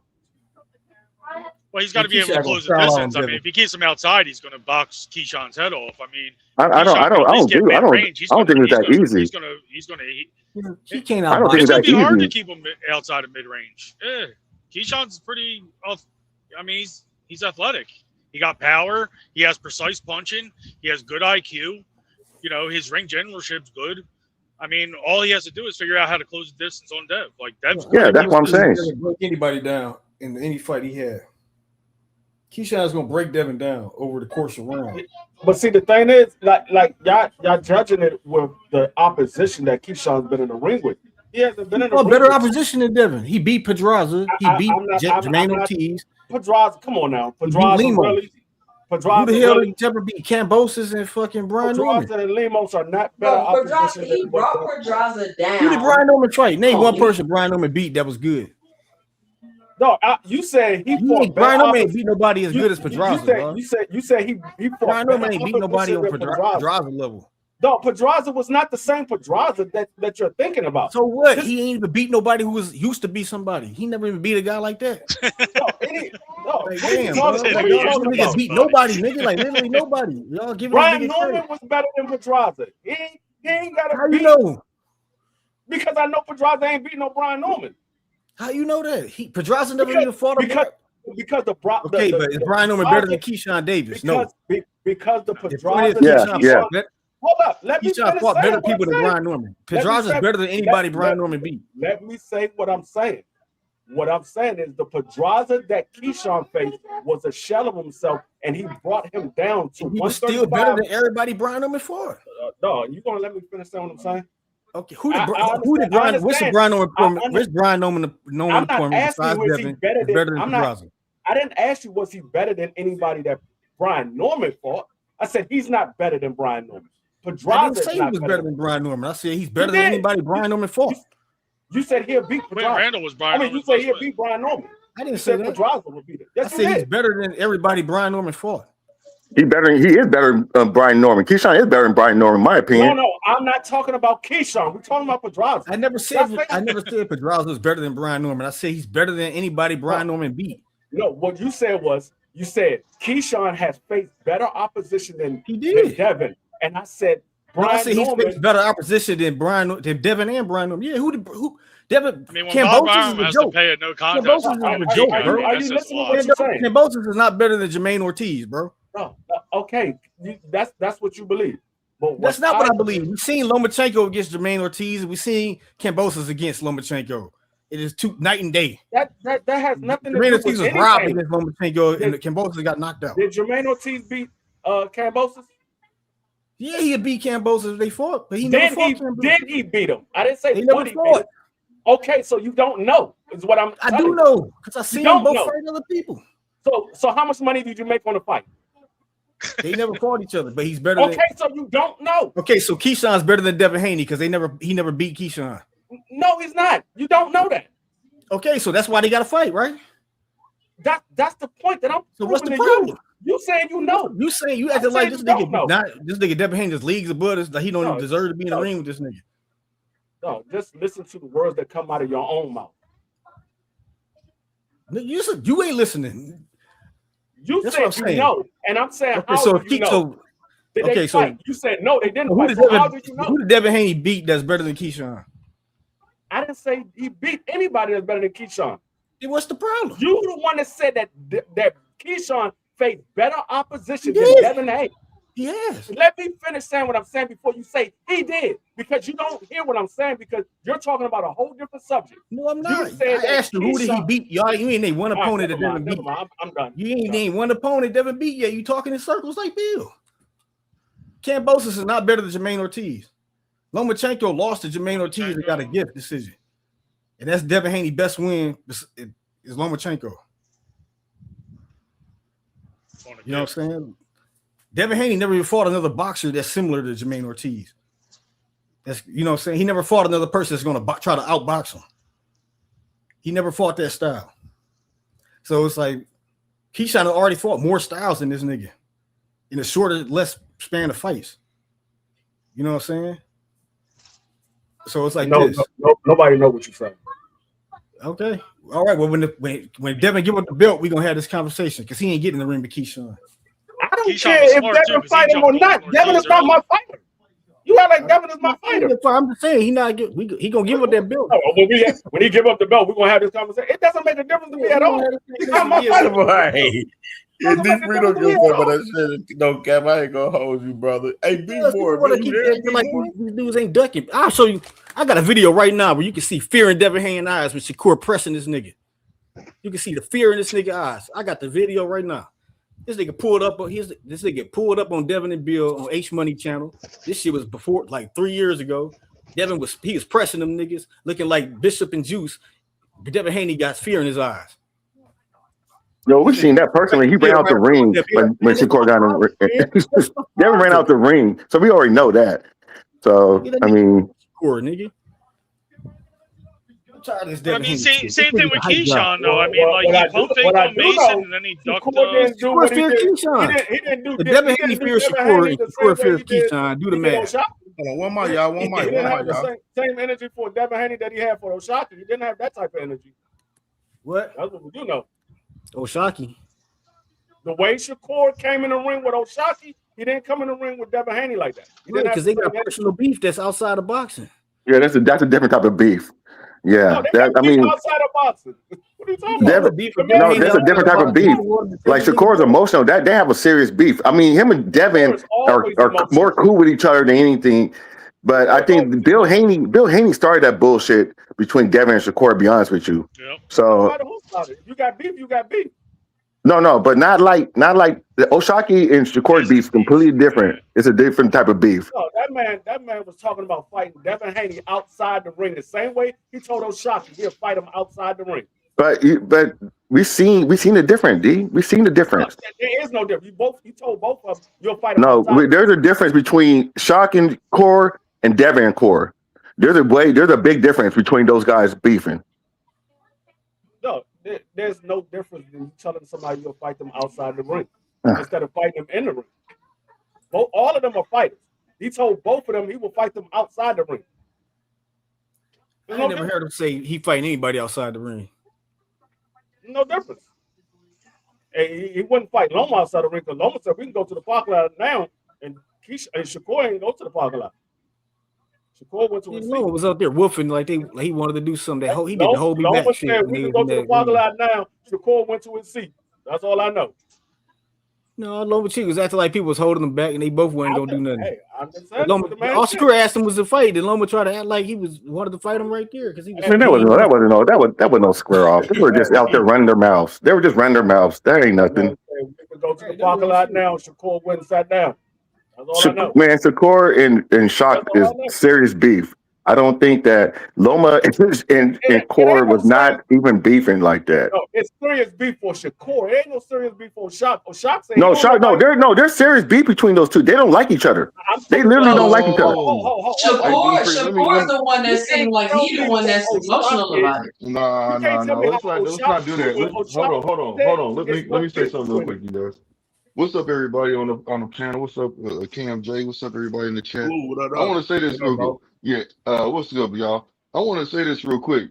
Now, I'm gonna tell you all just like this: just because a man is sitting there being humble about the situation doesn't mean he don't have beef. There's plenty of people that know how to be quiet and still have real beef in this world. Please stop trying to dismiss the fact that this man has beef with this man. That's why he's been calling him out. That's why he's been using his name. You don't have to do that. If you don't have no beef, why are you mentioning his name? Why are you talking about calling? Why are you disrespecting him calling, oh, after I beat your son, I'm going to beat your dad? How is that disrespectful? disrespecting? First of No, all, stop. Oshaki Hold about on.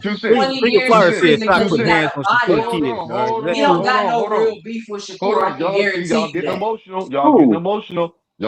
Flyer Ain't said letting this me nigga put finish. hands on Shakur kids. Is that true? So let me hold on. I Let never me heard that finish shit. because I'm not even finishing you and you're jumping in saying what you want to say instead of let me That's not have the being floor. emotional though. I'm just cutting It you off. is. I mean, but you know what you're doing. Like I could say that, but you're not okay. So you don't have panel etiquette. So let me say that thing. Why you gotta insult me though? Like, come on, sis. Let's get up with this bullshit. Like, you know, I give you All the right, most respect. all right. Please don't Go do ahead. that. I give you Go ahead. respect. Please stop. I give you respect. I'm Please not stop doing that. disrespecting you. Okay, well, I'm not disrespecting you by saying that. I just said emotional. I'm not sitting there tearing your character down, saying Let's anything. go, When I Blue. say break God panel, no, damn. Let's stop, go. stop. This is what you do. Then you want to make it seem like you're the victim now. Don't do that, please. What are you talking? Just talk, Blue. Go ahead. Okay, thank you. You're welcome. What I'm trying to say is this. That man has beef. Both of them have beef with each other. There's a built-up history. That's the reason why the nigga was talking with. That's why Shakur was talking with passion. And you seen that. Oh, Shaq was trying to was trying to save face, but then his true intentions came out when he was like, oh, don't disrespect me now. Don't get out of line right now. When he's doing it the whole time, calling him a bitch, telling him this, calling him a bum. He's being disrespectful. So if you really was saying what you're saying, you would have pushed him or did the same thing, what you did to Raymond Ford. You would have basically let it be known right then and there, bro. You disrespected me, and that's it. Not tell a person stop disrespecting me, and then continue to let that man disrespect you, and then want to shake that man that's disrespecting you hand. Blue, what that got to do with them making a fight right now, though? They're still gonna make. Hold on, time out. I'm talking about. I just came in and wanted to say something on what I heard. When I heard that people are sitting there saying one thing and this, but I'm saying, look, keep the same energy with both fighters. Just because you have one fighter that's being humble doesn't mean that he doesn't have real beef for the person. That's all I was trying to put out there. Y'all got it. That's all I was saying. He got beef with Devin Haney. They the ones sitting here trying to make it seem like it's not the same thing to be. He got beef with him. Like we know the beef. Hold on, we know the beef with Devin. I mean, with the beef with Shakur and Shock is some intense shit. You know what I mean? We already know the storyline. It's all about now, as far as Shakur being the man of his word and making the fucking fight. That's where it's at now, Blue. I mean, in reality, that's where it's at now. Where's the? Does anyone have Shock beating Shakur? That's a fact. No, I can dig that, right? But you gotta let the fight happen. You gotta let the fight arise. You see what I'm saying? They still gotta negotiate, figure things out. You see what I'm saying? Just because he goes over there, just like I keep telling people, I think it's a one-off. I think he's going over there, having one fight, he's making a bag, and that's why I told everybody. I keep saying this over and over. Everybody knows my saying. The man's on. I don't see the fight happening this year. Kept saying that over and over, and it's only evident because this man Shakur already has something planned in the situation that he had arising. So therefore, he got in there, told the man it is what it is, and he's gonna do the fight. Now, if the fight don't happen next after this fight that he has planned, you see what I'm saying? And he keep pushing off and making excuses. Man, that's a duck. It is what it is. No. But at the same token, Hey, Blue. Me we're both Shakur fans. Hold on. Stop the presses, Blue. Who's the other fight that he has planned? I don't know. Obviously, something's going on. Something is going on for him to. Hold on, Cam. I can't say this as a Shakur fan. Hey, Blue, this fight has to happen next. It has to happen next. I'll be very disappointed in Shakur if you try to go a different way. This fight has to happen next.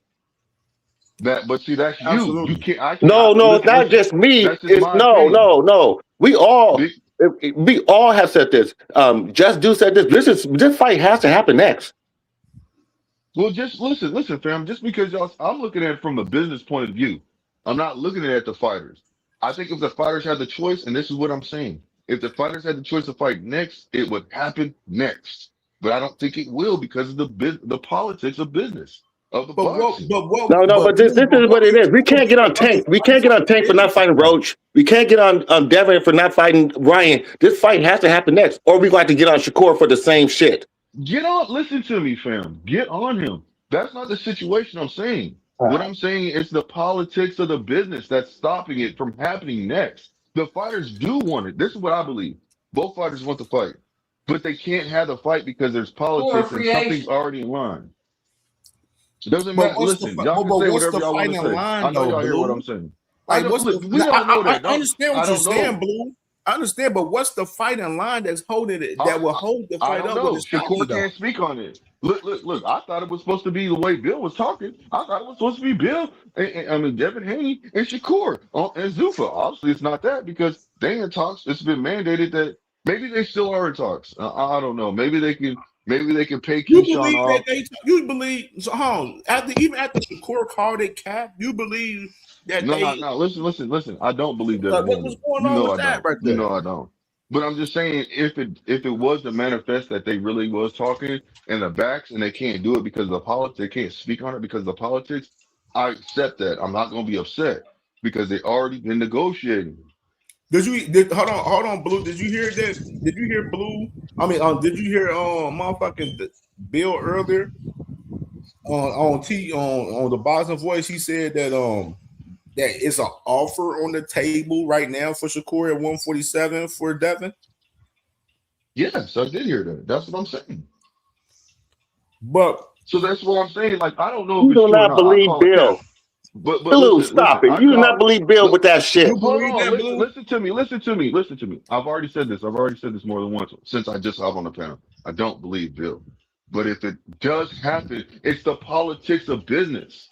Now, maybe he really was in negotiations, and because the mandate came up, they have to stop, drop, and roll, and have attention to the man, to Keyshawn now. I don't know. I'm just going off what it is. Now, Blue, you got Shakur. He wants to fight at 144. Devin wants to fight at 147. Motherfucker Shakur said the fight at 147. It got to be rehydration clause. You think Devin and them takes the rehydration clause in a fight with Shakur? No. Nah, I don't know, bro. I highly doubt it.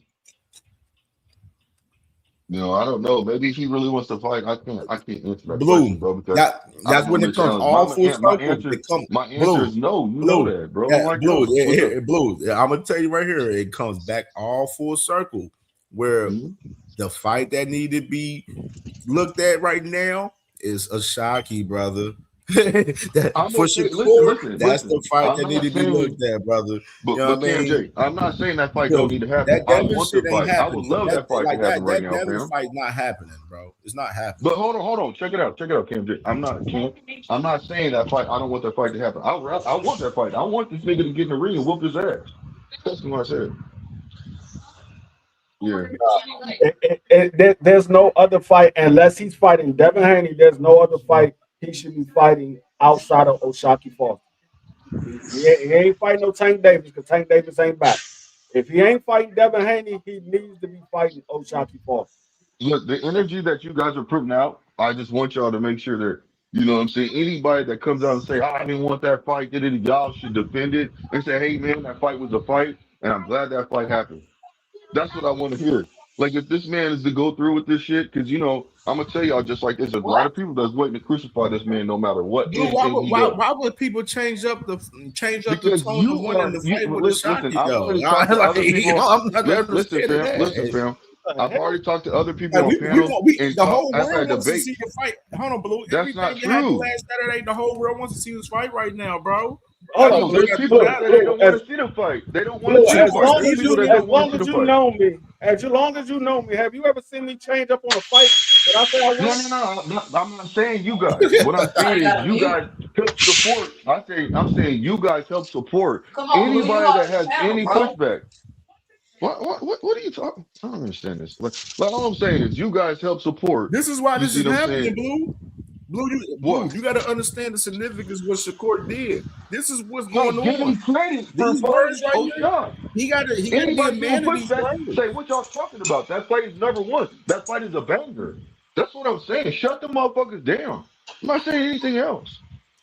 Because people are not. I guarantee you, once he wins, people will say, "Oh, well, he's a 130 pounder, like the 140 pounder." People are going to come with all kind of fucking scenarios. It doesn't That's matter. my It point. doesn't matter what. It doesn't. Shock called him out. Shock said he's scared of him. Shock said Look, all this bullshit, they got and then Lou. Shakur Me has to. and you Shakur needs to beat his understand. ass. That's all we're saying. Like I said, Blue. We like Shakur. We're Shakur fans, but we can't. I ain't gonna allow Shakur to get away with this shit because I didn't allow Tank to get away with it, and unlike Devin to get away with it either. I But can't bro, do that. I'm I not can't be. allowing. I can't do that. But Big Dog Willie, you're making it seem like I'm disagreeing with you guys. I'm not. I'm No, agreeing with you guys you're saying making the it sound fight. like it's okay for him to get taken out of fight, and it's not. We don't think we Yeah, What I'm disagree, saying Blue. is, Big It's Dog. just no, like I you know and that what 10 I know what speed. Blue's saying, bro. That's what no, is I'm not. going That's not on what I'm right now. saying.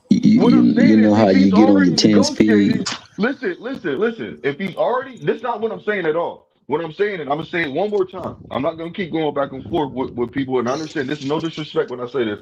Please 10 don't. What I'm speed. saying is this: the man, basically, if he's already negotiating with somebody, he's already in talks with somebody, has business with somebody, that has to happen. Not unless he could pay or set aside money, or he could figure out some way to where he can have that fight right now. If he's already in talks with somebody, instead of waiting for O'Shaquie, because he had to wait for O'Shaquie to win. What if Raymond Ford won? That fight ain't So, on the table. so basically, what we But he saying is, didn't win. Hold on, Blue. so Hold on, Blue. We got the thing is, what other fight out? Because we know, for one, we know we can scratch out Devin. The Devin fight's not happening. We scratch that shit out. It's not happening. This is what he's basically saying. That fight's not happening due to the fact what Shakur said. He said, "I'm not negotiating anything. I don't know what they talking about. All of that shit. Scratch the Devin shit off due to what Shakur said as far as that fight. Now we got for as other fights. What other fights does he have? Muratalla. Muratalla's about to fight Kasasia. That's not my point. That's not my point. Hold on, Blue. Hold on, Blue. Hold on. We gonna scale out the whole landscape right now for Shakur right now. I know what he's saying. It's not even a scale out thing that he's doing. Like, I'm just trying to let him give him paint a picture for Blue right here. You want to give me 10 seconds real quick? I got hold on. Let me finish. You got Muratalla, Kasasia, you got Abdullah Mason with Joe Cardina. You know what I'm saying? All of that shit at 135 kind of mixed up. Lamont Rhodes, Cepeda, shit like that. 140, Gary Anton Russell, he's available. Ain't no push between either party on the fight. Gary Anton Russell talking about he want to fight him last. Motherfucker Shakur ain't even really even talking about fighting Gary, period. Hold on, And then can I ask you one question? Hold on, Blue, hold on. You got Dalton Smith, our brother Puello. They about to fight coming up soon. Who else? At 140. What's the other guy? The IBF is vacant right now. That's vacant. They got people getting ready to fight for that belt. Now we got 147. He's, you know what I'm saying? 147. Ryan, Connor, Devin, he wants all rehydration clauses on all of those guys for those fights. Connor and Ryan got a little situation. They trying to get together. Devin wants to fight Keyshawn at this current moment, but in the process, Nose Candy Bill told us that he want motherfucking Keyshawn and Shakur to sign the motherfucking same contract today from what we heard from him today, which was crazy from what we heard from Bill today. You know what I mean? Yeah, I know. And that happened yesterday. We got that right there. So just to scale it all out, as far as we already know, is no other fight out there for Shakur right now besides really a Shockey Foster, bro. It's no other fights but a Shockey, bro. There is a fight that he could push, but I don't know why he's not pushing it. It's Gary Antoine Russell. He can push that fight. It's Gary Antoine Russell. Russell will fight. I don't know why he's not pushing. Yeah, I don't know why They he's not both pushing don't want that. to fight each But other. listen, no, stop. Let me But get my they don't point want. out. They Reason don't why. want it right But now. Cam, If that's the case, Cam, let me say something. Let me say this. I've been saying that and you know I've been saying this, that I want that fight. I want Shakur to push that fucking issue, but he's not doing it. And in my belief, in my personal feelings, is out of respect for Gary. That's why he's not pushing that issue. I don't know why he isn't, because if I was Shakur, because you already said I'm willing to fight you no matter what, I'd be pushing the issue. Fuck what you're talking about. But obviously, there's plans that's set in stone. But let me go ahead. I want to hear what this other gentleman was getting ready to say, because he was getting ready to say the reason why he feels like why I'm saying what I'm saying is because of this. I want to hear what he has to say. If that's okay with you, Cam. well, bro. What he's basically saying is like, if I lock in the shock, like there ain't no options. Like, what if say like Matchroom goes, hey, I'll give you a 3-fight deal, but you got to fight this person, and this person. Like, you're gonna turn down an $80 million 3-fight deal to go fight Shock, who's worth like what? Like, I mean, there's plenty of options. There's plenty of negotiations. I mean, dude's he's a free agent right now. He's trying to lock into something. I mean, supposedly, from what I hear on the low, is he got a 3-fight deal with Zuffa for $20 million a pop. That's what I'm hearing on the street. But I don't know how true it is. a fight? Wait. You said 3-fight deal for 20 mil? 20 million a fight, a he piece. Yep. Damn, that is insane. I mean, I don't know. I'm not saying it's definite. I'm just saying that's what I've heard. It can be as insane as you want to. But what I'm saying is, what I'm saying is, like, you're not going to turn shit down. You're not going to turn shit down to fight Shock. Like, I mean, that's like you're doing like, so you hate Shock, you got all these issues with him, but you're going to put him in a win-win position and then put yourself in a losing position on money and opportunity. And you're going to stop what you're doing. You're going to see what's available. Now, I'll say this. Hold on, Blue. Hold on. You just got excited a little bit right there, Blue. Now, the whole 20 mil per fight for Shakur, that I'm not believing. That's just cat. They threw that number out there. That's just not concrete right there. So just. But I'm not saying. That's what I'm saying. I'm not saying it's 100% true. I'm saying that's all I heard on the street. But what I'm saying is, if there was something like that, are you going to turn it down and say no? Hell no. I'd be mad if he did. Even if it's 15 million, even if it's 12 million, 10 million, you're going to take that fight because you're making more than what you're being paid normally. Hey, that's not reality though. Right now, though, Blue. You know what I'm saying? That's the thing. That's not reality, bro. You know what I'm saying? Well, look, the reality is right now is Haney's not signing. Hold on. The thing is, it's no R. We gotta go back to reality. It's no ROI on fucking Shakur getting 15-20 million a fucking fight. So that's right there where I kill that right out the gate. As far as that, now the reality of it, like we said, back coming full circle, is the Oshaki situation. Unless this man Shakur is going over there to Zuffa and he want to go fight the guys like Edwin De Los Santos and Rayo Valenzuela, was both of those guys are fighting June 28th, or the Mark Masayos over there at Zuffa and shit. You know what I'm saying? Look at We Fight All Night TV. As soon as I said Zuffa, that motherfucker name, he popped up like Candyman, this motherfucker.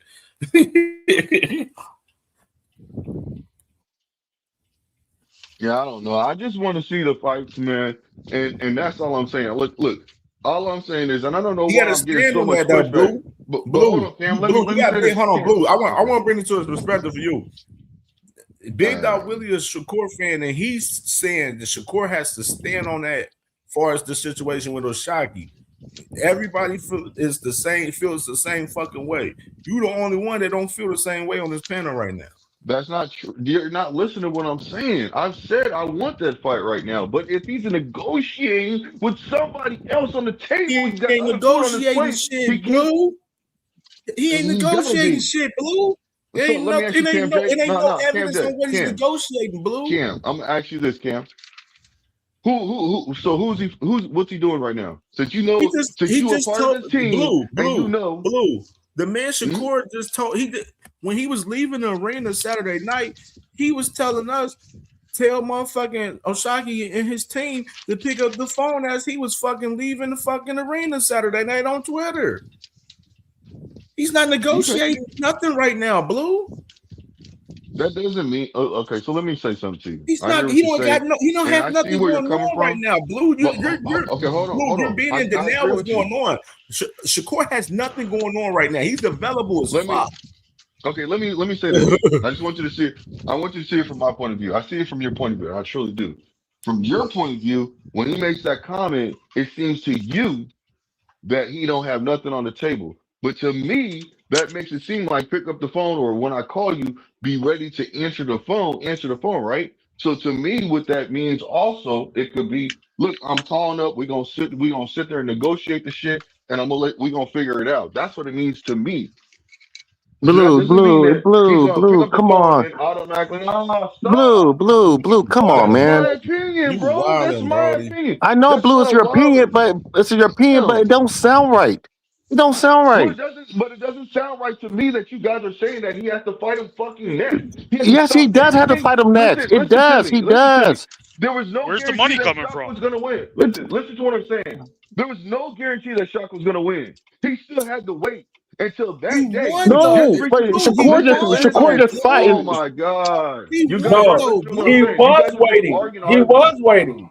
How do He you So was know? what? waiting. He was waiting. It doesn't How do matter you if he's know? waiting. He's about to. The fight's done. Shock This won, is what and the I'm fight talking. can be next. It doesn't matter if he was waiting. You Where's the said money he, come Like I from, though? said, you listen. acting All like I'm he's saying is, in negotiations right now. You don't know that he's in negotiations with and anybody. you don't know if he's in negotiations either. Nobody on this No, panel we knows if don't this know man's that he's in Shakur. negotiations, but we do Thank know the you. So guys I'm that. going on. I'm being What we logical saying and is, basically saying is, if this is blue, going on, I accept it. you can't hear me if you're talking. What we're Bro, you saying guys are is, saying the same thing. Go we're ahead, D. saying You know I got you. what we're saying is the guys that we want him to fight, they are already occupied. So he's not fighting them. The only guy left for him to fight that we care anything about is O'Shaquie Foster. If he's not fighting him, we don't care nothing about it. That's what Okay, we're you want to saying. know the fact that I really want is guard right now. I don't care about anything else. Why won't he go in there and get another fucking belt from Gar and push that fucking issue? That's the fight that I want to see. That's the fight We that I said, want. Blue, you keep leaving out the fact that this is what he said. He put the expectation out there. So Listen to what I'm saying. I don't know why you hold on. Listen to what I'm saying. You So listen. It's my turn to talk. what's the better fight, Zuffa Gar? is a What's the nice better place to fight, visit, Gar or Shock? but Okay, your apparently silence niggas answers my don't want to stay question. there. Y'all silence answers my question because nobody wants to answer that question right now because they know the answer. That's what it is. Y'all agree with me. Even though y'all don't want to agree with me, you do agree with me. That is the better fight. Fuck Shock. I figured it out. So Blue, what fight he got? If it ain't Shock, then what fight do we have? And if he's going over that way and he's getting paid for that fight, what fight they got lined up that's worthy of that price? Listen, Thomas, my fam. I'm telling you right now, the fight that I'd rather see, no matter fucking what. No, I know who you rather see. I know who I'd rather see. F all of that. I'd rather see him versus Tank. Right now. That fight nowhere near happening. But none of these fights are nowhere near happening. So given the fact that but Shock can happen. And Gar can happen. He's not pushing the fucking issue. Blue not saying what it is. Well, I'm gonna tell y'all what it is. I know. Blue think I don't know. Blue picked Raymond Ford to win. He didn't think O'Shaquie was gonna win. That's not the issue. I didn't know Ray Ford, baby boy. Listen. No, I wanted Ray Ford to win. I knew O'Shaquie was going to win. I knew this. I wanted Ray Ford to win. I knew O'Shaquie would win. So that's irrelevant. I've already said that multiple times. I don't even care about that. You know what I'm saying? What I'm saying is this. All I'm saying is this, you guys. We don't know what's going to happen. We don't know if he's in negotiations. I'm trying to be a logical person and see it from a logical point of view instead of just going off emotion and saying, this is what I want. It doesn't matter what I want. It's up to the boxers what can happen and their managers. Listen to what I'm saying, please. It's up to the boxers, the managers, and their promoters to basically sit down and figure things out. So blah blah. Hey, yo, Cam, hit that link I just posted. Yeah, because if you look at the back of your slip, Yeah, I'm already queuing it up, P-Hun. I'm already queuing it up.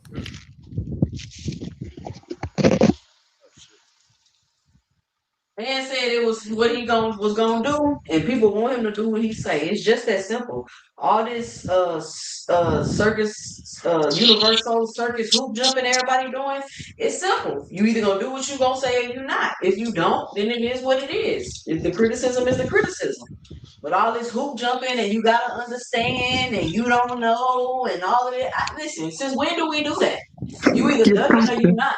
Y'all people calling people ducks for less. So I mean, what are we talking about? Is Shakur a big enough name to say, "Hey, give me this money. I want to go fight Jock," and he gets secured money, no problem? Or does Shakur have to take whatever a promoter offers him on a fight contract? It's the fact that he said. No, but it's the fact that he said it though. It's the fact that he said that he wants to fight. It does matter. It does matter. Blue's head. Blue. Oh. Take over, Bob. Okay. You guys. It seems like you guys try to put the business in front of it. I'm not gonna sit up here and be Shakur fan and act like, oh well, it's okay for him to do that. I got on Tank for taking the Jake Paul fight and not fighting Roach. I'm not gonna sit there and be like, oh, duh. I can't do that. Jake Paul gets his own money. He can fight whoever he No, wants. Don't Tank try gets his own money. He can fight whatever. You're not hearing what I'm. That's You're what not I'm hearing asking. what I'm Shakur has the saying. money to do that. Yeah, I'm not. You're not hearing what I'm saying. I don't want about you taking man jumping on me for Shakur not taking this fight for real. I don't think nobody can jump on you. No, but you know what I'm trying to say. You know what I'm trying to say. But I believe, hey, it happens. It happens. It happens, big dog. It happens. But I mean, if he ain't got no fight lined up and they ain't got nothing, that would be a good fight to introduce him to that side over there. And if there's no belt, or if there's a belt up, that's still a good fight because, you know, there's history there. And on top of that, he was called into the ring and they had a little display in the ring. That'll be the second display he didn't had in the ring. And we ain't had no fight materialized. I know why Shakur don't want to make that fight with O'Shaquie Foster. He know he got to go over the Top Rank, and Top Rank gonna say, if you win this belt, we need 2 fights. And that is a big reason why it's gonna be difficult. Unless it can happen. We need 2 fights from you if you win this belt. We need 2 fights from you. No, I mean it'll be Shaq had to go up to him. Don't he want the multi-fight deals, D-Free? No, I think, but not with them though. With Bob Burnham. Yeah, he don't want to fuck with Bob Burnham, but still. Yeah, with Bob Burnham, usually when guys come over to fight their champion, Bob Burnham signed them to a multi-fight deal. He don't sign them to a 1-fight deal and they go by their business. I thought it would be at 140. That's not that when he wouldn't go down to fight him at 130. That's the problem. No, it wouldn't be his belt at all. It'd be 135 for nothing. No. He said you have to go. He will fight him anywhere he wants. Right. No, you're right.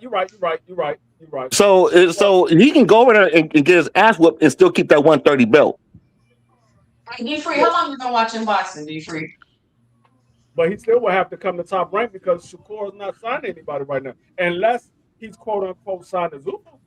I mean, Zuffa could offer him that fight. I don't know if it would happen. I don't know if Top Rank would go over there and do it. But I mean, you're right. You're right about that. Turkey done already burnt Bob Arum. I don't think he's gonna fool with. So I mean, the business part is Blue's right. The business part is tricky. But I'm saying, as a fan, and the fights I want to see, there's only 2 fights I'd rather see them is Tank and Devin. That's the only 2 fights that can come before that. But that ain't gonna happen. So Shaka has to be next. Yeah, I'm saying I understand that the business part is tricky, but because you like opening your mouth, you got to deal with it. You shouldn't open your mouth. And that's a fact too. You can open your mouth to build something. I mean, fights can happen 2 years from now. I mean, he's still opened his mouth. He still backed it up. No, because but just the fact is, but it looks bad. It looks bad because we gotta, like I said, you got to understand. I got Undertaker Man's for Tank, and I got on Devin and his Hanos clan, whatever they call themselves, for not fighting Ryan next. This how it don't look bad though. It very well can happen 2 years from now. The problem with that is Shakur was the one that made the stipulation, and O'Shaquie followed through with it. So exactly. That's what I'm trying to say. Stipulations now, you can't say, "Oh well, we're gonna fight it later on down the line. No, you said if I beat your son, I'll fight you next. Yeah, but you can say whatever you want. You gotta sell that to a promoter to back it. That's a fact. I think that fight is selling itself right now. Right, and that's what I'm saying. So you have to build the fight. It might take a fight or two. All right, but that's my point, though. Are they going to pay Shakur the money to fight? We don't know that, but I follow your logic. Right, I follow and your that's logic. what I'm saying. We don't know follow that, your but logic, and I agree, and that's why I say it could. Shakur ain't going to turn down all this money to go fight Chuck. Like, it don't do nothing for him. But to fight. Oh, go ahead, D3. No, I'm gonna say at the time that he made those stipulations, he was a free agent. He wasn't signed to Zupa. I don't know if he was in talks with Zupa or not, but he wasn't signed. He was a free agent. So you made those stipulations. He followed through with them. You gotta follow through now. You made the stipulations. Yeah, he had to follow through with him.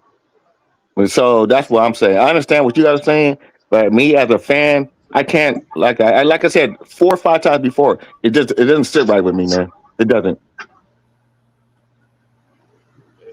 I mean, it's no way around it. Like I said, it's because y'all criticize Tank for less. That's why y'all in this position. But D3. Oh, my bad. Go ahead.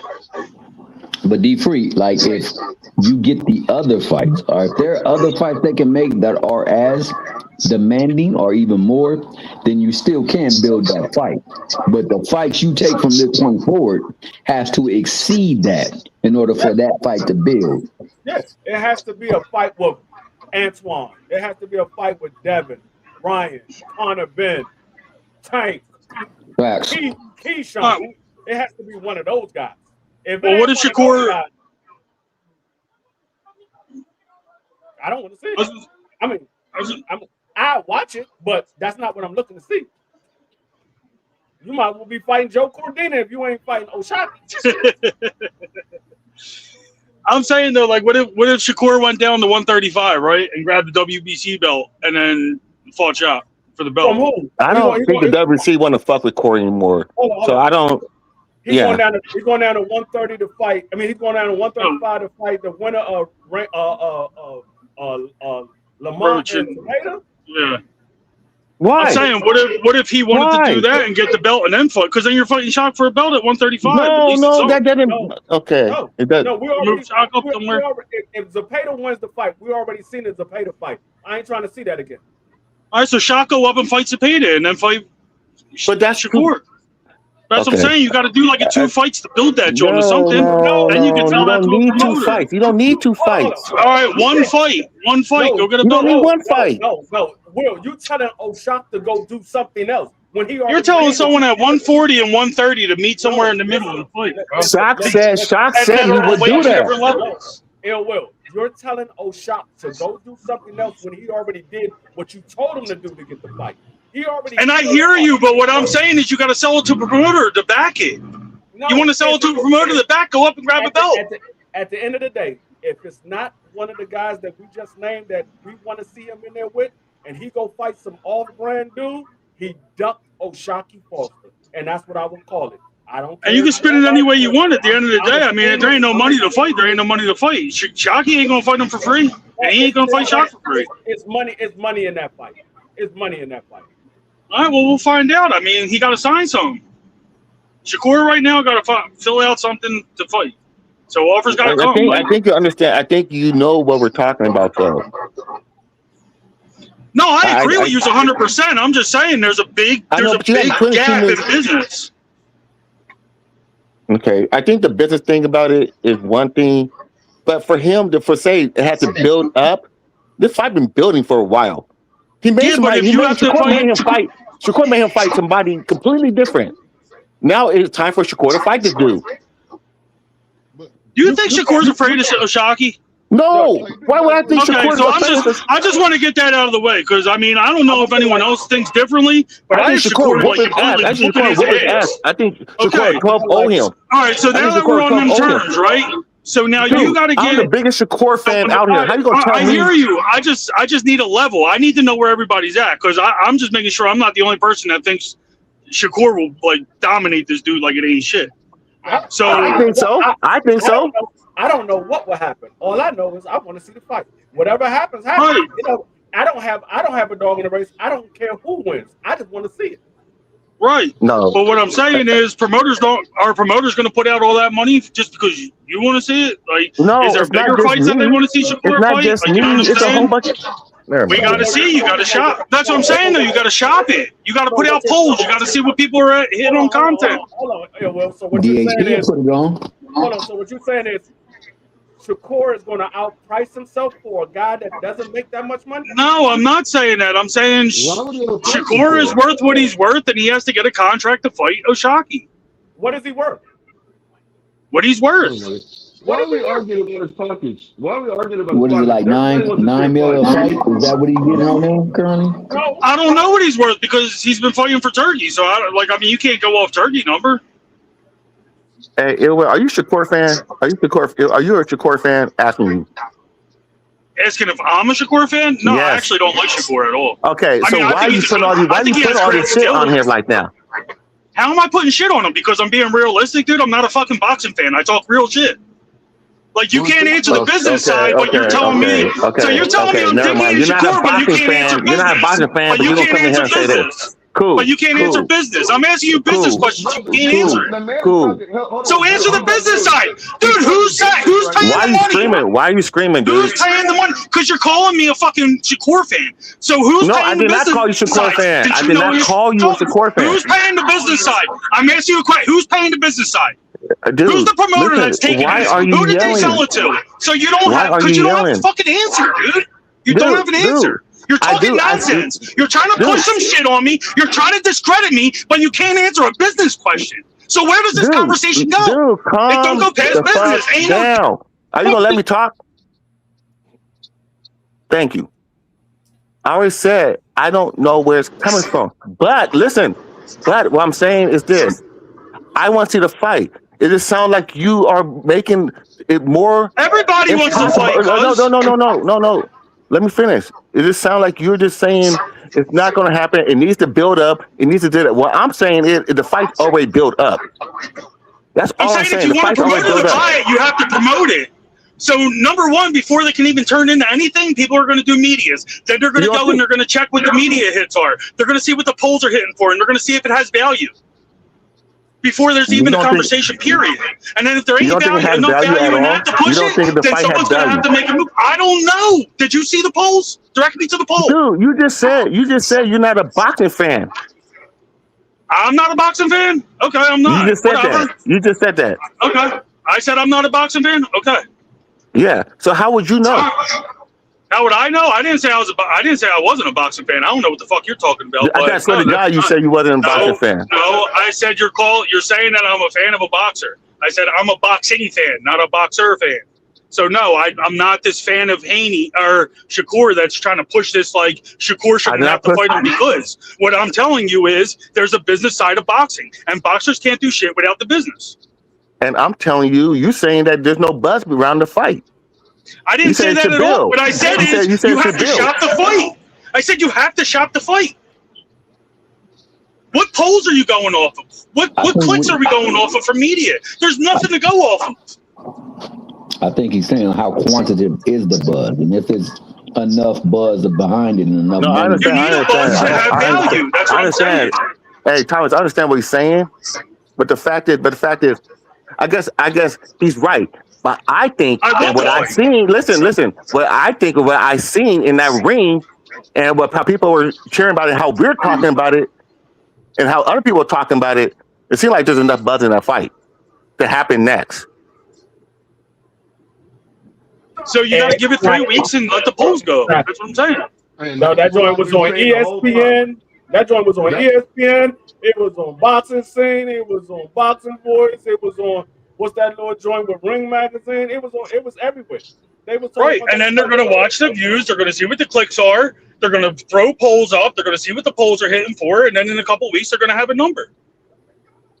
No, well, that's what I've been saying. Everybody's jumping down Shakur's neck, saying that he's not trying to shop him, he's not trying to fight, He's trying to do this other stuff. That's why I said the fight just happened. What if Raymond Ford would have won? He wouldn't be fighting that man right now. So all I'm saying is that the simple fact is. But hold on. Come on. Every time I say something, people just want to cut me off and just let me have my moment. Y'all can say whatever y'all want to say because I value y'all opinion just like I want y'all to value my opinion. That's all I'm trying to say. So what I'm saying is this: is that I think it's okay. Let the fight manifest. That's why I keep saying the fight is not going to happen this year. I don't believe it is. If it does, I would like it to happen next. But I don't think it will because of the politics of boxing. I'm going to say it again. So if the fight happens, I would love it to happen. But it looks like it's going to happen next year if it does happen. That's all I'm trying to say. And if he don't do the fight, then I'm going to say it just like this. Then I'm going to look at it as kind of a duck. So this is my opinion. That's all. Y'all got yours. I got mine. So, if it doesn't happen, he ducked him. All right, can I put the business in here, man? Since everybody want to talk business, Put the business up in here, baby boy. all right. Let me tell y'all something about these numbers, bro. They know the numbers the night of. Don't let these motherfuckers fool you. All these impressions and shit. Shock wouldn't be doing all these goddamn interviews, going on this press run right now. Pressing Shakur if Top Rank didn't want the fight. Who was sitting beside him in that press conference? An executive from Top Rank. They want the fight. The only person holding up the fight is if Shakur is going to Zuffa. That is the only thing that's really probably stopping the fight. Top Rank would pay for the fight. So it's not like, oh, it's Shakur. Who's Shakur fighting? That's the only thing we really need to know because all the numbers are up. Shock's numbers are high as they ever been. Shakur's numbers are high because he's one of the biggest faces in boxing right now. So it's like this is the biggest this fight is going to be. If they fight somebody else and one of them lose, the fight loses some of its luster. Then we lose that. Then we figure that out with Ryan and Devin. Yeah, that's true. So go straight into the damn fight. I mean, if you want to fight at 140, okay, fight him at 140. But if you want to fight him at 35 for no belt, guess what? It's a grudge match. It doesn't need a belt. I'm tired of people keep saying, "Oh, there's nothing there." If Shakur says he's a petite ass nigga and he's a real 35 pounder, he can go back to 35 and fight Shock at 35. It don't matter where they fight at as long as they fight. But Shakur's probably not going to fight him next. Shakur's going to fight. I don't goddamn know. Probably I gotta look it up because I think he's probably gonna fight. He might fight the IBF winner. That's who I think he's gonna fight. I think that's who he's gonna fight next. Thank you. That's what I saying think. the same tune. Hold on, Blue. Let me finish my soliloquy, man. I let you rock. Let me finish mine. I'm tired of you, bro. I'm tired of this Devin Haney shit.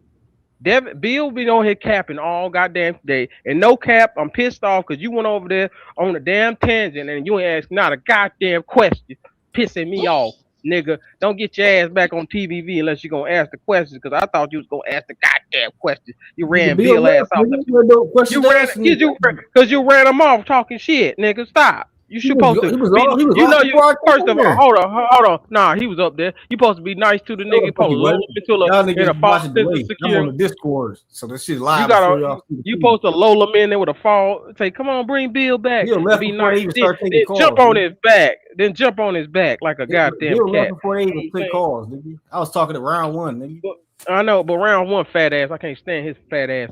But nah, Devin needs to fight Keyshawn, and I'm tired of people trying to push Shakur. Shakur already said he's not going to 47. Could we stop asking this nigga to go to 47? There's already reports coming out he's going to Zuffa, and he's still not trying to fight goddamn Haney. They trying to push their fight. He does not want to fight Haney, so I don't know why they pushing it. He got Keyshawn right there in his face, but you know what? They need a 2-fight deal because they probably not going to get Devin the money he wants unless he has somebody bigger. So he's trying to force Shakur in the way first, then he'll fight Keyshawn. That's what they're trying to do. They're trying to fight Shakur first, then Keyshawn second. They're trying, we want Keyshawn now, nigga. If you want to fight Keyshawn.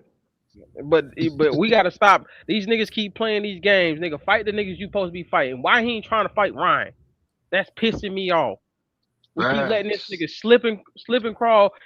Oh, he talked about everybody on that call but Ryan. That's facts, but there's also the fact that your boy should be fighting his 40 champions too. My bad. Oh yeah, that too. But like I already said, I want him to fight Shock now. Fight him. You said you gave the stipulation. Fight him. But if Shakur fine with Zuffa, we know it's not gonna happen. He probably gonna fight the winner El Rayo versus goddamn De Los Santos too. I don't fucking know, nigga. It's gonna be so. I hope not either. But goddamn, guess what? If he ain't fighting Devin, who else he gonna fight over there, Zoo? Richardson Henderson? Yeah, he better not fight. No, he has to fight Shock and the other people we named on the list that are. Yeah, I can't. Man, this conversation drives me nuts, man. I'm about to get off of here because this is some bullshit. Hold on, big dog Willie. Hold on. This clip is uploading right here from Shines to Tell right here. Not so fast, my friend. Here we go. Let's run this clip. Let's listen to this clip, y'all, right here. They had their final day of media availability for OTAs, and something comes across my way. I get on the phone, and I get some intel and info from pretty reliable sources. But again, I wanted to get more intel from all around the way, but I'll get to that in a minute. So what was told to me is that Devin Haney and Shakur Stevenson have ironclad signed with Zuffa. That announcement is imminent, could be as early as next week. This is what I was told. And I was also told that Zuffa, the fight they want upon signing both of them, is them fighting each other. And I believe Mike Coppinger reported as much about a month ago. Well, the same was told to me yesterday. And what else I was told was the Haneys want the fight, Zuffa wants to fight. The holdup is Shakur Stevenson. And so then what happened a couple days ago was Keyshawn Davis became the mandatory for Devin Haney's welterweight WBO title. Now, it was told to me that this was brought about by James Prince. Top Rank has always had a good relationship with the WBO, as people know. And he put Keyshawn in. He petitioned to the WBO to get Keyshawn put as Devin Haney's mandatory as a way to throw off this Shakur Stevenson fight. And the fight that the Haneys want first and foremost is Shakur Stevenson, but they're apparently still willing to, quote, whoop Keyshawn Davis's ass. But we also saw yesterday on Gillian Wallow, Bill Haney and Keyshawn Davis had FaceTime, and Bill's saying, well, we want the 2-for-1 deal. But, kind of saying we're only going to sign the contract if we also get Shakur Stevenson guaranteed as part of this kind of package deal. And I, kept asking, well, what happens if Shakur Stevenson decides to say, I'm going to fight as a lightweight or fight at 140 pounds, even though I don't know if Zuffa's going to do super and junior weight classes. And kind of didn't, all I heard was apparently Team Haney is still willing to do the Keyshawn fight, but you also, again, saw on Gillian Wallow what was happening.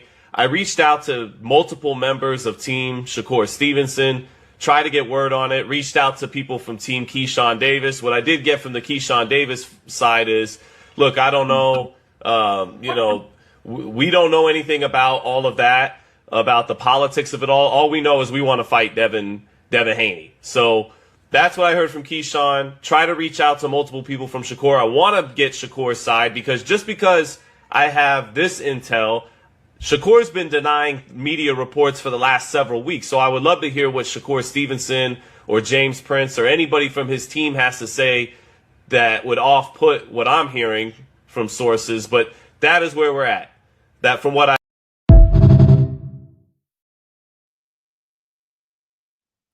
Too much talking. Nobody knows anything. What I just said. That's very telling. That's very telling. Before we start the conversation, hey, I need some support in that Cash App, man. This show been crazy today. Somebody support CamJ today in that Cash App. Please, man. Please support the channel. This been crazy today. It's been a lot of shit unraveling today, man. And hit the like button, man. We need to get to 100 likes by the end of the show, man. Most definitely, man. Get to 100 likes, man. Where the fuck we at? We at like 79. Let's get to 100. If y'all ain't hit that like button yet, hit that motherfucking like button right now, man. I mean, what y'all think about that clip? Do I need to play the clip again for y'all? Play it again for the people that was slow in the back seat. All right, let's play it again real quick. Let's play that back. They had their final day of media availability for OTAs, and something comes across my way. I get on the phone, and I get some intel and info from pretty reliable sources. But again, I wanted to get more intel from all around the way, but I'll get to that in a minute. So what was told to me is that Devin Haney and Shakur Stevenson have ironclad signed with Zuffa. That announcement is imminent, could be as early as next week. This is what I was told. And I was also told that Zuffa, the fight they want upon signing both of them, is them fighting each other. And I believe Mike Coppinger reported as much about a month ago. Well, the same was told to me yesterday. And what else I was told was the Haneys want the fight, Zuffa wants to fight. The holdup is Shakur Stevenson. And so then what happened a couple days ago was Keyshawn Davis became the mandatory for Devin Haney's welterweight WBO title. Now, it was told to me that this was brought about by James Prince. Top Rank has always had a good relationship with the WBO, as people know. And he put Keyshawn in. He petitioned to the WBO to get Keyshawn put as Devin Haney's mandatory as a way to throw off this Shakur Stevenson fight. And the fight that the Haneys want first and foremost is Shakur Stevenson, but they're apparently still willing to, quote, whoop Keyshawn Davis's ass. But we also saw yesterday on Gillian Wallow, Bill Haney and Keyshawn Davis had a FaceTime, and Bill's saying, well, we want the 2-for-1 deal. But, kind of saying we're only going to sign the contract if we also get Shakur Stevenson guaranteed as part of this kind of package deal. And I, kept asking, well, what happens if Shakur Stevenson decides to say, I'm going to fight as a lightweight or fight at 140 pounds, even though I don't know if Zuffa's going to do super and junior weight classes. And kind of all I heard was apparently Team Haney is still willing to do the Keyshawn fight, but you also, again, saw on Gillian Wallow what was happening. I reached out to multiple members of Team Shakur Stevenson, tried to get word on it, reached out to people from Team Keyshawn Davis. What I did get from the Keyshawn Davis side is, look, I don't know, we don't know anything about all of that, about the politics of it all. All we know is we want to fight Devin Haney. So that's what I heard from Keyshawn. Try to reach out to multiple people from Shakur. I want to get Shakur's side because I have this intel, Shakur's been denying media reports for the last several weeks. So I would love to hear what Shakur Stevenson or James Prince or anybody from his team has to say that would off-put what I'm hearing from sources. But that is where we're at. That from what I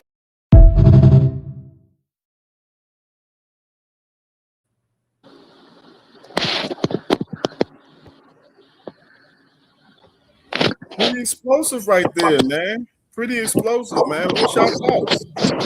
Well, come on, Shakur fans. What y'all think? What's y'all thoughts right there, man?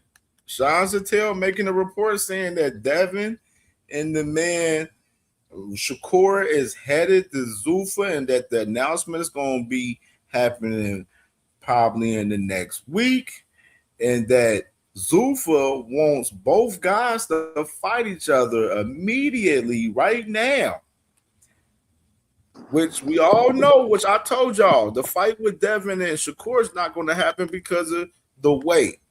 That's what I told y'all throughout the whole entire time. And you got pretty much, Shakur doesn't want to fight Devin on his next fight for his first fight with Zuffa right here.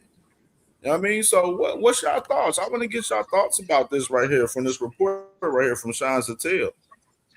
These Shakur fans got quiet as hell, yo. Big Dog Willie ran. Where Big Dog Willie at? I already told you what was gonna happen, bro. It's like, that gave you some confidence to come up, Flyers? My bad. Yeah, man.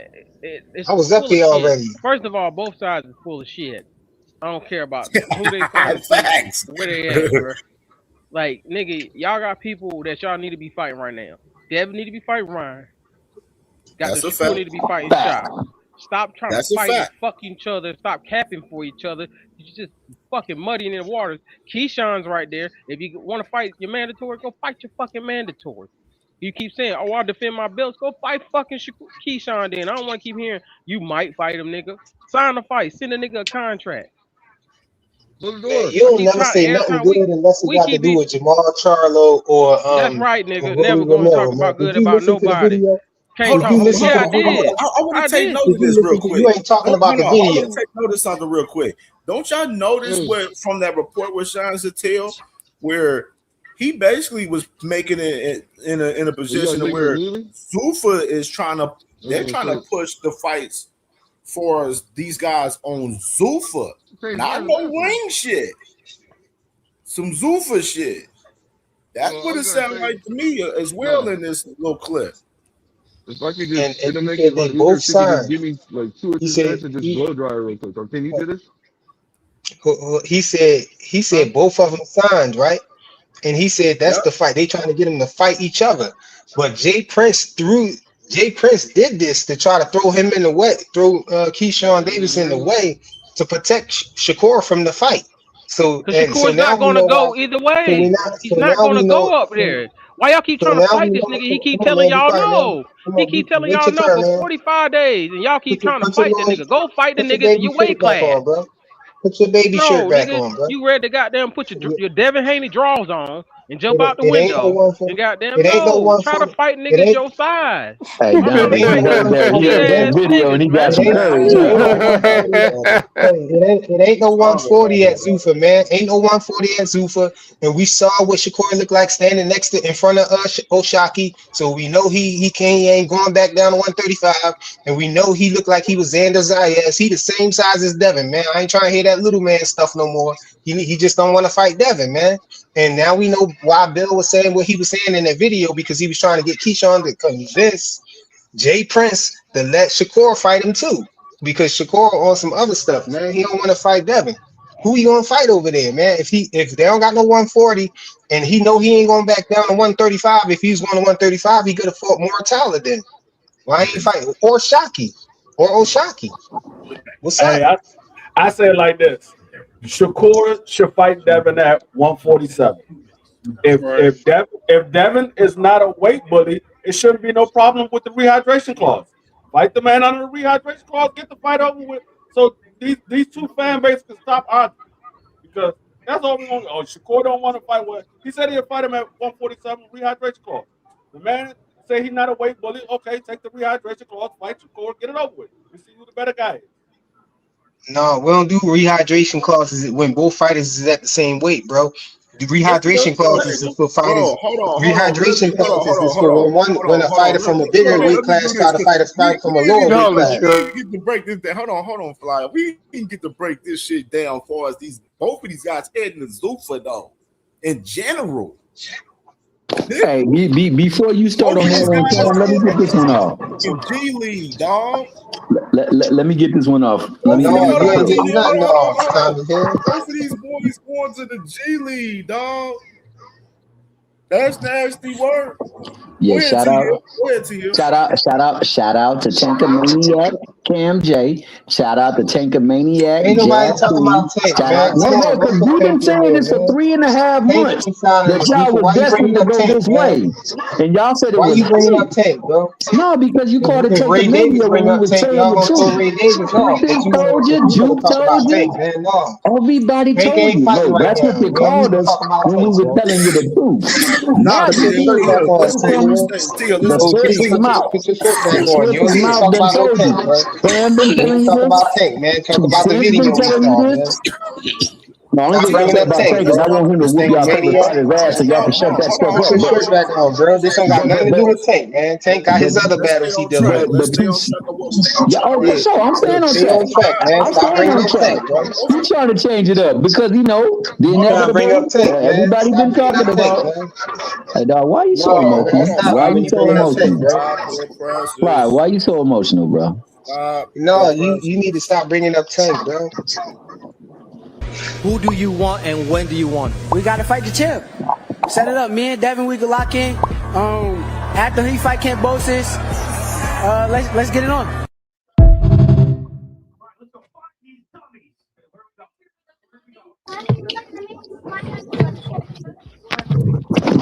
I don't get the context of Shakur that. walks around at like 160 all day. We gotta talk about the context of both of these guys going to Zuffa, bro. That we've Both been of these saying for guys the going past to 3.5 Zuffa. months. That we've been hating and From taking what? maniacs because we done said this. Hold on, Tio. Hold on, Tio. From what it looked like from this report, these guys, Turkey is full-fledged. Got these boys committing to Zuffa. Turkey loves Haney. He ain't viewing them boys as stars like he is like Ryan Garcia and Anthony Joshua and Tyson Fury and Canelo, bro. Do y'all see that?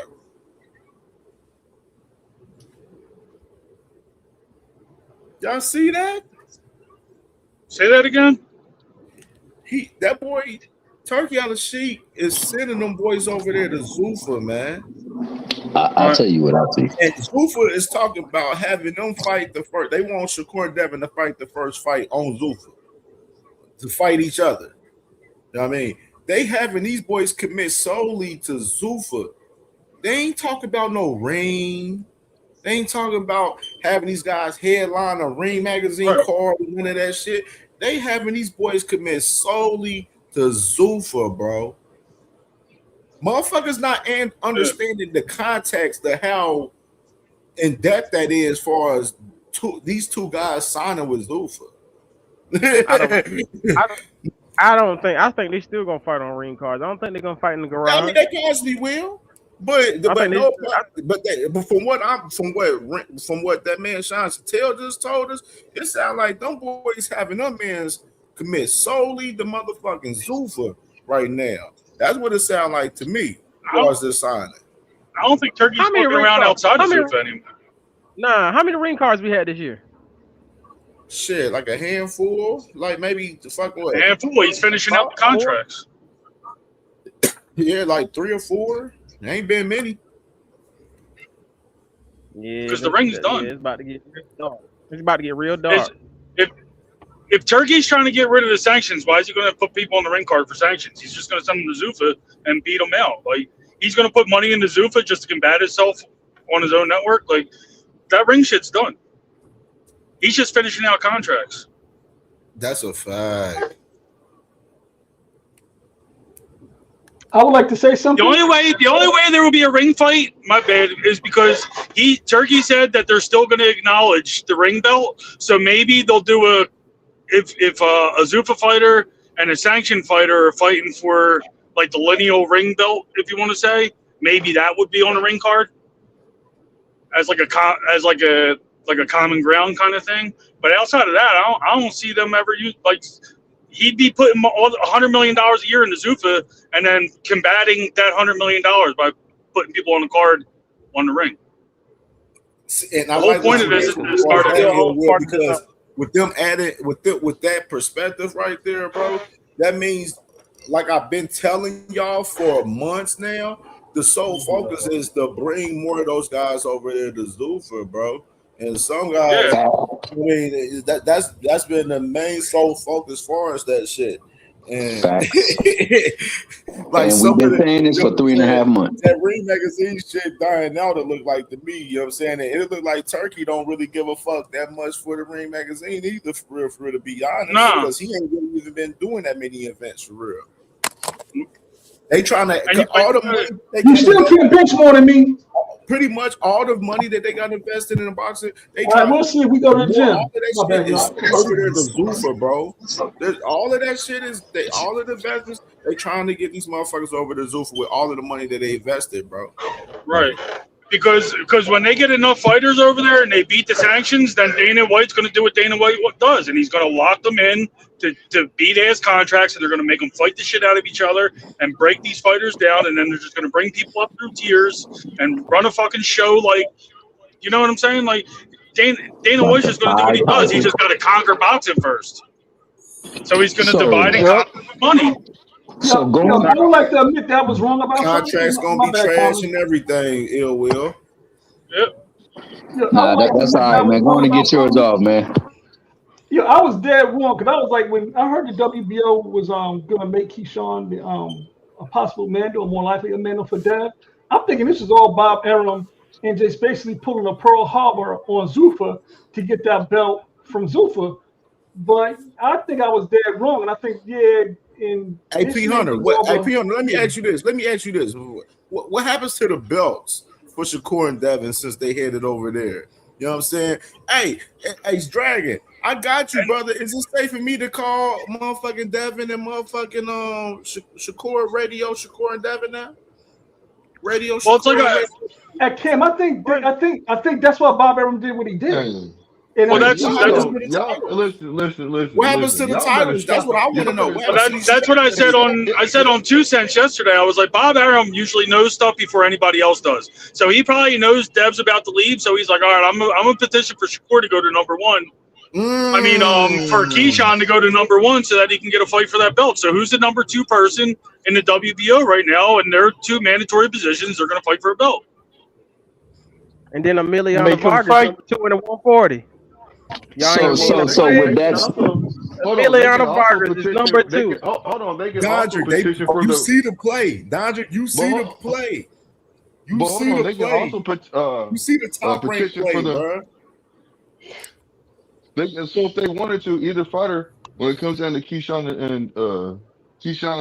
and Devin, they could petition for the ring belt too. 1 and 2, right?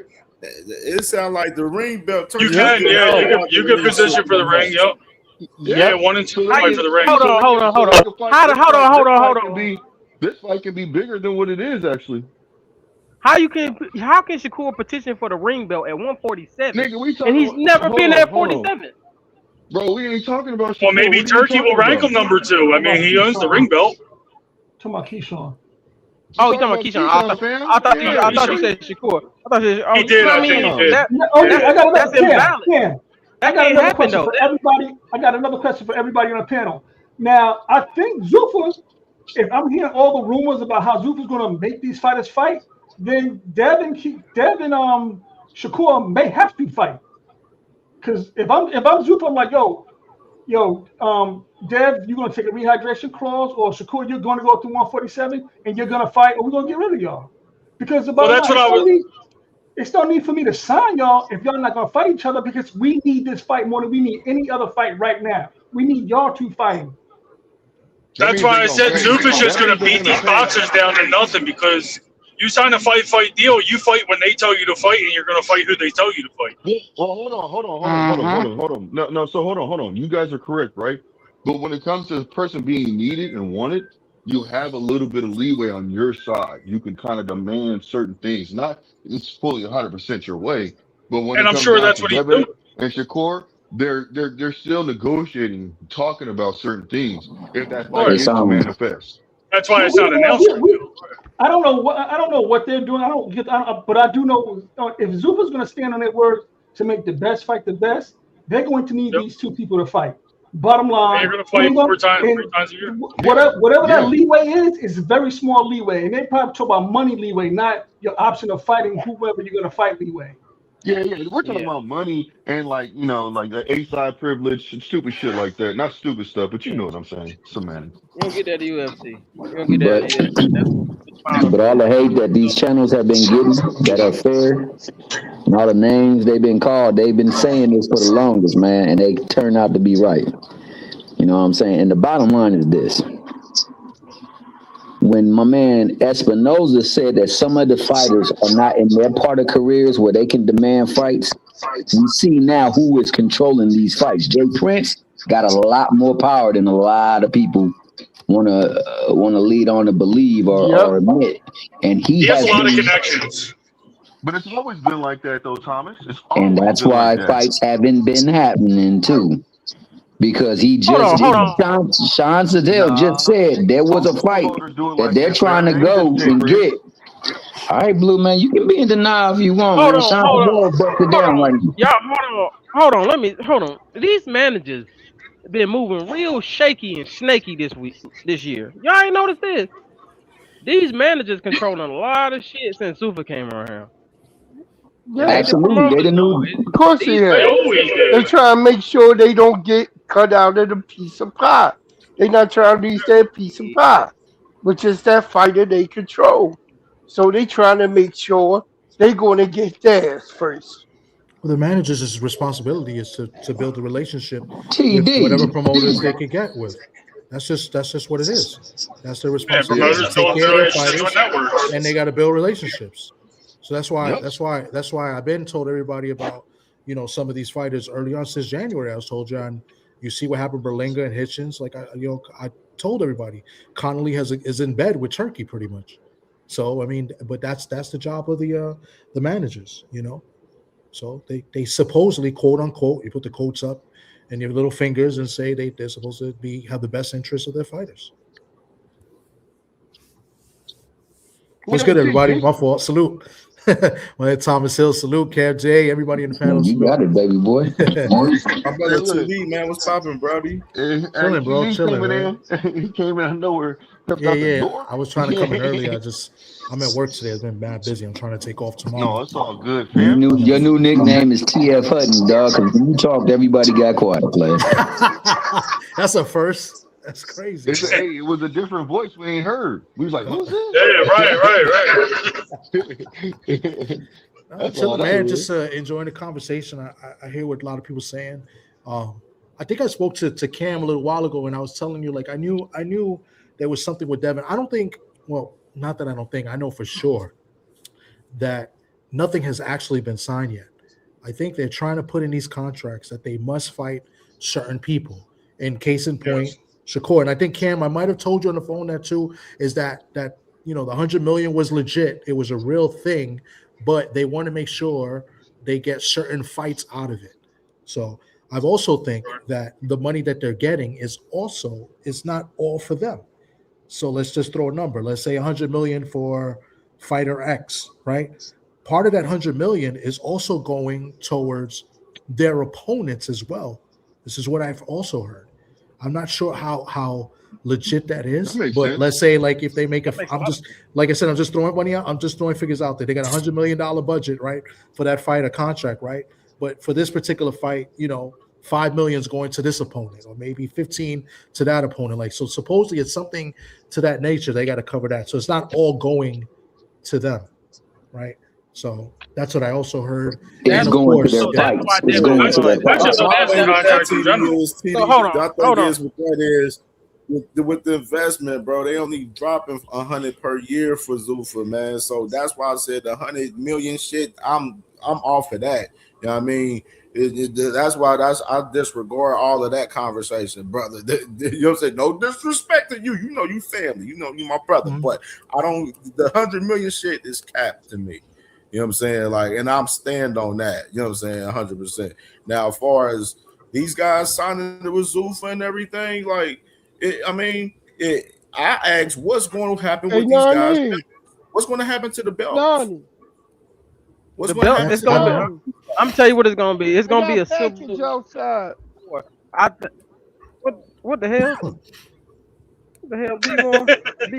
Be more of this. Be more out there hollering at somebody. Go ahead. I swear to God, but I think what's gonna happen is once these damn ring cards is over with, it's gonna be a fucking civil war. It's gonna be they gonna try to take all the belts. If you own a belt and you went to Zuffa, it's gone. They're gonna put somebody in your way where you ain't over there in Zuffa, and they gonna get that belt up off you. Then it's gonna be Zuffa versus somebody. They're doing it now, and we see it, but it's like it's gonna get bad sooner or later. It's gonna be another, like, you know how we said it was the size of the street. It's gonna be a side of the street and a side of the highway. Yeah, they're gonna be two different. Well, that's what I'm saying. They're trying to take away sanctions altogether. They want to get rid of them. They want to start a tier process where it's a league, but they can't start a league until it's like, I heard it's like they need like 50 fighters to start a league.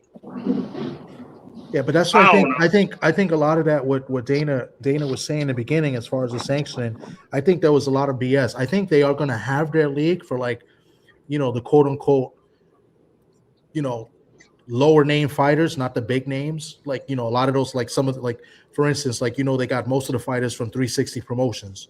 You know, most of Tom Lawson fighters, they got signed over there. So that, like, it would go towards, like, to that type of crowd, like, you know, the Julian Rodriguez's and stuff like that, where they're still trying to build a name for them. But for, like, the major they're going to come fighters, in tiers and build up, right? Yeah, the major like fighters are major fighters, but they're the ones that are the deal.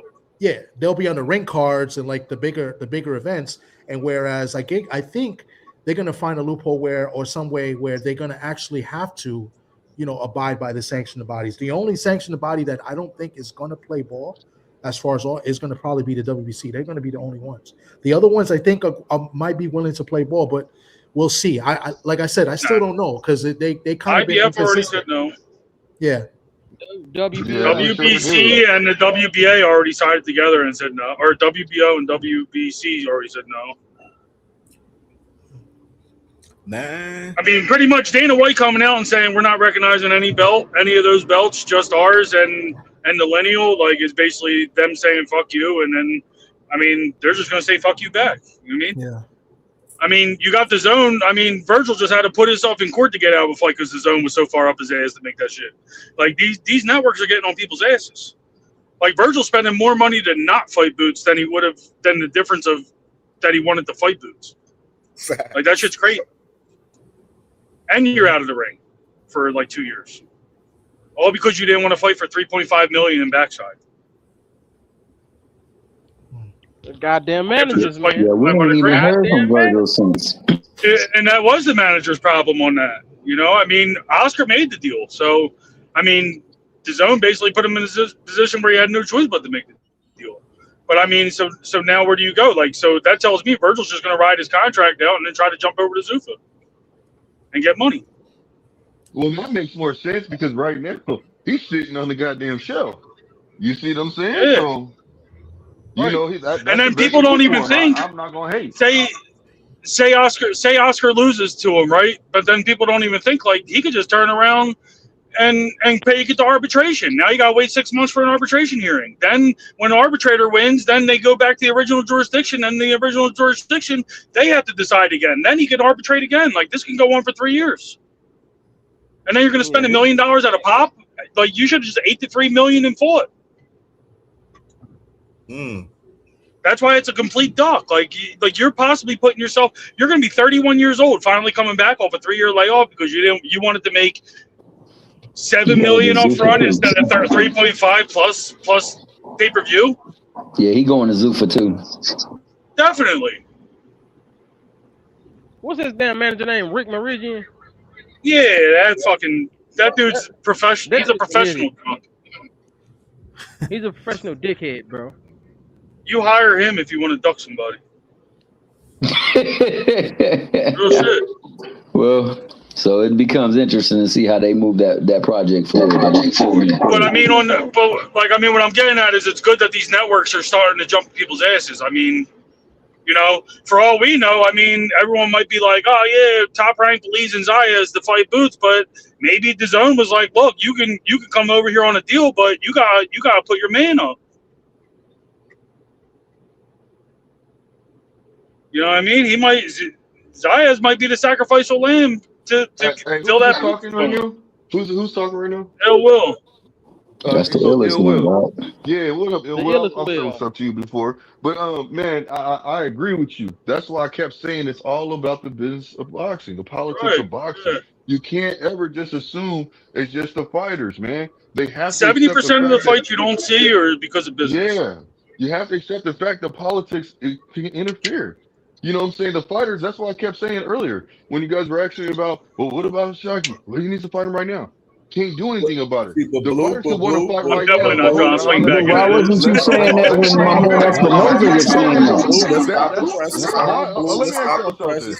Let me ask y'all something. I sit here and I know, but Kim, let's stop the presses. Let's stop the presses. Hold on. Oh my gosh. We gotta understand. I just want to get my 2 cents off. The man Shakur's in a sticky ass situation, like I've been saying. It doesn't matter. He's in a sticky situation. It's the politics situation, man.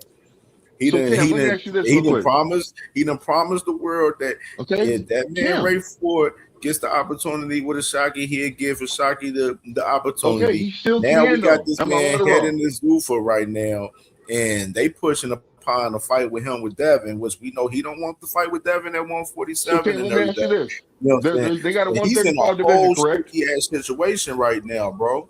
He's in a sticky situation. They got a 135 division, correct? You got to Blue. You just be honest with it. He's in the he's in a sticky situation right now. You got to be it's definitely a bad situation. It's definitely a bad situation. Hold on. Kim, can you hear me? I'm listening to you, but I'm asking you to be honest about that. He's in a sticky situation. I am being honest about it. They have 135 division, right? He can still fight him at 135. What's it say that he says, hey, look, I want to put you over here in the Zuffa deal. 135, we fighting that. Oh, Shocky's at top rank. You think that's gonna go? You think they're gonna send him over? You never know. Listen. They can negotiate to figure something out if it's feasible. If it's feasible, you don't know until you go in negotiations to see if it's even feasible. So what I'm saying is well, now you're asking the B side to come up with the money for A side, and that's hard to do because now you're saying, "Hey, Top Rank, give me $100 million. Like, I mean, give me $20 million so that I can give $11 million to Shakur, who's not signed to us, to possibly beat their fighter. So it's like I paid Shakur $11 million for what my fighters asked. But see, the whole point is this: they could do a co-promotion. You see what I'm saying? They've done it before. With who though? Because he's not signed to nobody. That's what I'm saying. Well, I mean, you have to. I mean, I to tell you the truth, it's all about the politics. It's like I keep saying. Right. Whoever Shakur is with, whatever team he's with, whoever he eventually signs to, they're the A side. They would have to make the fight. Right. Or co-network it, co-promote it, whatever. Yeah. Right. But it most likely wouldn't be co-promoted. I mean, it'll be co-promoted, but as far as putting up the most, it'd be Shakur's. Whoever's responsible. It's going to be Shakur's money, right? Yeah, it's Shakur's money. It's his team. They're going to find a venue. They're going to host the network, and they'll put on. And you already know Shakur's going to turn around like, I'll give you 10%. Oh, you don't want 10%? You're a dog. See ya. No, that's not true. Don't do that. No, he can't. I bet you will, because there ain't no point in fighting it. Take it or leave it. On like TV said right here, and this is what I want to take context right here. Remember, the context with Dana White for us, what he said with Mr. Dumbass. I ain't even showing his fucking name. I ain't mentioning to do nothing. But motherfucking the whole context, Dana White, he said he's willing for the fighters to work with Zuffa and Ring Magazine. He didn't say cross-promotional for us working with PBC, Top Rank, Matchroom, Golden Boy. He ain't say any of that sort. He's saying directly Zuffa and Ring Magazine. That's what he said for us. You got to fight the turkey. Right. Just to have that context for us, the guys at Zuffa. You know what I mean? For us the sanctioning bodies and everything. And we fight on night TV. Was he saying something? If y'all take context, UFC, they don't do no cross promotional fights with other promotional companies on their platform.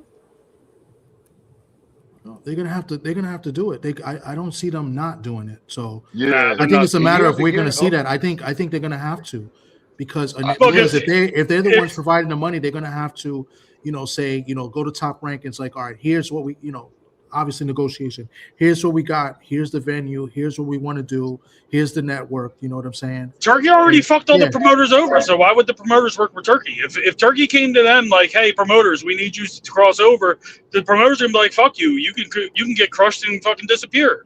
Why the fuck are we gonna share money with you? Turkey already fucked them all over, bro. He rented their fighters and then went around them, cut the middleman now, took their fighters. But all I want to know is, so why are you helping them? They're two different entities. They'll never combat with each other. They're only going to battle each other. I mean, they're never going to, collude with each other. Well, check this out. Let me ask you this: you're a new company, right? Don't you have to a certain extent? You're a new business that's starting up. You got to kind of get in where you fit in, correct? You can't just come. Yeah, but I can't rob you of your customers and then ask you to bargain with me because now I'm fucked. Well, no. I'm not saying that. What I'm saying is you got to get in where you fit. But that's what he did. But that's what he did. Well, hold on. What I'm saying with Zuffa right now, sometimes you got to. Zuffa already fucked him over. But that's what I'm saying. Zuffa already fucked. Turkey paid 20%. He was running fighters for 20%. And then what he did was he overpaid them and then said, okay, now I'm going to go around your promoters and I'm going to steal you. So now you're asking promoters to work with Turkey? I mean, look at Conor Benn. Like Dana White said allegedly. Yeah, but Zuffa belongs to Turkey. It don't belong to Dana White. Dana White's the figurehead. Yeah. So Turkey is Zuffa. There ain't no other way. That is what it is. Don't Dana own some kind of percentage? Like he owns a percentage of stock, but he don't saying shit. He's the face. He don't say shit. Dana's just the face, bro. Yeah. He's like 30% of Zuffa. He ain't nothing, bro. Mm-hmm. And I mean, we're all sit down at the table and talk. That's what I'm talking about. But what I'm saying is Zuffa is ran by Turkey. Turkey signs the contracts. You're fighting for Turkey. So Turkey already rented fighters for 20%. Hey, Virgil Ortiz ain't worth $2 million in America. Hey, I'll tell you what, since you don't want to put up $2 million for him and probably not get your money back, I'll give him $5 million and then you take 20% off him. I bet I don't got to put up no money and I get 20% off Virgil. I'll take that. Okay, now I'm going to turn around and say, hey, fuck you, Oscar. Virgil, remember the money I put into you? Here, come on. He just did it with Conor Benn. That's what he's doing. Like, I mean, he's stealing fighters. He rented them for 20%. He used the middleman and then cut the middleman. And now you're saying the middleman has to work with the dude that just fucked him. Like, you don't do that. Right, bro. It's not going to happen. You just said he did that with Virgil, right? No, check this out. No, I'm saying I didn't say he did it with Virgil. He was just giving. I was giving a scenario. I know. Yeah. Okay, but let me say this. So let me give a little bit of context. I think Virgil I think they kind of did that to themselves. You see them put themselves in that position. Only reason why is because, they were beefing with each other, Virgil and Oscar. So therefore, Oscar was like, "Look, man, you just disrespected me." You see what I'm saying about doing what you're doing? No, because now you're skipping. Hold on, let me finish. It made it easy for Turkey to swoop in and say what he has to say for influence, right or wrong. Well, that didn't happen. I was just giving a scenario. But what I'm saying is, the only time Oscar put money in the only time Oscar put money in the fucking Virgil was just in the Lubin fight. Other than that, like those other two fights, they were on Zuffa. So his biggest fights with his biggest investment were under Turkey. Yep, on the Ring magazine. Chuck was on Ring. Madrimov was on Ring. So he's going to turn around like, yo, Oscar ain't putting any money into you. I am. He don't want to put money into you. He's renting you out to me. Let's cut him out. I'm going to pay you. Yeah, because the simple fact is you guys are arguing. It's the best time to come in and swoop you up because you are in agreement with Oscar right now. That wasn't even an argument then, though. You're missing what I'm saying. No, I'm not. I understand what you're saying. I do understand what you're saying. I do.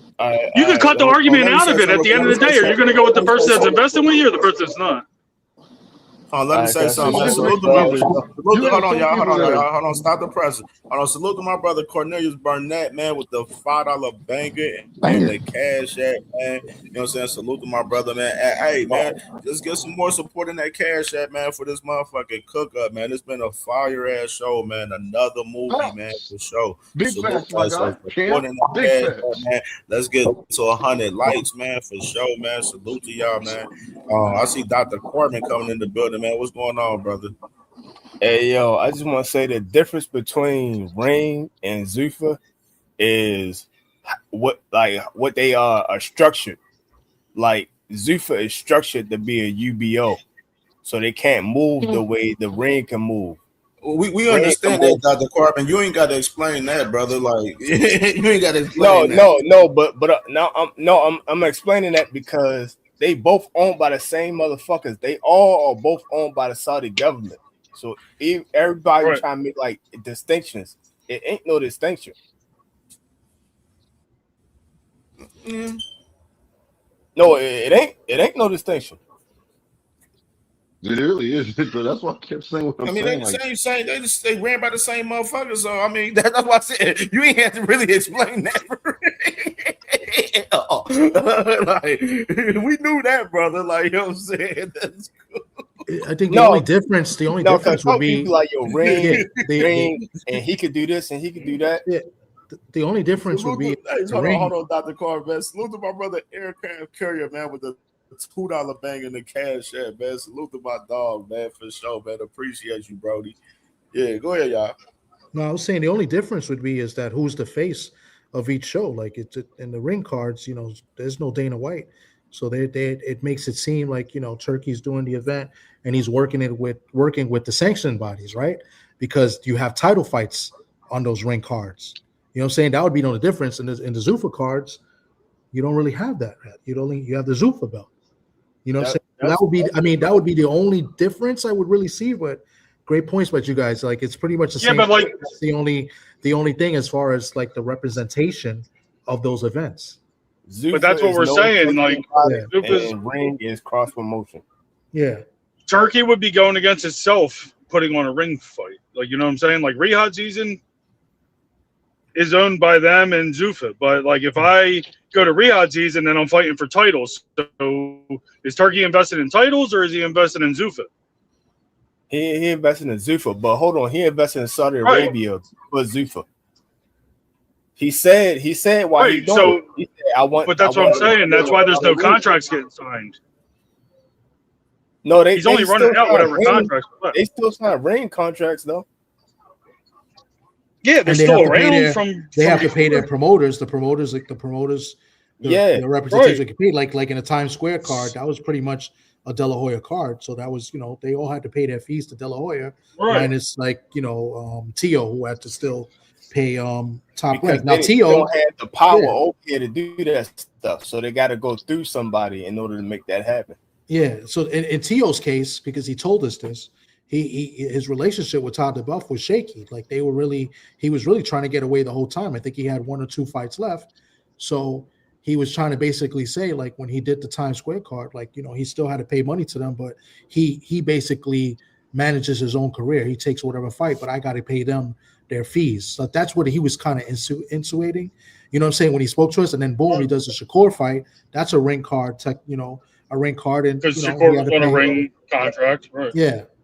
So that's but now that contract's done. Like Shakur's not gonna sign with Ring. He's gonna go over to Zuffa. Same thing with Haney. Haney ain't signing back to Ring. Ryan Garcia ain't signing back to the whole Ring thing. Like that shit's done. It's either Zuffa or nothing.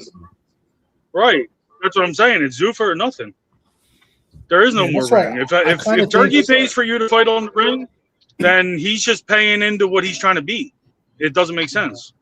No, he still will do it. That's what I'm saying. He will do it because why would he pay into what he's trying to be? I'm about to tell you. So he's still going to do it because if you are an established fighter and you don't want to fuck with Zuffa, i.e. Tank, i.e. Benavidez, i.e. a lot of PBC, but a lot of other people that's not with PBC.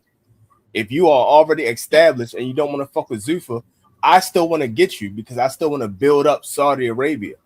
So in order to build up Saudi Arabia, I'm going to have you come over here for a fight. And it's going to be under the Ring because it's not going to be under Zuffa because you ain't fucking with Zuffa. Cool. But Turkey Tank and shit don't fuck with Turkey, period. I just named fighters that already got their own motion. But if you don't say, but if they fuck with Turkey, all right. So you go to Zuffa and fight for one fight. I mean, it is what it is. Like he's not going to invest money in. He's investing in Zuffa to take away old boxing. They've already said they're trying to take it out. I do hear what you're saying, but I'm saying if I'm investing $100 million in the Zuffa to take out old boxing, why am I going to go and invest in old boxing? I'm throwing money. What did Turkey say? Yes, Turkey said that he's the head of Zuffa and he's running Zuffa and he's not fucking with the other sanctions. What did he say about boxing? What did he say about boxing? Why is he even? That he's gonna redo boxing into tiers and run a fucking league. Like he's gonna have one belt. Everyone got to fight for one belt. That's not what he said about boxing. I've heard him. You heard that about Zuffa. What he said about boxing? No, I've heard that from Turkey. I've heard that from Turkey. I also heard Turkey say that he was dying of cancer. I also heard Turkey say that he was giving $100 million. I can tell you 50 things Turkey said that's all a complete lie. Okay, I don't care what people say. I care about their actions. So actions are he's trying to take out. His actions are in line with what he said he was going to do. All right, so if he's running Zuffa, then why did he come out and say that he's not acknowledging all the other belts? Why wouldn't he just say, hey, yeah, I want to work with other belts? No, you didn't. You said Ring. I said Zuffa. He's in Zuffa. He was trying to answer you, but you keep bothering with questions. I'm telling you. No, because I don't care about the Ring. All right, so let me know who's signing to the Ring. So if you don't care about the Ring, why is you doing the Ring then? You just gonna ignore all his actions? That's what I'm asking you. I'm asking you who's signed to the Ring. To tell you, he's trying to build up Saudi Arabia, and that's what the Ring is for. The Ring is for Saudi Arabia. Zuffa is his own thing that he's doing for boxing. He want to destroy boxing and build up Zuffa. But until these fighters sign under Zuffa and y'all doing cross promotion, that's what the Ring is for. All the popular motherfuckers, they got their own motion. They not fucking with Zuffa. Cool. That's what Ring is for. Come over here, AJ. Come over here, had big fights over here. Tyson Fury, come over here, had big fights over here. Build up Saudi Arabia. None of them was signing with Zuffa. None of them. How many people in his ring, in all the ring cards he done already had so far, how many of them are Zuffa fighters? Probably 4, if that. What the Conor Ben, was that a ring card that he was on? Yep. Against Regis, was that a ring card? Yep. Yeah, that was a ring card. That was on the undercard of Tyson Fury on Netflix. So, and he's supposedly signed by Zuffa, right? He signed. Actually, what he did was he signed the Zuffa after that fight. Yeah, he signed the one fight thing and then went to Zuffa. Yeah, that one fight was under Turkey, and then right after that, that's when he signed the Zuffa. Okay, all right, that makes sense. Okay, he signed the one fight ring deal, and then he signed the multi-fight Zuffa deal. So I really don't. This is crazy because we really don't know what they're gonna do with Zuffa. When they signing all these fighters to big money, what type of events are they gonna actually, put? But what I'm saying is he paid these big fighters already, and he fucked over promoters. Promoters are not going to work. Yeah, but they're not going to make. How are they going to make their money? That's what I want to figure out. You're going to see a lot of that shit start to shrink down with the bread for these fighters on Zuffa and everything. Once they start getting them, some of them other more guys on the staple and everything, that money is going to shrink down and devour for a lot of these guys on these events, man. And it's going to be exactly what CamJ said. My take on this shit is going to fucking age like fucking fine wine, like my brother KO like to say. And I'm going to be sitting there laughing at these motherfuckers like, I told y'all so. I told y'all. No, they doing these fighters like they do the daggone housing market. They get them over there and get it for a good deal. But what I'm trying to tell you is because of the mini civil war, honestly, a lot of these people gonna wake the fuck up and not fight on ring cards anymore. Cause the same motherfucker that said fuck boxing, I'm destroying all of this shit. There is no difference between the people saying this shit and the people signing paychecks in Zuffa. It's the same motherfuckers. It's the same way they did on the ring card. Remember when, according to what they were saying, when ring card first started doing these cards, they were signing all these guys to these big deals, and then all of a sudden, that money started getting smaller and smaller and smaller. They're going to do the same thing with Zuffa. They're signing these guys early on to these big deals, and then sooner or later, the deals going to start. Yeah, I mean that's how you come in the game. I mean, look at Matchroom when they came over to USA, they started paying everybody. Yeah. But I'm just have mixed feelings with Zuffa because I don't like Dana at all. I cannot stand him. I don't like Turkey, but I do like the concept of Zuffa with the league, but not for fighters that are not signed to promotions like D-leaguers coming up in the game. Exactly, right? I like that way they can build the fighters. It gives them an opportunity. Yeah, they get health care and all that. Healthcare, they get a decent amount. They're not out of action like what Jalil Hackett got. I think that's great. I think that's great for the sport because it gives some of these guys an opportunity, like Michael Fox. Even though I don't think he signed a Super, but I'm just naming fighters like that. You know what I'm saying? Because it's a grind, man. And I just know personally because I deal with, I speak to a lot of fighters, and especially in my area, I know of one who it's hard for him to even get fights, and he's a great talent. Like Zuffa would be good for him. You know what I'm saying? So I love the concept of Zuffa when it comes to that. I don't trust it entirely, obviously, like everybody on this panel. I agree with them, and they're signing all this money. Eventually, it's going to die out. You know what I'm saying? And they're going to try to build those fighters. And then here's the catch. Like let's say Jalil Hackett becomes a real big name, right? Because he has the potential, right? He's the guy that's going to really get screwed because he's the one that's going to get underpaid when it's all said and done.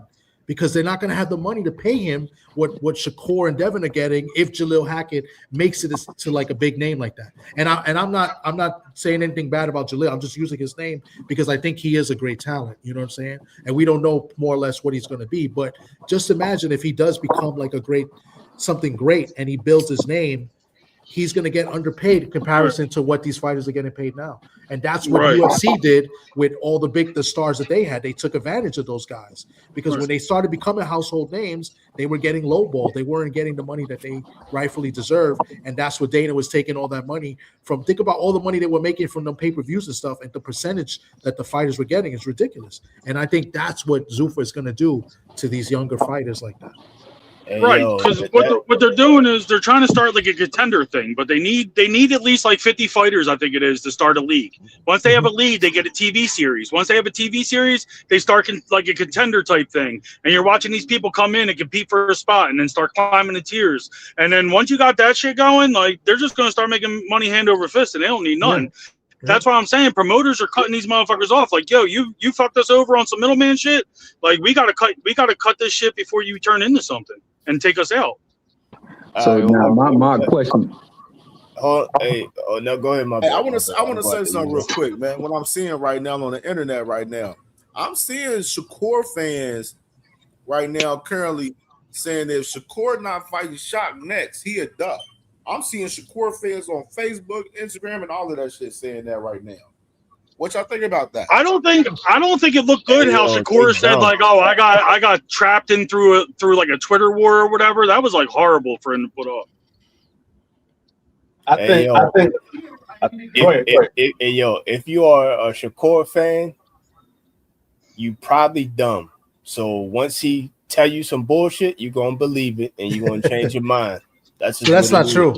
Because I'm a Shakur fan, and I think. Hey, I say probably, not everybody. No, but I don't agree with his moves. Like I like Shakur in the. That's what I'm saying. Not everybody. Yo, a lot of people like the sweet science, and a lot of people like him because they do the sweet science. Yeah. But everybody else that don't know the sweet science and they just like him for whatever fucking reason, they got man crush with him.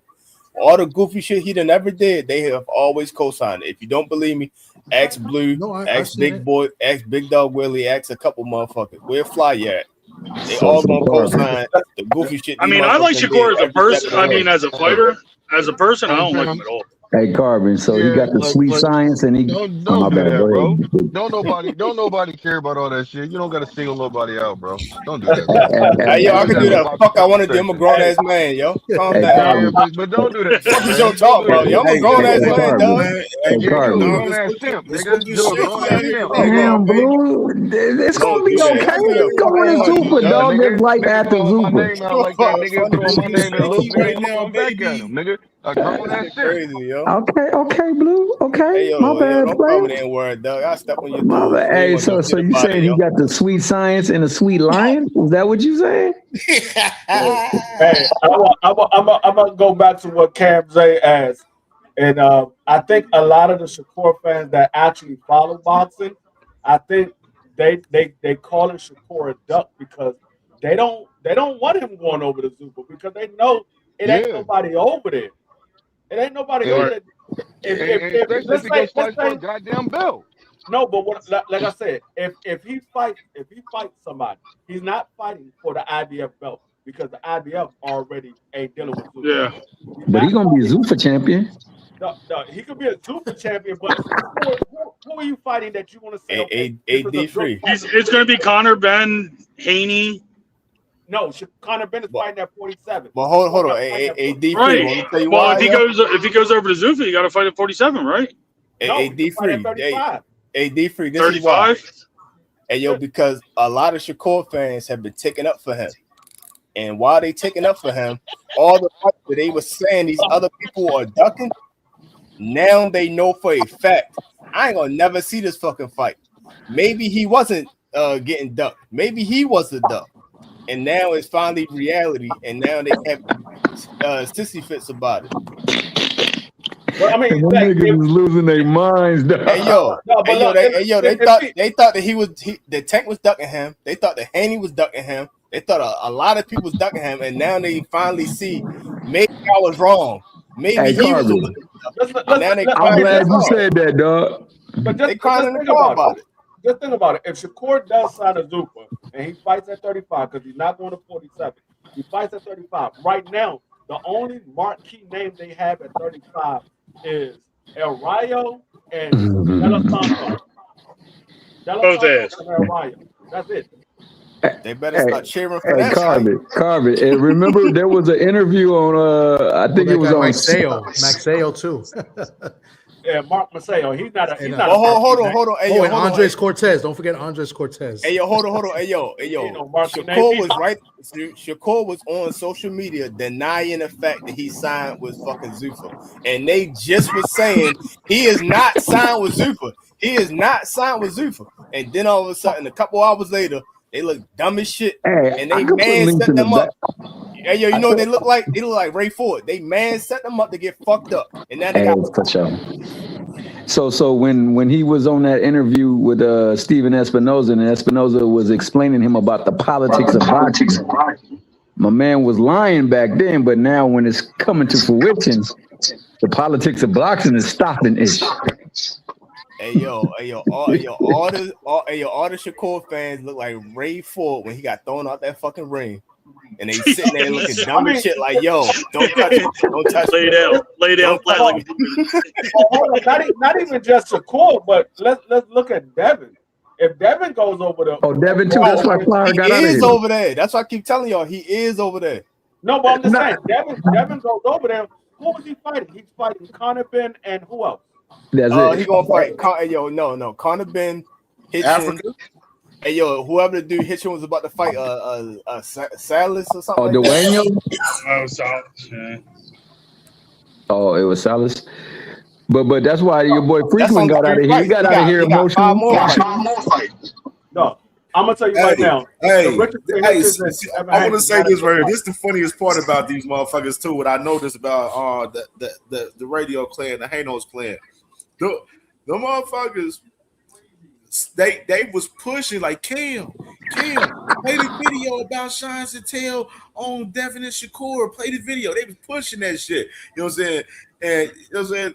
I'm all right. I see the shit. I'm all right. I'm gonna clip it up. Let me go ahead and share it on my socials real quick while the show going on. Y'all chopping it up while we cooking and everything. You know what I mean? And then I play the video. And then I know see if y'all seen them at that moment, them motherfuckers was up there like, oh, that motherfucker Shakur, he ducking, man. He ducking. Hey, man. they was happy as hell. All of that shit, they pushing that shit. And they done ran their ass off happy than the motherfucker right now. But hey, Lee Corso voice, not so fast. Motherfucker. Yeah. If y'all not fighting Shakur, what the fuck y'all gonna do? And then how the fuck the Keyshawn fight play, how that fight plays out and stuff. Devin is not holding on to that belt. That belt will be coming back. Title with them over there too. There's a lot of shit we can break down on this shit. That's why I say I'm letting everybody talk because I know I'm end up probably doing a video or I'm end up talking about this live tomorrow on the tomorrow show. Crazy tomorrow. Y'all gotta remember. If Devin goes, if Devin is signed to Zuffa, y'all gotta remember the IBF and the WBO is having a convention how to deal in with December. How to deal with that belt won't be going with that. That belt ain't going with them. Them niggas gonna be fighting for that rainbow belt just like Shakur. Hey, Dondre pointed out something. Hey, I want to say something too real quick after you said I like what you said, D-Free. And Dondre pointed it out. Y'all peeped the play when I was reviewing the rankings earlier in the show, early on. Emiliano is number 2 at 140. And on top of that, y'all, we already know Keyshawn is number 1. Shakur, Devin, both of those titles go goodbye. You're going to end up seeing Emiliano and Keyshawn holding 140 and 147 titles up there with top rank. Mark my words. Right. Most definitely. That's why Keyshawn's sitting back like, okay, you're going to make the fight. If not, I'm going to sit back. Listen back. Because you go over the loop, but that belt will be coming in my direction because I'm going to be fighting for it. Bob Arum knows what's going on, bro. Keyshawn, number 1 contender. Yep. You're going to be fighting for that belt. One way or another, you're going to fight for that belt. All I'm saying is, I always say it all the time, yo. If you fucking defend some fuck shit, you a fuck motherfucker too, yo. And a lot of these motherfuckers, all they doing right now is they sitting in the car crying. But once they wipe their tears, they gonna get together. They gonna think about it for a second, and then they gonna find a way to move the goalpost somewhere else. So next time you talk to them, you gonna tell them, hey yo, you gonna tell them a fact. Once you tell them whatever the fact is, you tell them. They gonna say but they're not gonna argue the fact. They're just gonna say but and they're gonna tell you how they move the goalpost somewhere else. The man Allen in the chat called them the Shakur fans and the Hano fans are united as Shano. Facts, yo. Under Zuffa, they got big Z on their chest. Hey, them niggas is having an Exodus party. Hey, yesterday we were talking like real sense. In the real sense we were talking, you're a Tekken maniac. You're a Tekken maniac. And that's what I was saying. We're not even talking about the weight class. We talking about fucking cruiserweight. And they like, I know, but Carvin, I'm glad you said that, because when we were saying this like 3.5 months back, we were called Takeomania. But ever since this stuff is revealed, it looked like what we've been saying has been true all along. But hold on. But look. Hey, yo, you know why he called you a Takeomaniac? Because you said what Chris Mannix said and what fucking Eddie Hearn said. None of these motherfuckers are a PBC. So how the fuck are you a Takeomaniac because you co-signing what Eddie Hearn said and fucking Chris Mannix? That's not like, yo, these motherfuckers just and now Sean insane, yo. They are literally insane, yo. That's why there's no point arguing with them. Just let them have a rant, give them a tampon, and say, calm down, yo, if you hurt yourself. Oh man, Chris Mannix is the biggest nut. Shano fans. Shano are going crazy right now. Mm-hmm. That's what happened when you fans of boxers, man. Hey, yo, you want me to tell you why this happened? I love that shit. That's fucking fire, bro. That's Shane knows, because they both be trying to roof each other. Mm-hmm. Hey, yo, but want me to tell you why this really happened, though? Hey, this is why all of this really happened. Because of Tank. And they don't want to admit that. They literally had motherfuckers leave all of boxing and go over to Zuffa, which they don't even know what the fuck it is, because of Tank. They couldn't sell. They couldn't get no money off of using his namesake. They said, man, fuck this shit. I'm gone. Mm-hmm. I can't get a fight with him. I can't talk shit about him and build up my fight. I can't sell. I'm gone. Nope. Damn right. That's exactly what they did. Hey, yo, if they would have fought him and got knocked the fuck out, they probably would be champions like everybody else. And I said, yo, Shane knows Claire was born today. That's a fact, yo. Yo, I said that shit yesterday. Tank said them niggas gotta go over there. Hold on, yo. Play the video real fast, yo. Yo, this is the beginning of the Shanos, yo. Matter of fact, you only got Haney in that video. I just thought about that, yo. Haney in that joint. I got the one with Shakur and joint. But yo, you got make another one. You gotta find another one. The guy that got Haney in it. If anybody ain't seen the video, let's play Shines and Tailback right here. They had their final day of media availability for OTAs. And something comes across my way. I get on the phone, and I get some intel and info from pretty reliable sources. But again, I wanted to get more intel from all around the way, but I'll get to that in a minute. So what was told to me is that Devin Haney and Shakur Stevenson have ironclad signed with Zuffa. That announcement is imminent, could be as early as next week. This is what I was told. And I was also told that Zuffa, the fight they want upon signing both of them, is them fighting each other. And I believe Mike Coppinger reported as much about a month ago. Well, the same was told to me yesterday. And what else I was told was the Haneys want the fight, Zuffa wants the fight. The holdup is Shakur Stevenson. And so then what happened a couple days ago was Keyshawn Davis became the mandatory for Devin Haney's welterweight WBO title. Now, it was told to me that this was brought about by James Prince. Top Rank has always had a good relationship with the WBO, as people know.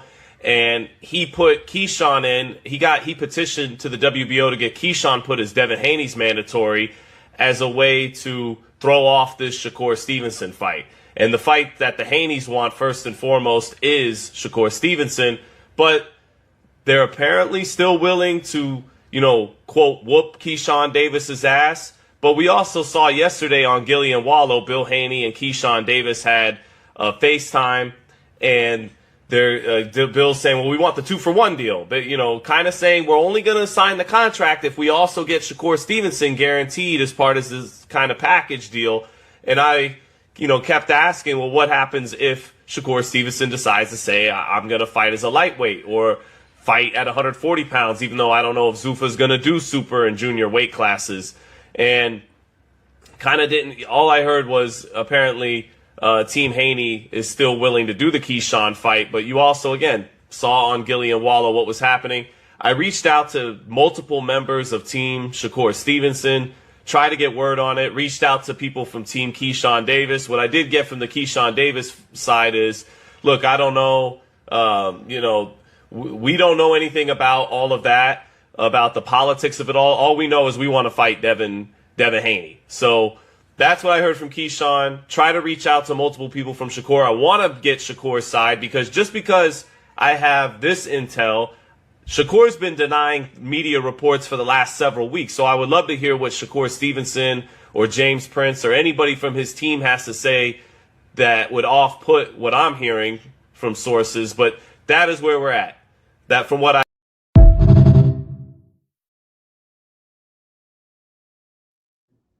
Hey, yo, can I ask you a question real fast? Yeah, hold on, real quick. Yo, let me get one more person to hit the cash app, man, for the cook up today, man. The shit crazy today, man. You know what I'm saying? For sure, man. Salute to the family, man. This been a fire ass fucking show today, man. For sure. I mean, I just need one more person to support the cook up today, man. Any amount, you know what I'm saying? Support the cook up in the cash app, $ CamJNetwork, you dig? You know what I mean? Salute to my brother Jay Howard, man, with the $6, man, banger in the motherfucking cash app. There you go right there. My brother Jay Howard, man. Salute to you, brother, man, for sure. You did. Go ahead, Dr. Carmen. Go ahead, brother. Hey, yo. Some of y'all watch more boxing than me for sure, yo. Only watch certain motherfuckers I like. So my question is, I'm going to name 3 people, and then if y'all have more people to add to that list, please let me know. So the 3 people that I got is Roach is cool with Shakur, his boxing brother. He fought Tank. That's one of Shakur enemies. Another enemy is Haney, and you got K Davis trying to fight him now. And then the third one was Shock, and you got Ray Ford fought him just now. So that's 3 people that went against Shakur, and he sent his minions after them. Can y'all name any more? Bro, shit. That's just all I can think about off the top of my head. But if y'all know any more, please let me know because I don't really watch all I'm saying, it's looking shaky out here, baby. That's all. It's looking shaky, baby, out here. And let me see this right here. Salute to my brother Ace Austin, man, with the $5 banger, man, and the cash app, man, saying support to a real one, man. And my brother, man, TD, man, for sure, man. Salute to my brother, man, TD with the $10 bang in the cash app as well, man, for sure. You already know. Appreciate you, my family, man, for sure, man. Yeah, man. Hold on. We got some new people in the club. Let me get WCS right here, man, and my brother Crush the Legend, man, in the building, man. Well, what's going on, Cam? Good what's going shot on, brother? today, man. Y'all been cooking, man. Salute. I just want to talk about the Tank situation. I heard somebody say that I guess the influence for them to gravitate over to Zuffa is because of Tank not being here. I kind of disagree with that because, you know, when it was down to PBC, right, Tank was out here and he was fighting who he wanted to fight. They didn't agree him fighting Roach from a lower division. You know what I'm saying? Tank was never fighting fighters that so-called the fans wanted to see. So to think he had that influence for these guys to think they was going to get a fight with him, it doesn't make sense to me because they wasn't signed with the same promotion. None of them was lined up outside of social media saying, I want to see this person fight Tank.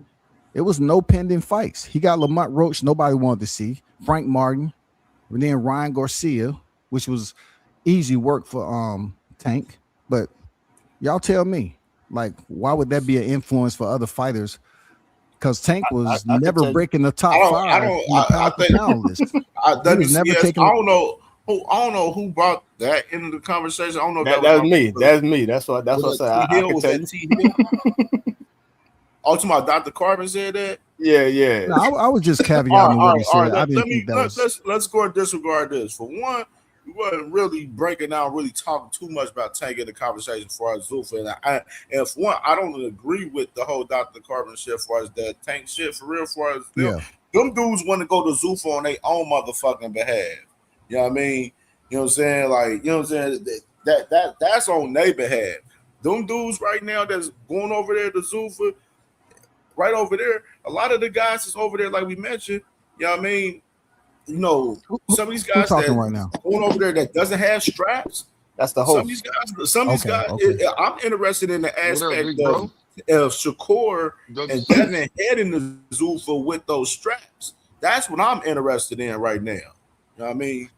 Like, no, I just asked who was talking because it's my first time on the panel. Yeah. What up, Blue? What's good? You all good, man. Yeah, I got you. I got you with that. We just more so into the context of that. Dr. Carver, that's my brother. He get off context. No, hold on. Let me actually tell you why I said that. You got to straighten it back up. Get the straighten it back. You feel me? but let me go with Crush the Legend, man, because my brother Crush just came in. Crush, man, what's good, bro? What's up, Pop? What's popping, man? What's popping, what's going on, man? You know, the topic at hand. Y'all know me. Is this shit gonna happen? I'm gonna just cut to the chase. Is this shit gonna happen? Because I'm tired of this make-believe, makeshift shit. These motherfuckers gonna fight each other or not. Because besides that, they ain't doing a damn thing. And I'm tired of it. You got dudes escaping, going over to Epstein Island and Gilligan's Island. Like, what the fuck is going on with this shit? The fuck? Is these dudes are they fighting over there, Crush? Are they fighting on Epstein Island? I mean, what are they doing over there? They going all type of islands, bro. Let my brother Crush finish. Let Crush finish. Let Crush. Damn, I listen to y'all talk, man. I ain't say nothing. Relax. It's like, I'm tired of this nonsense. These dudes, the clock is ticking. They've been doing more talking than anything else. Trying to figure out if they signed or not. Nobody got time for that. Or are you going to fight? I don't care about if you signed or not, how much your contract is. Pussy, get in the ring with somebody for real. Because ain't none of these dudes got in there with nobody great. And y'all be capping y'all asses off. But carry on, Fantasy Island. Ain't this shit. But this is what you call greatness. These dudes is playing around with even getting in the ring with one another. I don't know. I'm not sure. Let's start a brotherhood. This, that, and other, man. Is these motherfuckers fighting or not? Other than that, man, we ain't got time to be talking about if they fighting or not. We don't even know. We need to talk about what we do know, because this shit is goofy. I'm tired of the sideshow Bob shit. They talking about these fools right now. They ain't got a damn thing going on. They ain't really no damn boxing talk. It's boxing gossip because these motherfuckers ain't got nothing going on. True that. Man, agree or disagree, fuck it, it's reality right now. It's not about if you agree or disagree. It's fucking reality. That's just what it is. I don't give a damn about none of this in-between shit. What they got going on, what they don't got going on, who the fuck they really for with. Because really this generation ain't did shit. So you can keep talking about one did more than the other. These motherfuckers ain't did shit collectively. Guilty by association, I fucking pass. Talk to him, Cam. Hey, but at the same token, man, the outro is the real reason why they going to Zuffa. And he gonna play it in the outro, trust and believe. Hey, look, but homeboy, this is why I said that. Because the other day, we was having a regular ass conversation and shit about a whole nother weight division. And motherfuckers said, oh, it's y'all sound like taking maniacs. And the conversation ain't had shit to even do with that weight class. No way even close to it. So just as a joke, I was just saying all of this happened because of Tank. Now, that's semi joke. The reality is that it is the Tank effect. Tank ain't causing shit, but it's the Tank effect. Because the second Tank left, everything dried up. So this is their opportunity to shine. And once they didn't shine, that's when they got exposed for not being able to sell shit. And that's when they had to find a way to get some money. So the money that they got is quote unquote guaranteed money at Zuffa, but it's quote unquote guaranteed money if you win. If you fucking lose, read the fucking fine print in the contract. If you lose, we can give you less to sign for. So they really Eugene, can I respond to you, big dog? Okay, hold on. Respond. Hold on. Dr. Corbin was looking back at CamJ's show last week, talking about these guys not promoting their brands, man, in the absence of Tank Davis last week, man. Good shit right there, Dr. Corbin. I hear you now. Okay. Hey, WCS, you want to rebuttal that? I got a college degree in business, yo. This is what I think WCS, about. you want to rebuttal that? I just want the caveat to what you said. I'll wait till boy finish though. No, I'm done. I was just letting you know I got a college degree in business, so this is what I think about. Because I will say, Dr. Corbin makes sense in that perspective, but I understand what he's saying. You know what I'm saying? As far as that shit, as far as that, it was a semi joke, but it got real reality to it. It's basically what I'm saying. Well, what I wanted to say about Tank was, I'm a Tank fan, right? So, you know. I look at it like this. We know this. Hey, I'm a Tank fan. El Chinchik is my guy. I hope you. Okay, go ahead, keep going. So this what I know about Tank. Let me say this: when people say that, they tend to go left field when they say that. You know what I'm saying? That's all I'm saying. But continue though, brother. Go ahead. I'm calibrated. I'm good. Hey, one thing I want to say about Tank, when you had the 4 Kings, 5 Kings, whatever at 135, you know, you had T.O., Haney, all them guys, freaking Rolly Romero, all them guys. Tank was the what? WBA regular title holder, right? So these dudes, T.O. and everything, they supposed to have some WBC tournament. They fought all around there and did what they did, you know. T.O. fought Lomachenko and all that. And you already know what happened. Devin Haney sweeped it up at the end and got every belt when he beat Kambosos. Now, my thing is, Tank was in the division then at 135. He ain't left the division. So basically, they elevated him to WBA. And what did he do? He fought people that complained about who he was fighting. These dudes like Shakur Stevenson, Keyshawn Davis, all them other cats. It wasn't no plan for them to fight Tank. Tank was still in the same place he was when T.O. and Haney and all them swept through the division. He was the WBA Reggie title holder. Then he became the WBA Super. And then there was no fight set up. He was just getting in trouble. He had legal shit. So to say that these cats going over the Zuffa just because it's no play from Tank not being on deck, it's something else wrong with that, man. Because I just think they're making their own decision to go over there and make money. So how are they selling? He wasn't making those fights for Tank. Like, how many times I got to hear about say that? I'm saying how are they selling? How is who selling? I said they got exposed for not being able to sell. So if you saying I'm wrong, tell me how are they selling? No, bro. You never heard me say you was wrong. I was just basically highlighting since you was talking about Tank. I never said you was wrong. I was just saying when people are looking at like Tank is one of these fighters that people saying that wasn't fighting the fighters like Isak Cruz and all them. He wasn't fighting the fights that we want. That's what they said about Tank. But yet he was making the money that they wanted to make. And then when Tank started getting in trouble, when he was due to come back, they were saying, oh, we want this person to fight Tank. We want that person to fight Tank. It never happened. So why couldn't they fight other names, especially these black fighters? Why couldn't they all get together and fight each other? Why? Because just like Crush said, they want to be buddies. You know what I'm saying? Shakur want to be buddies with Keyshawn. So that'll eliminate 2 fighters from fighting each other. Mm-hmm. Who's next? Who else going to be over there? Rolly? Ryan Garcia? They don't want to fight nobody. They don't want to put Devin Haney in a rematch.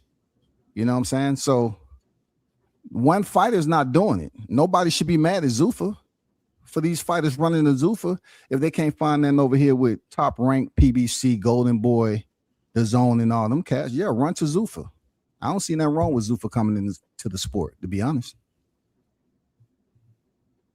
Shit, I do. I see a lot. I mean, explain it, because you know people mostly talk about Dana White. Y'all need to just no, Dana White don't own nothing, yo. Yeah, I like. We never said this. It's Nick Khan, Dana White, and freaking Turkey. They all together. They the trio, bro. Mm-hmm. But it's really not though. Who owns it? It's a government. The Saudi Arabian government own that. Now he is the representative of the Saudi Arabian government, but he's not an owner. He's not even a part owner of that shit, yo. You feel what I'm saying? Who's not a part owner? Turkey. He's a worker. He worked for the government. He's a worker. So who's a promoter? Who's the promoter out of those three? Is Zuffa? Who's the promoter? At Zuffa, none of them are promoters. Legally, none of them are promoters. So who's running Zuffa? Why get Nick Khan and Dana White if none of them have a primary role to make the organization? You don't. All right. So hold on. Zuffa is one umbrella. No, I'm gonna tell you. Zuffa is one umbrella.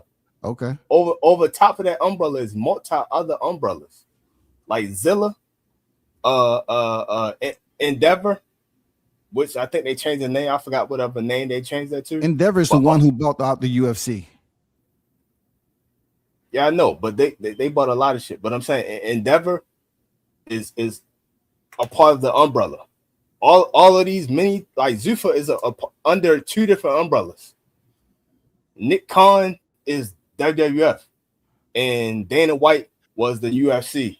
Yeah, my brother, I know that. So they picked those two people together, but all of those people are just employees for their respective, companies. But how does it operate? What's the operation of Zuffa? Why y'all hate it so much? The names that's attached with it. Why is it hated? So the boxers going over there to Zuffa to find work. What's wrong with that? Because they were saying over here, y'all was saying over here that there's too many titles. Hold on, there's too many titles over here. It's saturated, so they go over to Zuffa. I'll respond to that, WCS. Yeah, it's no hate towards Zuffa. You know what I'm saying? Like, I'm cool with Zuffa for what they do for some of the fighters that they have over there that need another platform and need action and need variety as far as getting another bag and everything. It's no hate towards Zuffa as far as them. Now you got to understand the whole 100% spectrum of the whole situation with Zuffa though, and who's behind it. You got Osella and behind Zuffa, which is we know the whole objective for Saudi Arabia and Turkey Al-Sheikh the whole entire time was to turn up the entertainment for Saudi Arabia. You know what I mean? In retrospective, you know what I mean?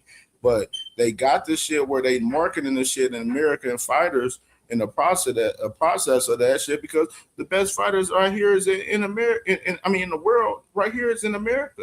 You know so why would they sign into the zone before Turkey even came over? Let me continue. And so you just gotta look at the perspective for Zuffa.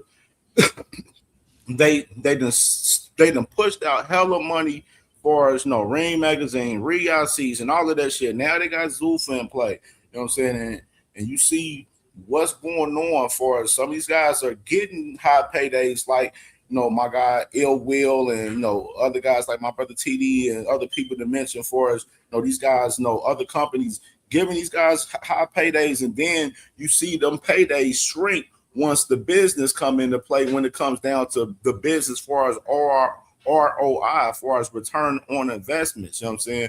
We're looking like this as far as this shit, as far as the business side of the boxing spectrum right now, where I've been telling y'all, I've done shows where I told y'all the whole boxing culture right now, the market is resetting right now, man, and motherfuckers is making motherfuckers pay what they weigh.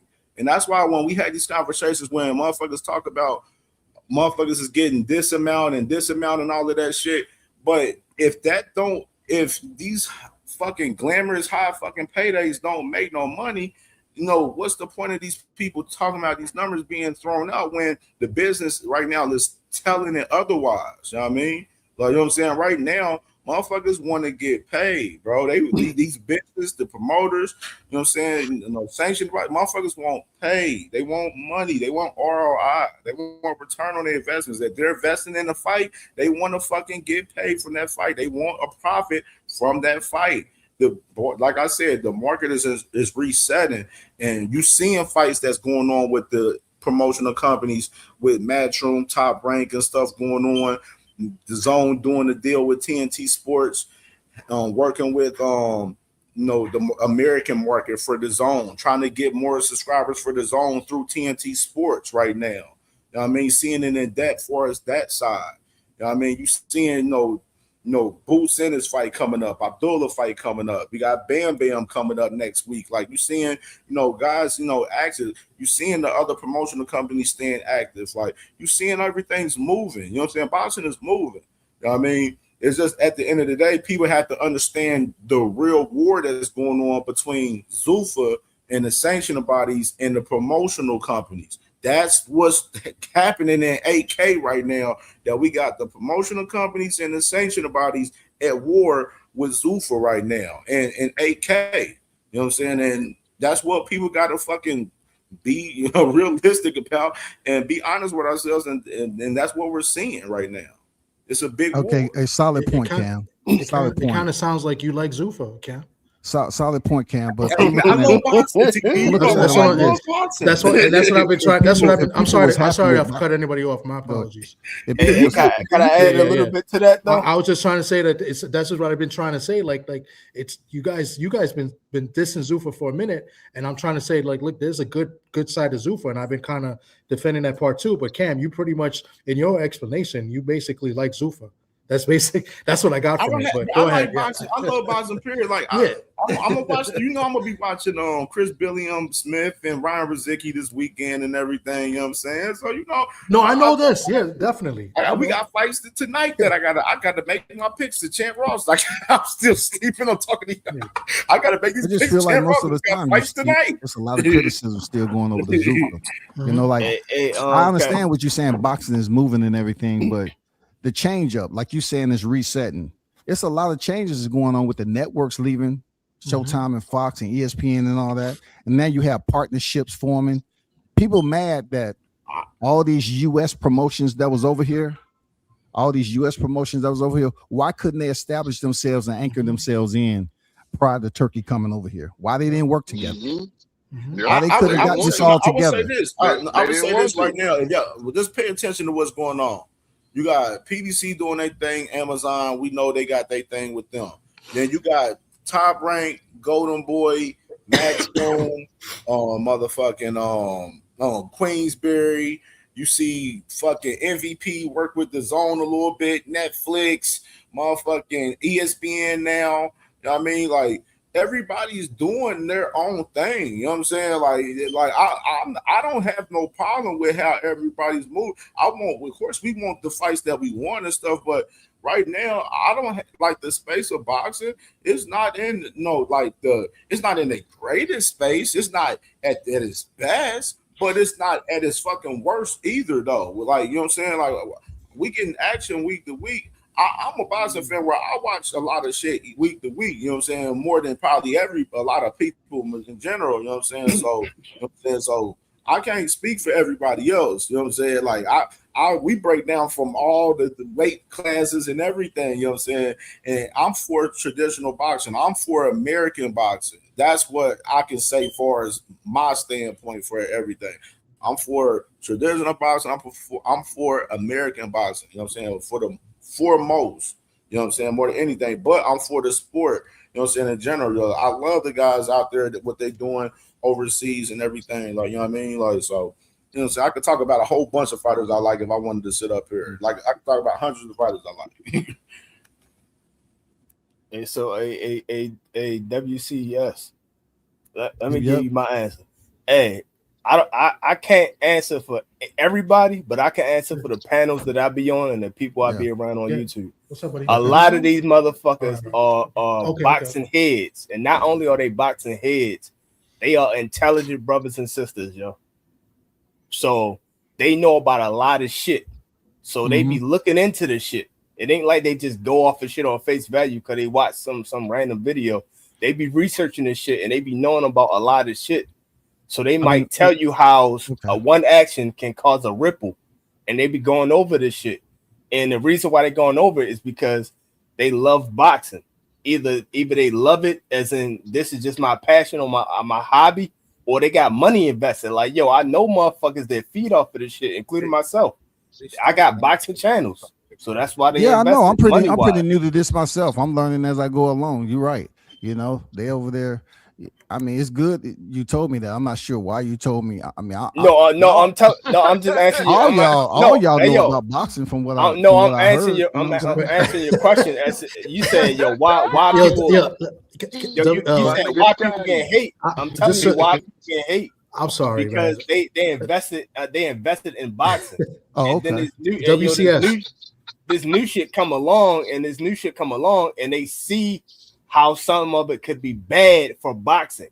Mm-hmm. And if it's bad for boxing, it literally is bad for them because it can hurt their pockets and it can hurt their heart. Like this is a passion for them. So that's why a lot of people not fucking with the actions. They not fucking with Zuffa and none of the actions. Turkey doing none of that bullshit. Cause they see through all the clouds and all the smoke and shit and see the real, and they ain't fucking with it. And some people like it. They like the sport and they like the actions they take, and they like, yo, that's like the best. I'm cool with that. So that's why some people hate on it and some people love it. Excuse me, WCS. Can I address you, WCS, or can I address you? Yeah. No, just so I don't know if people are aware. The WCS. I know I'm saying that he's very knowledgeable. So I don't know why he's acted the kind of deal, but he's very knowledgeable in the sport of boxing. So I just want to say that for the people that don't know who he is. Yeah, that's my guy right there. That's my guy too. I know. I was just that's my big bro right there. I was just chilling, bro. No, I don't know because the way he did, he acted like people didn't know who he was. I'm just so I got maybe that's why people be like, who is this guy? Right, he's very knowledgeable. So we chopped it up a few times. Yeah. Crush know what it is, man. Me and him known each other for a minute, man. Yeah. So that's like Doc Eugene, brother. I understand where you was coming from, but I just look at it like if they have skin in the game from afar, they just like me and you. If we choose to, invest some money on certain things to go with boxing, then so be it. That still doesn't change the fact on why the U.S. footprint couldn't have been a bit more proactive in preventing Turkey to come over here and start switching things up. That's all I'm trying to get at. Like we had ample amount of time. Me personally, I don't fuck with them, at all. I don't fuck with no parts of Zuffa. Like whatever name you put it under, I don't fuck with the whole umbrella. All right. As a whole, for multiple different reasons. Like I just don't. I don't give a fuck if they had the best fights on there. I still won't watch that shit, because I don't fuck with them. That's just what it is. But other people, are different. I just look at it from a fighter standpoint. We have Floyd coming back and fighting, right? So if a fighter is going over the fight and getting his check, I'm more so kind of like it kind of changed me a little bit with the fighters. I never thought I'd see Floyd coming back and fighting because he made bad business decisions and all that. But I'm just saying, let these fighters get their money regardless of where they squaring up at. Hey, but you're a grown man. All money ain't good money. You know that. Yeah.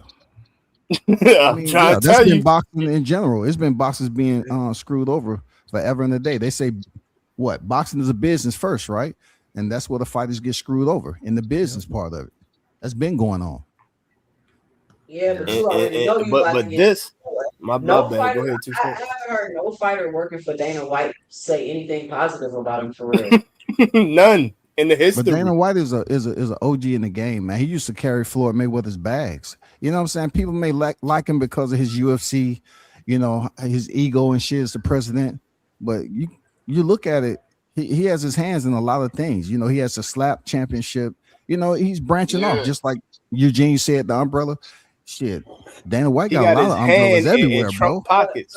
But what is? I ain't even talking about me liking him. I'm just talking about his business philosophy, and we see what that is.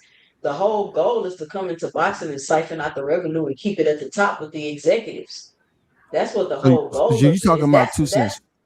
Okay, go ahead. That's what I'm just saying.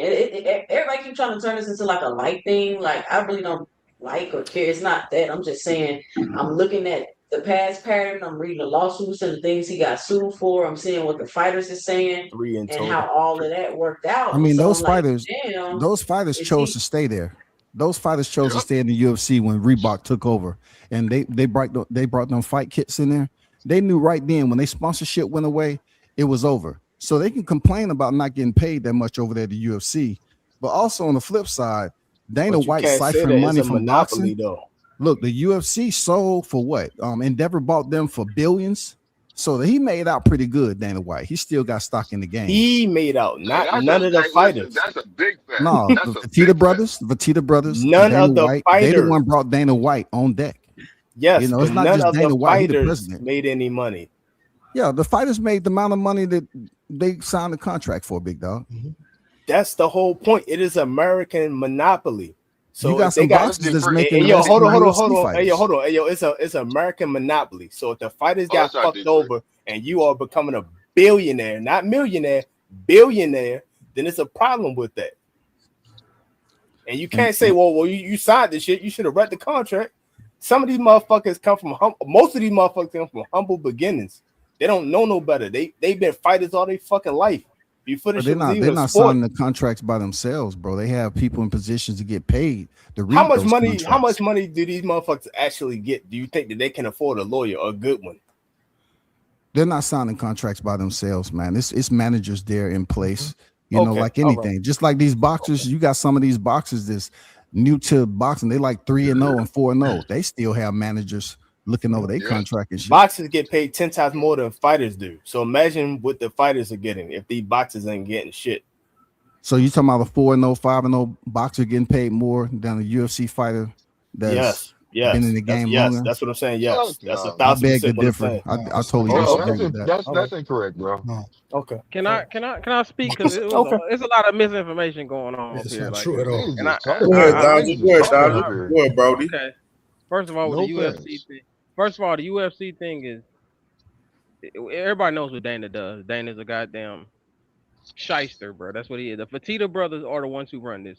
They are some shysty ass niggas. If you know, you know. Right. All right. So let's stop acting like Dana's just a figurehead. He has the connections. The Fertitta brothers are the real people who own goddamn Zuffa, and they are not good people. Okay. All right. Second of all, everybody keeps saying about the American market. You know why the American market suffered? It's because it was one person who made all the stars and all the money, and they went against him. And then when they started figuring out, oh, we should really do what their model does, and we should try to work with them, guess who came in the game? Turkey. Then you overload them more, you oversaturate the market with money that other people can't pay.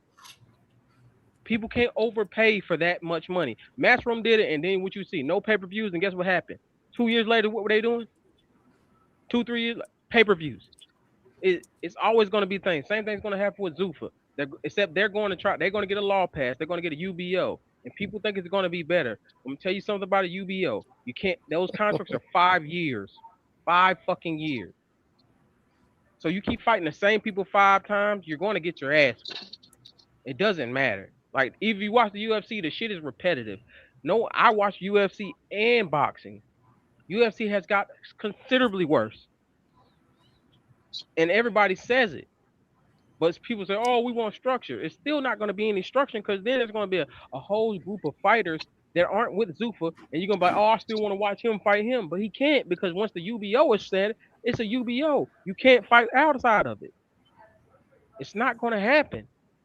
It doesn't make sense. It doesn't make money sense, first of all, because you're going to spend all your money because Turkey already said he only had, 2.5 years, and that was 2 years ago. This is the last half. By next year, they're going to be trying to work in their own ecosystem. So I don't understand why people. Zombie. I mean, that sounds good, but you're incorrect about the Fertitta brothers running stuff at UFC. I don't want to make this a UFC live. They're the owners. Are they not the owners? They were the owners. They were the owners. They were. They were. Okay. Yeah, I know. That's what I'm talking about. You wasn't off, but they Endeavor stepped in and purchased that. They just bought them. Yeah, they just bought like 3 years ago. Yeah, that's what I'm saying. It's been several years ago. But UFC been around for how long before they bought them 3 years ago? Yeah, I mean the company had to. And I forgot the name of the owners before them. They was owned by somebody. If the UFC is so bad, right, comparable to boxing, why did Endeavor buy them out? If fighters weren't getting paid and they allowed them to revise the Ali Act, why so much power to an organization that's not paying their fighters? Because there's money in there, yo. What are you talking about? They make money. Private prison system is literally modern day slavery. It's still big business. Like everybody can invest in it, yo. It's still big business. Understood. Same go for boxing. It don't make it morally right because they making money. I'm just They wouldn't be getting sued. Boxing has been grimy for a long. millions of dollars. Billions of is dollars. The Wild Wild West, so it's Look corrupted at in Mayweather. boxing, just like it's corrupted in the UFC. I mean, it is. It's not. Any sport It's is two different corrupt. All these black fight fans talking about Al different Heyman, and now coming up there. Well, what do you mean? 175 million Every is missing. sport has some kind of corruption. That wasn't had nothing to do with Al Heyman. If you read the damn whole goddamn lawsuit, I didn't say it did. I'm saying he was. But you just tried to insinuate it though. You just tried to insinuate it though. Look, everybody know that Floyd Mayweather deals with. He can't read. That's his fault. He can't read. You don't know that? Have you read a book with him? Yeah, shit, I can read a Harry Potter book. Hey, yo, he read one on Breakfast If Club. a brother knew how to count money, if he knew how to count money, he knew how to read 2 or 3 pages. Then he wouldn't be suing his other business partner again. He wouldn't be saying he's suing another business partner. Come on, bro. Yeah, but that means he trusted that business partner to handle a certain business. That happens. What do trust got to do with business partner was going through Al? I mean, if we're gonna add the context with Floyd, and we're gonna talk about Floyd Mayweather now. Floyd Mayweather literally got a whole bunch of lawsuits and everything out here. He's suing Showtime. He's not suing Al Heyman. He's suing Showtime to add context now to that. So let's be real here now as far as that. Showtime was the network for who again? PBC, right? Who's in charge of PBC? Al Heyman, right? Okay. It's Showtime, technically. Showtime is not PBC, yo. I didn't say Showtime was PBC. Showtime is a network. PBC is not a promotion. Showtime had their own fight in the equation because of that, though. The lawsuit is for Showtime. It's not PBC. Showtime had their own fighters. Al Heyman's name somewhere in that lawsuit. No, it's not. Of course and it's not. Tell me documentation. Showtime. I'm all about documentation. These conversations. If I'm suing Showtime, I'm suing Showtime. Does he work for Showtime? Yes or no? Does he work for Showtime? Yes or no? He works with WITH with. He doesn't work together as a network. The lawsuit. I mean, if anything, you would say the lawsuit is more so. I mean, if we being real, if you would say anything, that lawsuit would be more so headed to a guy like Steven Espinoza than Al Heyman. The president, because he worked for Steven Espinoza actually worked for Showtime. You know what I mean? So you trying to say Steven Espinoza was handling money, handling contract and paperwork? It don't matter what it is. It doesn't matter what it do. It does matter, bro. It doesn't, because if I work for Showtime, any hold on, hey yo, if I sue a company, anybody I have contact with, I can put on that fucking lawsuit. Period. So again, does he work for Showtime?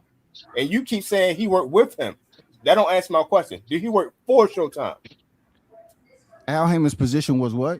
A manager advisor. Does he work for Showtime? So we all know he wasn't working for Showtime because Showtime was attachment to PBC. Okay, so if I sue Showtime and you work with and not for them, then I can't put you on that lawsuit unless you had some kind of business that I can tie you to that. If I can't, I'm pretty sure deep down in the fine details, Al Heyman's name is somewhere in the root of it. Okay, cool, but guess what? If I, who is suing this motherfucker, can't tie him to him, or even don't want to, because why the fuck would Mayweather tie him to it if he don't have to?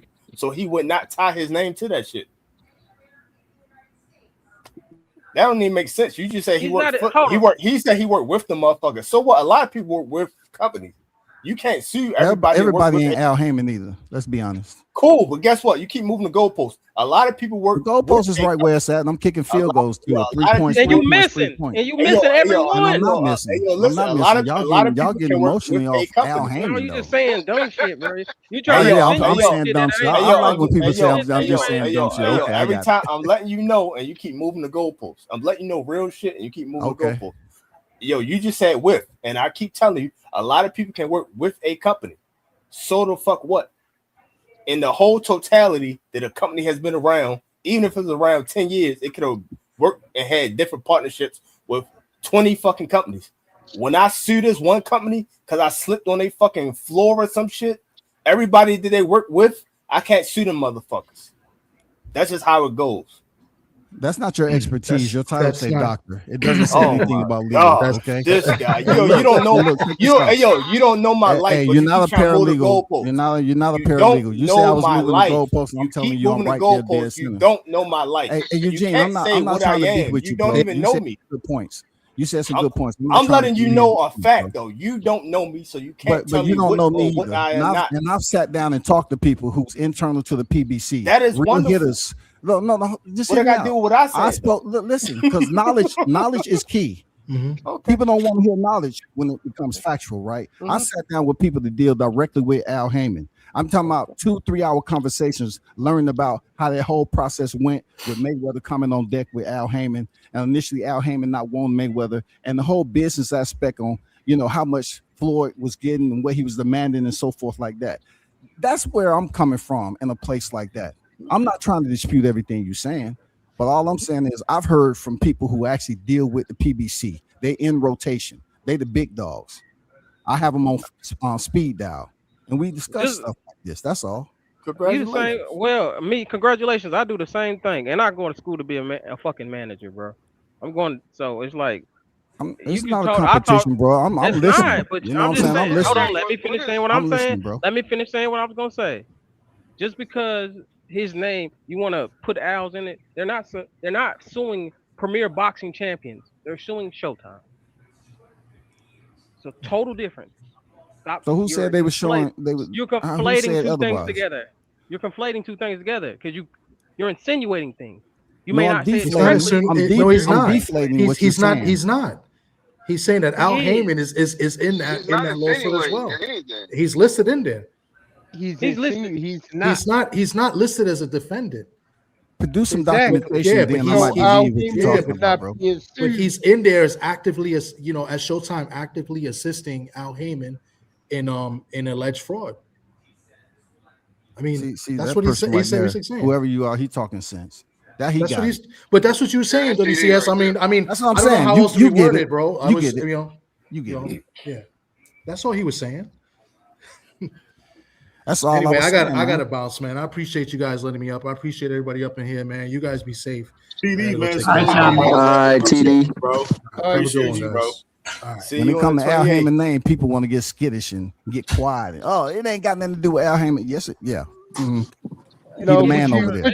You know what you're doing? You're insinuating that Al Heyman, the only black promoter here we go. Old school crusty ass narratives, bro. Hold on. Old crusty ass narratives, man. Hold up. Yo, we sit here and listen to your dumb ass point of view. See, I'm not even disrespecting you, bro. Why you gotta call me a dumb ass, bro? You calling it crusty, so bro, you gonna cut me off mid sitting. My apologies, man, if I cut you off. My apologies, bro. Yeah, shut the fuck up.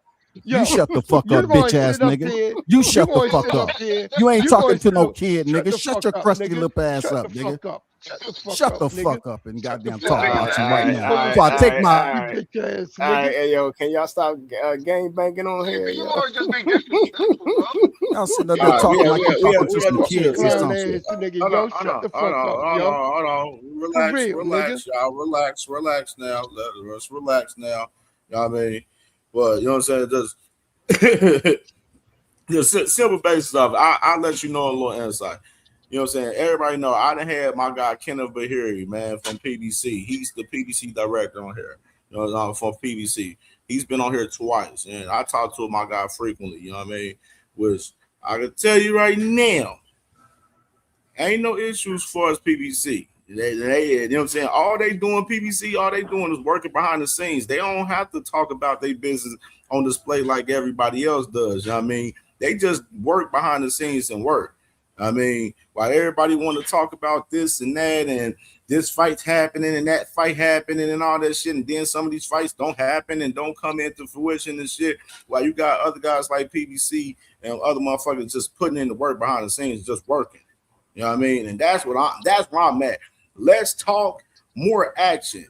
Too much talking, not enough motherfucking action recently. You know what I'm saying? From a lot of guys. You know what I mean? Motherfuckers keep talking, but it's just not enough motherfucking action from a lot of these guys, respectfully, right now. You know what I mean? Let me go ahead and get y'all, you know what I'm saying? But let me get y'all opinion, though, for as Lamont Rose and Zepeda, man. What y'all think about this fight, man? That's going down August 1st. It's a bullshit fight, man. Bullshit fight.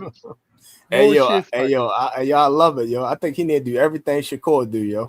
Hey yo, Shakur number 3 on the pound for pound list. He need to fight all Shakur over. He could be number 4 on the pound for pound list. Beat old ass T.O. Beat old ass T.O. and they gonna pump you up to number 5. Pound for pound list. Ring. Yeah, to the ring. You know, what are you talking about? Ring, man. ESPN or some shit, yo. Unfortunately, I like that fight right there. I like the Roach versus the Fader. I like it a lot. I like it. I like it style wise. I definitely do too, bro. Hey yo, I like the Pitbull fight better than this one, honestly. It'd be funny if it ended up being another draw. What you talking about? Because you're not talking to me. That shit gonna end up being another draw. OG, you hating right now. No, come on. That's not another draw. It's gonna end up being another draw. That fight is trash. That's how desperate we are. Lamont don't close out We up his here looking fights, at Roach and man. Cepeda as being something special, man. This ain't no special fight. Come on, yo. Lamont never closed out his fights. That's why his last 2 fights was draws. Lamont was just on the canvas against Pitbull Cruz, man. Come on. Cepeda just got his ass whooped by Shakur. Cepeda ain't Pitbull. They both not coming off. Yeah, so Cepeda got worked over. I mean, come on, man. By Tevin Farmer as well. So I want Roach to knock. Now he got worked over twice by Farmer. Yeah. But I think it's an easy belt for Roach. But it's gonna be an action-packed fight because Cepeda's never gonna stop throwing, and Lamont ain't gonna run away from the action too much. So. But I don't like the fact that you pumping up Cepeda like he good. Like why? Not you personally. I'm saying like boxing. You know the people behind boxing. They be pumping up all these non-black fighters like they good and they don't be good. I don't like. They that. Mexican. You know I don't know if he Mexican or not, but they love U.S. fans love pumping up Mexican fighters. It don't even be Mexican. It just be anybody that ain't black. For real. Yeah, fact. They be pumping up they be pumping up Ukrainian motherfuckers, Russian motherfuckers, and they don't even like each other. They pump them both up. Like, the fuck? It really depends on the promoter too. Then they really be pushing for that kind of stuff. How do it depend on the promoter if they do it all across boxing? True. Zuffa probably gonna start doing that shit once they get enough people. Yeah, they've been doing it since Jack Johnson, bro. They've been doing it since Jack Johnson days. Zuffa's gonna be different, bro. Yeah, you can preach. Zuffa's gonna be bullshit. There's gonna be a whole lot more restriction on the Zuffa. Hey, yo, are the people gonna be different? So the whole entire Zuffa. You think that the Zuffa are the people gonna be different? I can't say what the people. When you put people up on the structure, you know, they have to take orders. I think Zuffa's gonna run their organization different than what we've seen over here in the U.S. They gonna run it like everybody else do. It's gonna be, it's gonna be a lot of racism. Run it like everybody else. They wouldn't be messing with the Ali Act. Exactly. There's a lot of racism with the Ali Act and all that. They plan on doing some messed up stuff over there. So that's my whole point. So if they, that's how they start. They looking like they looking like they ain't nothing but another side of the motherfucking street like the rest. Them niggas a whole island unto themselves. But what I want to know is what if this is a failed project, a failed experiment, and these people do shake over there to get paid and get a little bit of structure or what is it, or where they got continuity and consistency with fights and things like that, but then it fails. Are they going to be welcomed back? Can I tell you what it's going to be like? Hey, yo, it's going to be like live golf. Live golf. Yeah, because that's the motto that we have as an example. Got the carbon. They pulled all their money out. And everybody that prays Zuffa, yo, hey, yo, just be here in a couple years. Just be but Dr. Carbon, that's the motto, that's the prototype. And then it was another one as well too. It wasn't just the golf, it was something else that they took. Soccer. Yeah, soccer, and it fizzled out. So do they allow them back is the thing, man, because if they go over there and they jump ship just for money, like these promoters are fickle and they are. Let me tell you what's gonna happen. This was gonna happen. These motherfuckers are playing with billions of dollars. So they don't care if they lose money. These boxers are playing with their lives. So they care about losing this money. So they gonna fuck around and they gonna gamble. And then when this motherfucker fumble the ball, they not gonna care because they had millions. If they lose, they losing money right now on Ring. And guess what Turkey said? When they asked him if you losing money, it's not my money. What the fuck you mean? It ain't your money.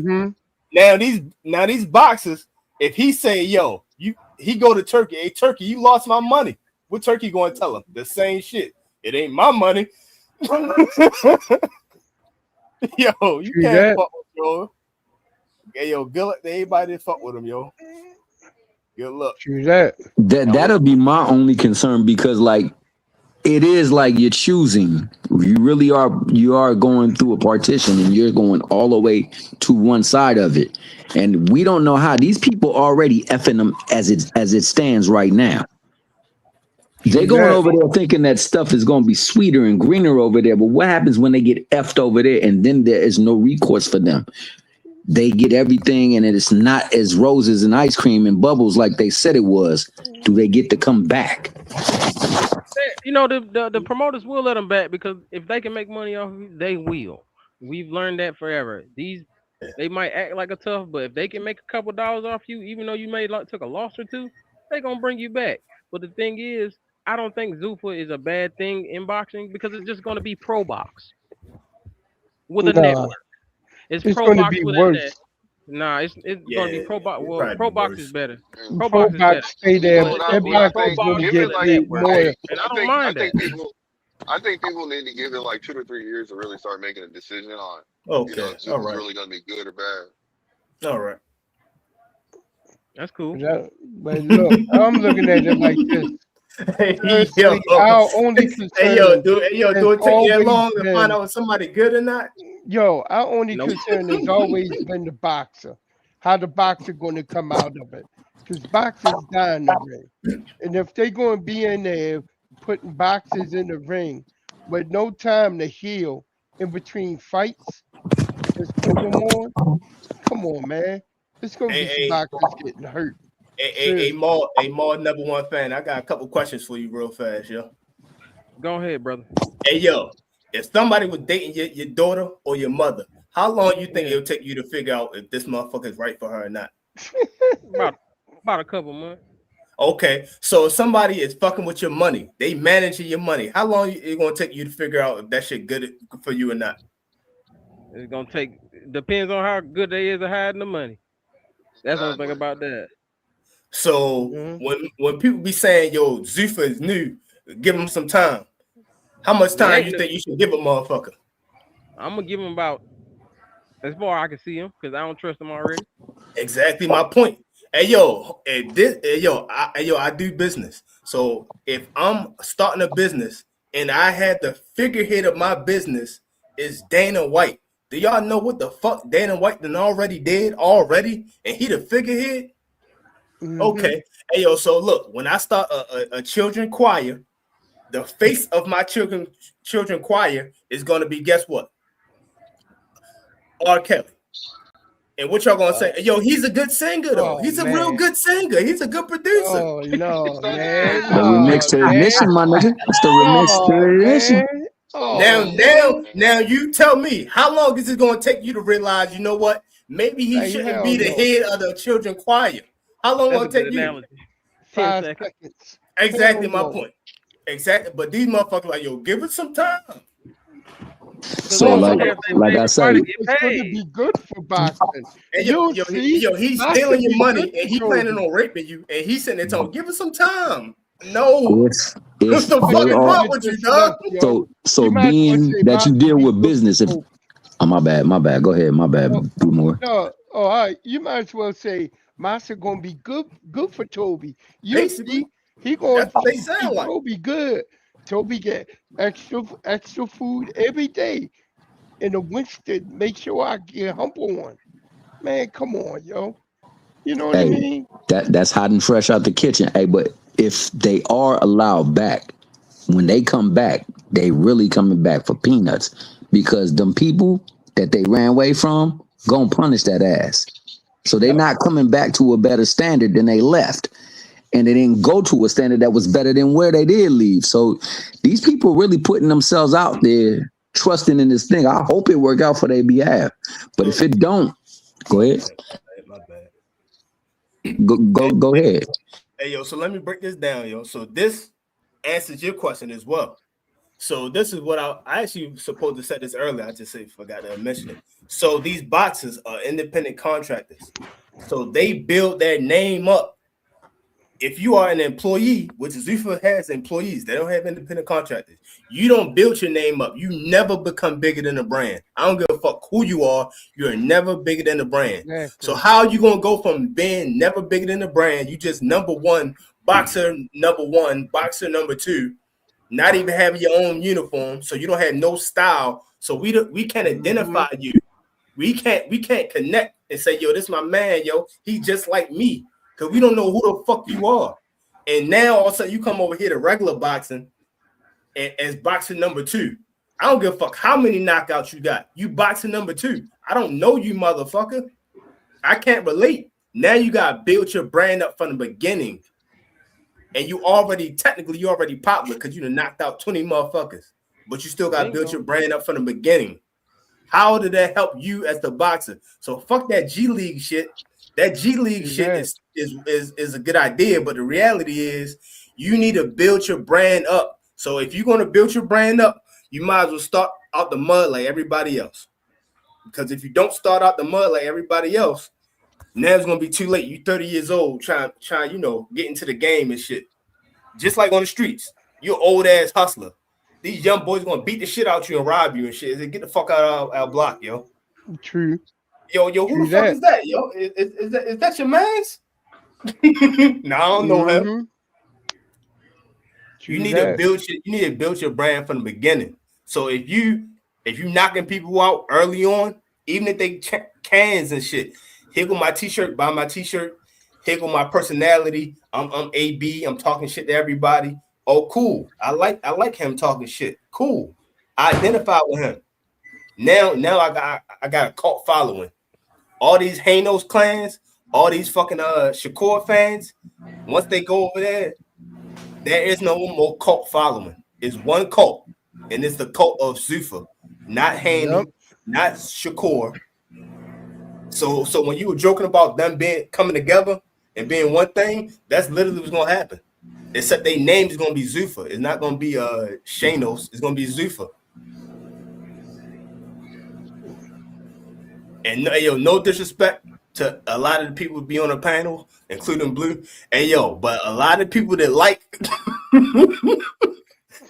these motherfuckers, if you listen to them, they might be smart book-wise, but they some dumb motherfuckers, man. They sound like they got their helmet on too tight and backwards. They not no street dudes at all. They don't even go on the sidewalk. Hey man, leave it alone. It's the politics of boxing, my nigga. Yo, did we didn't even mention it? I'm gonna leave it alone. I'm just messing with you, player. I'm just messing with you. Hey, but check it out. Finish, yo. Whatever they do, that's on you, yo. If you fuck with a girl that's burning and she got like 5 fucking dudes on the side, I'm not gonna say shit. I'm gonna just look at you and laugh when you walk by. That's it. It ain't my business. Yo, we ain't even mention the fact that Zuffa will own these motherfuckers' likeness and appearance. When they start selling video games, they get all your money and you get nothing. Your money. You don't get shit. Your rappers sign 360 deals. When you are in Zuffa, you sign 720 deals. Hey, 720. Shout out to 720. No money. Hey, yo, if you clip your toenails, you better bag that shit up and give it to Zuffa. Yeah, if not, you owe them. You pay for your own doctors. You pay for your own doctors. You pay for your own everything. So they literally run it like an independent contractor because they make you pay for everything. Yeah. But it's not. You're an employee.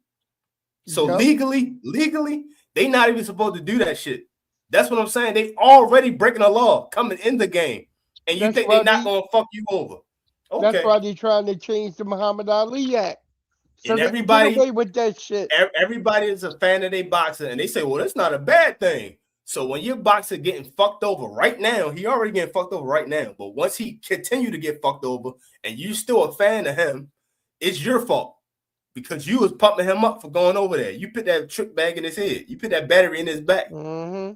You should have told him, hell no. We love you. Stay over here. We're going to buy you tickets. There you go. You got this motherfucker pop up here and say, I'm a Tank Davis fan. But then trying to sneak this and say, the motherfucker who advising Tank is a crook. Are you kidding me? For real. One can't be the other. Hey, yo, all I'm saying is a lot of y'all like, I ain't gonna say a lot of y'all, but people like Shakur. I think T.O. fans sold out that arena more than Shakur fans. That's just my personal opinion. I don't know. I don't have facts on it, but that's just what I think. I don't even think that their venue was sold out. Any Shakur fans on this panel, did y'all go to the last Shakur fight? Yes or no? Nah, they didn't go. I had an event. I know I didn't go. I had an event.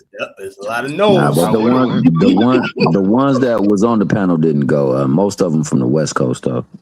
But that's my whole point, though. That's my whole point. West Coast, East Coast, people book flights. Yo, that's how Puff Daddy got messed up. Yo, but just on the real tip though, on the real tip, man, I wasn't talking to you. I was messing with my man Blue when I said that.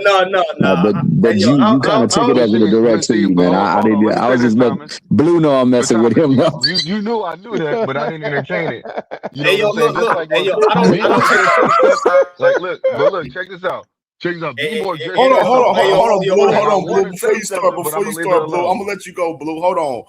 Hey, hold on. You know it's all good, Blue. Hold on, y'all. Hold on. I gotta stop the present. Salute to my motherfucking brother, man. One hitter quitter, man, with the $100 banger in the cash app, man. Salute to my motherfucking dog, bro. Hold up, Cat. Hold up, Cat. Hey, Bubs. Hey, Bubs. He calling you out, Bubs. Bubs, he calling you out. He's showing you about it. Oh, you all good, bro. You all good, man. You all good. Appreciate you, bro, man. Appreciate you, brother, man. Ohio shit, man. Salute to my dog, man. Real shit, bro. Real shit, man. Hey, man, for real. Shout out, though. I was just messing with my man Buzz because Buzz been saying he got small change, but Buzz said he a big baller. I think he had to show Buzz that he be balling too. Hey, Cam. Cam, drop the link again. I got you. Yep. Blue, you know it's all good though, man. You know I got mad love for you, Thomas, that's why I didn't say nothing. Fam. That's why I did not say anything. Salute the one hitter quitter, man. You know what I'm saying? One hitter quitter, man. Yeah, shout out to T hit one hitter quitter. What's up, partner? My bad. Hey, yo, what you talking about? I seen one hitter quitter and Bubs going at it back and forth. Buzz, man, he was wild, man. Buzz was wilding in the chat. No, I wasn't talking to you. I was using what you said to mess with my man Blue. Blue knew what I was doing though. No, look, hey, yo, when you were saying I wasn't talking to you, yo, I didn't even take no offense to it because I didn't think you were talking about me at all. That's what I was saying. Like, okay. Look, hey, yo, when it don't apply, let it fly. When people come in there, like, I'm used to being in the barbershop. People come to the barbershop, you bitch-ass motherfucker, I don't look at them because I know they ain't talking about me. So, I'm mind my business. No, I feel you, but you said I ain't no end, so I thought I was stressing you. No, I was just using what you said to get at my man Blue. But Blue, no, I'll be taking digs at him every now and again. Just like, hey, Thomas, what did I do to you that one day? I started messing with your ass. You was like, this nigga on my head. This nigga on my head calling me out. Yeah, so, it is what it is. Hey, but on the real, though, shout out one hitter quitter throwing that C note, dog, saying a century's worth of thanks to my man CamJ. Bro, that's the biggest donation I've got on CamJNetwork, man. Real shit. Appreciate it. Look the one hitter quitter for that, man. Real shit. Hey, but Bubs, you on the clock, man. You on the clock. 100 is the biggest, dog. What you got? Hey, yo, you from C Town, so you got the C note. That makes sense, yo. That makes sense. True that.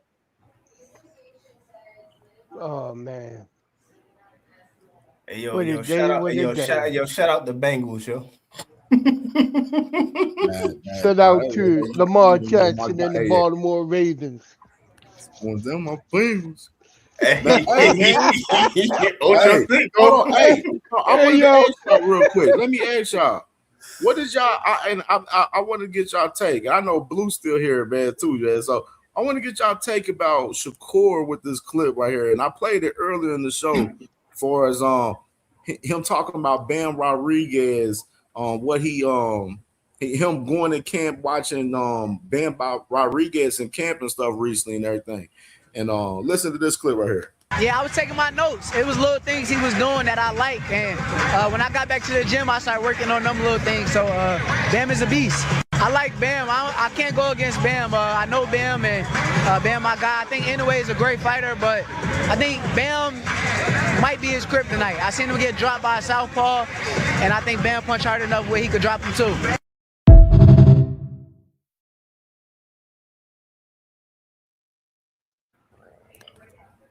That's what we think. Ain't nobody saying a word. What's your thoughts right there, man? With Shakur saying that, yo, man, he said if you want to he was looking at Bam, man, and he was watching them and took some notes and went back and went to the lab and applied some of the shit he saw from Bam and put it to his game. And he said Bam, he got Bam beaten out with anyway.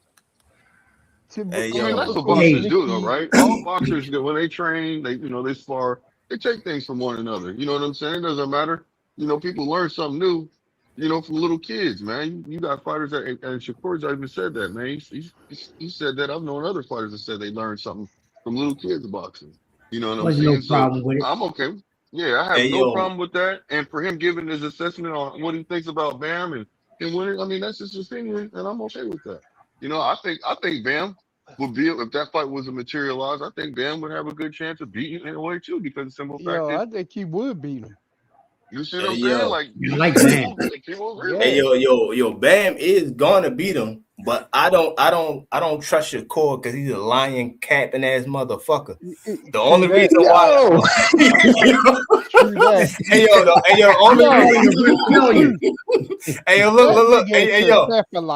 Hey, yo, the only reason why he said that is because he cool with Bam. Bam has been around his camp and been around his team before. Like Boots been around Bam before too, because they had a pay-per-view together. But at the end of the day, he not cool with Inoue because Inoue in fucking Japan. He don't know that motherfucker, so fuck him. He team Bam. So I'm like, all right, cool, that makes sense. But again, hold on, hey, yo, look. If let's say Bam was going to get somebody that he was cool with, he would say the same exact shit about that motherfucker he's cool with. He would lie his ass off and say, yo, I'm team so-and-so. I think he could beat him. They're going to give you bullshit examples. His jab is better than other stuff of bullshit. That's why I'm like, yo, I don't trust nothing this motherfucker say in life. Oh no, you more than right, because he said Ray Ford was going to smoke that nigga Osaki, and we knew that shit was fat. Hey, yo, after he beat him, he got the ring and called him a bum to his face. Like, he ain't just beat your mans up. Yo, use a bum. Like, what the fuck is you talking about, dog? That makes his man's a bum.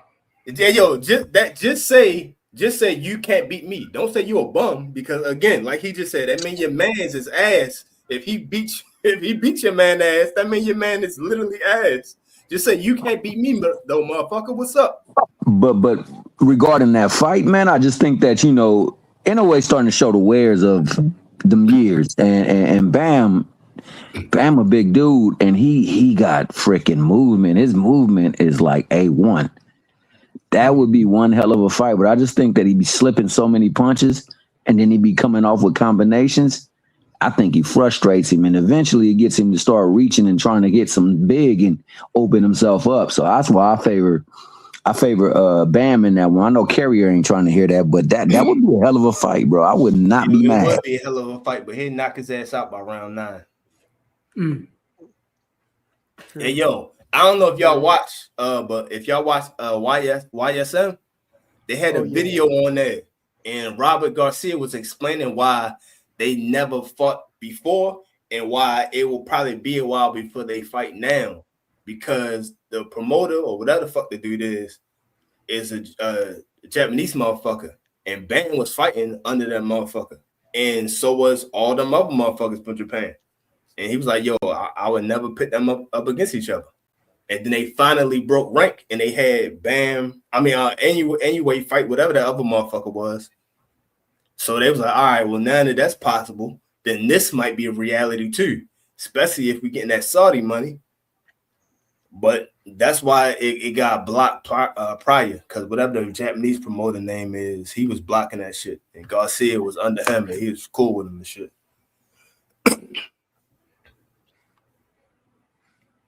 But keep it 100, yo. If you paying this motherfucker and you know there's a chance he could lose, you don't want to see that fight. If you know your man is Debo and he beating shit, then you like, yo, I don't give a fuck. I put all my money up.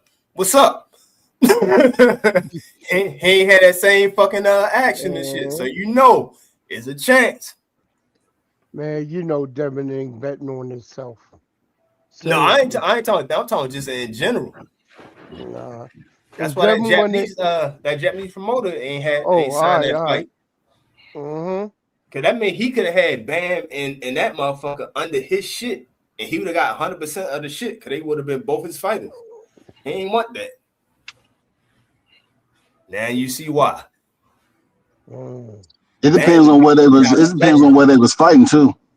It depends on where they have him fighting. If Bam would have been fighting overseas, then that's a whole nother situation because the drug testing and everything is different over there. Don't matter, yo. Bam beating on shit, yo.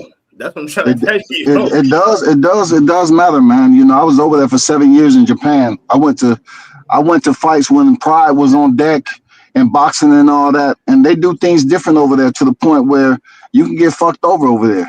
You know what I'm saying? You can get fucked over in Japan, man. You already got fucked over. What's his name? Actually would have won that fight against Cool Boy? No, hell no. Fuck no. Who? He got his shit beat, yo. What's his name? Donaire.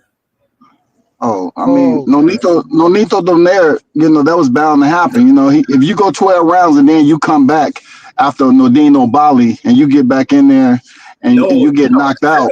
I'm talking the first fight. The first fight, he went the distance. That's what I'm saying. He should have won that one, but it was a reason why he didn't win that shit. It's a lot of, you know, small shit that they was doing to fuck him over. One of them being the gloves, one of them being all the other shit. But that's what happened when you, like you said, when you fight in somebody else's home territory. But the thing for me, why I'm so confident is because home territory or not, unless they poison Bam, he gonna have too much for him, yo. He could have had the wrong gloves on and all of that shit. They kept calling his fucking room and shit, waking his ass up. He ain't getting no sleep. He's gonna go in there more pissed and knock his fucking head off. He already got put down by people and shit moving up. And this dude got the power of them same motherfuckers you fought. And you think he not gonna put you down? Shit, all right. Who is this dude you talking about? I wasn't on yet. What dude you talking about? Bam against Monster. Oh, I think Bam beats Monster anyway, man.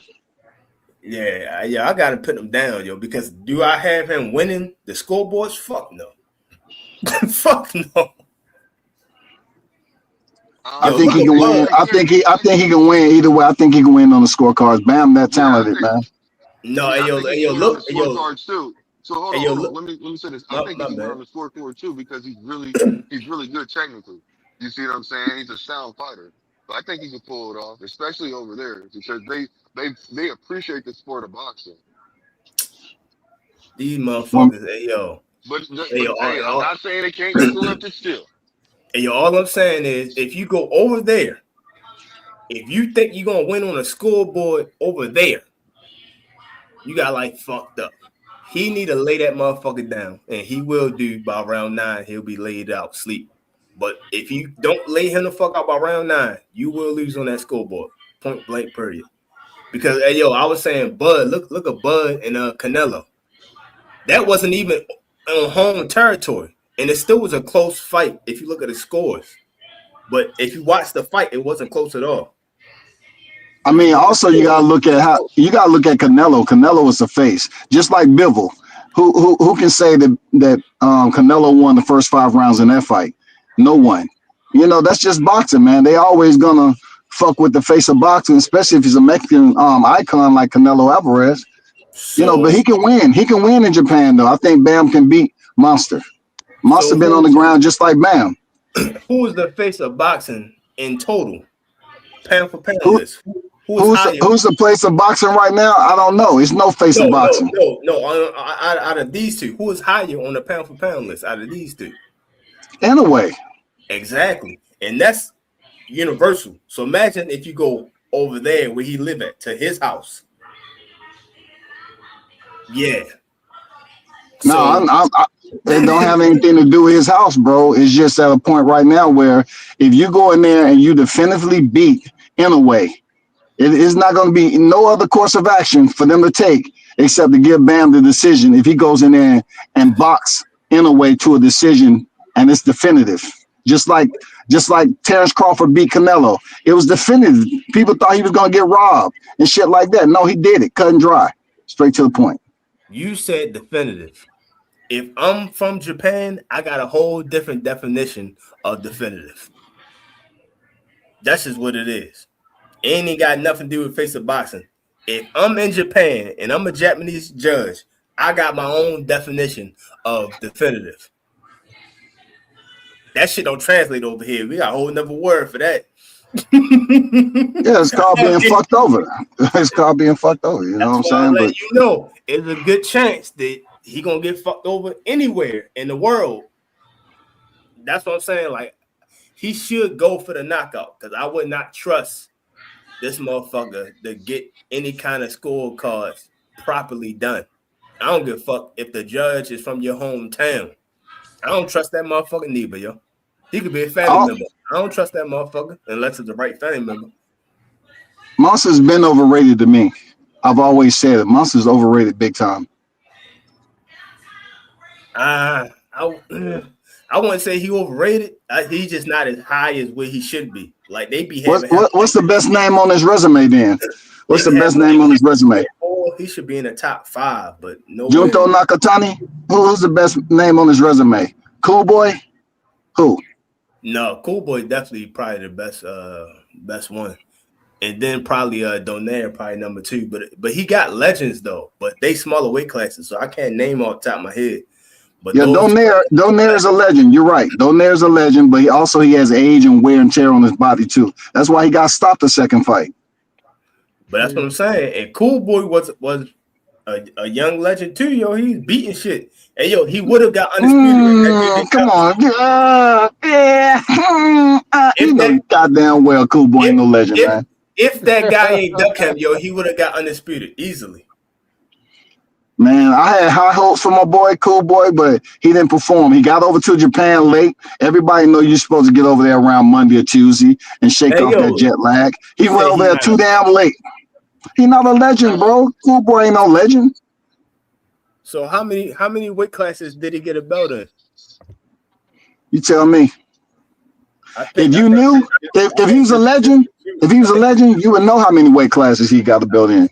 That's what I'm saying. I think just 2, yo. I don't think he got it in the third one because he lost to Shockey. But that would have been number 3.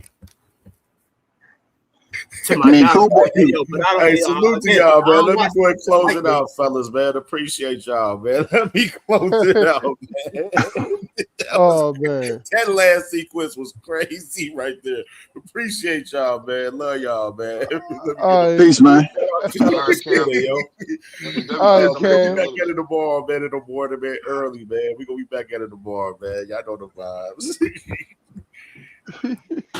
Man. I'm going. Oh, man. All right, Cam.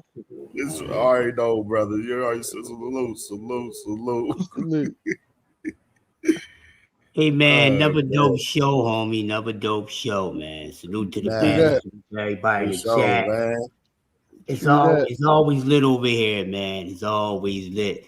And once again, I said for my man and everybody else, salute the one hitter quitter, man.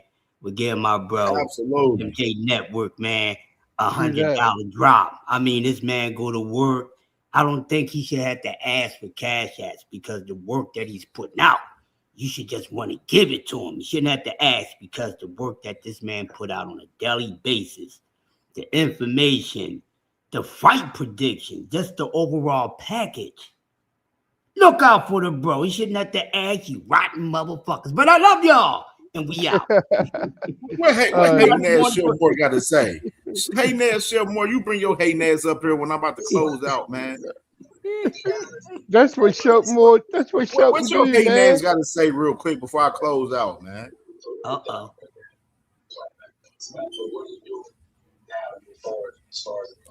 your hating ass got to say before I close out, Sheldon? Hey man, what's up, man? You always calling me a hater, man. My feelings are starting to be hurt, bro. Oh my God! Now Chevrolet would have been a little sensitive, man. Now he want to be sensitive. No, man, I'm good. What's up with y'all, man? What was y'all? What's the y'all still on the Fugazi call out with Bill Haney and yeah, man. I want to fight and all this old. We was talking about that shit for 7 hours. I don't know where the fuck your ass been at, motherfucker. I've been over here for I was stuck at the VA, bro. You know the VA slow as shit. I've been at the VA since 8:30, bro. Man, and go listen to my brother Dean, man. Dean over there. I've been at the VA since 8:30 this morning. I just got home 20 minutes ago. Oh, word. Okay, word, man, word. Yeah, that shit crazy, man. People slow shit up there. I'm gonna be back live in the morning tomorrow, man. I'm gonna be back live tomorrow in the morning, man. And we gonna. We gonna be back to this topic tomorrow. Don't trust, believe. I got some shit we gonna do tomorrow. I'm already have an envision for the plan for the show tomorrow. So we gonna be back on this shit tomorrow. For sure, absolutely. All right, I'll be up. I'll be up and I'll be fucking with you tomorrow. The shit with Shakur and Devin, for Sean Satil, his report, that shit ain't settled in on everybody 100% in my opinion. So we gonna make it settle back in 100% tomorrow on the show tomorrow morning for sure. Like, true that. All right, big dog. You do your thing, man. You have a good day. I'm gonna sit down and try to give me something to eat, man. I'll fuck with you tomorrow, though, for sure.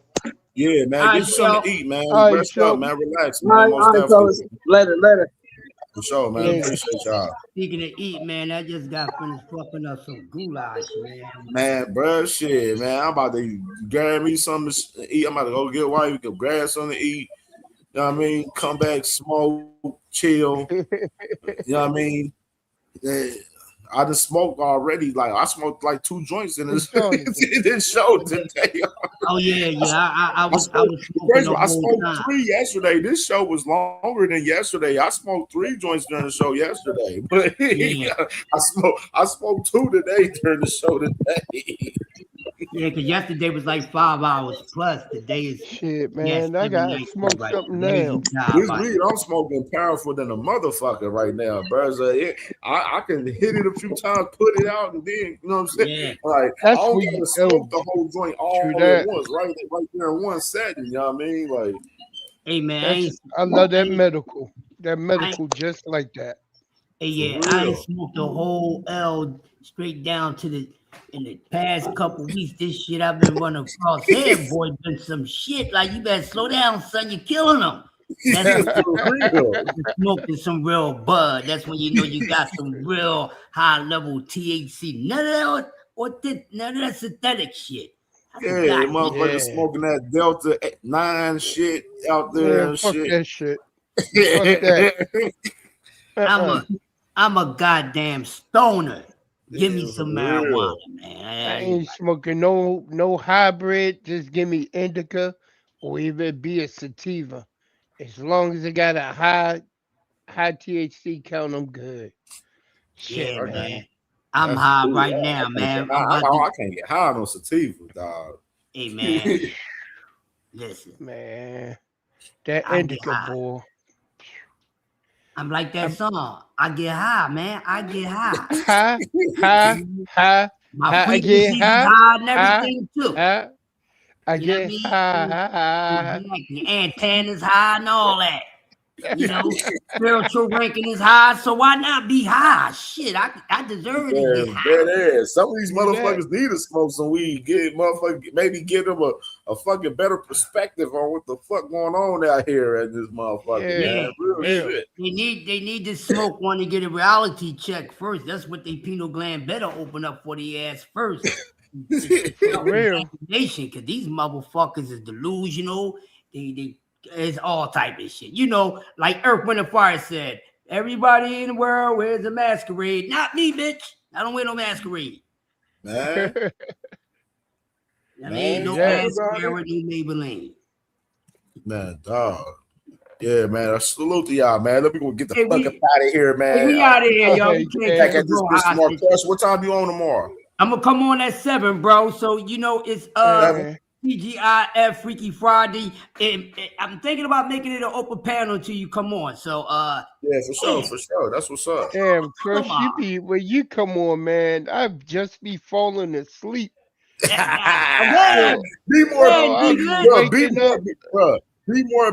right. This motherfucker be up late than a motherfucker, bro. Like he'd be up like 4 or 5 in the morning and shit, dog. Like, Cam shit. I be sending Cam shit. These niggas don't sleep, man. Man, I'm still on hospital time, quick, man. Salute, man.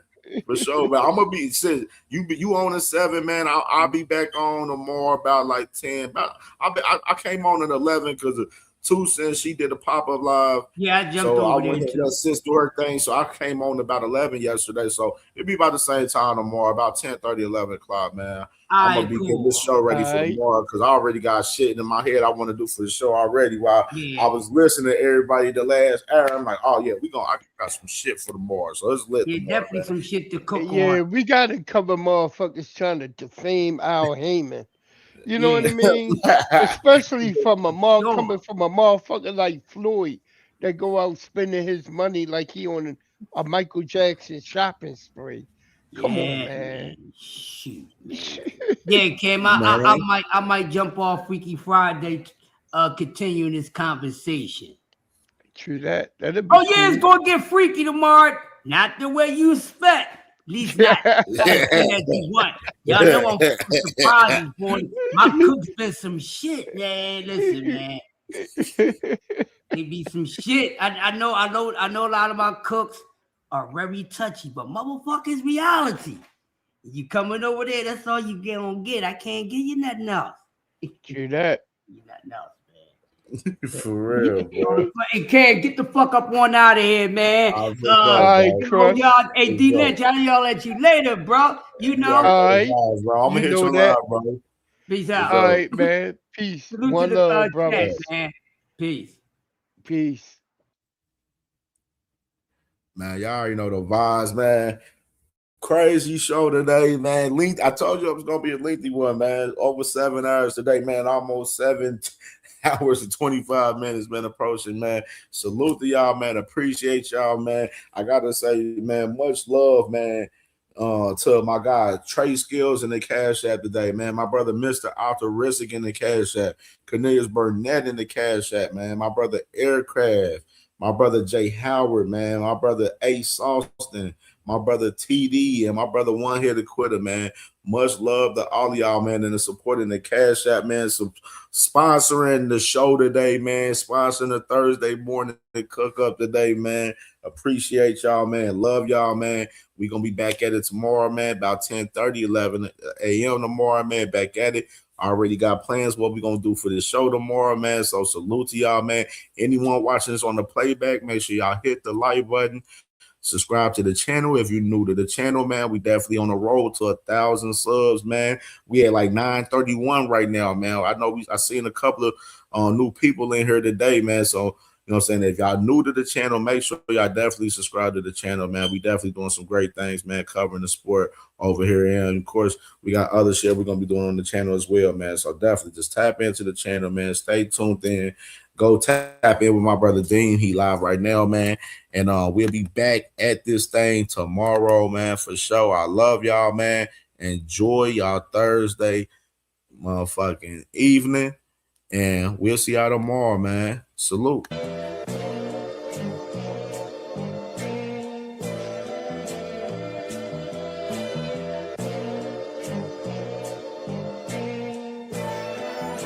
All my life I had to be patient. Like Meek Millie, I was dream chasing. Finger to the law when I see haters. Oh, the feeling when you tell your niggas we made it. Ooh, baby. Ooh, baby. Ooh, baby. Ooh, baby. It's showtime like Kareem Lakers. I make a masterpiece, seem basic. No Meek Millie, but I'm dream chasing. Took the shortcut like Anita Baker. I want the bright lights that you see in Vegas.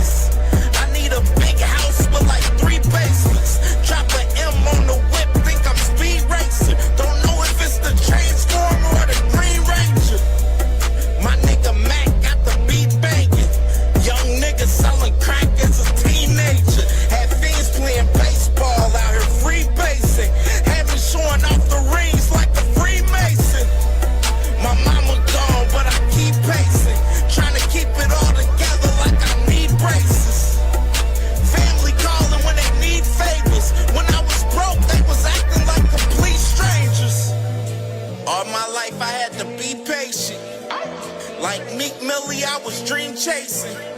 Finger to the Lord when I see haters. Oh, the feeling when you tell your niggas we made it.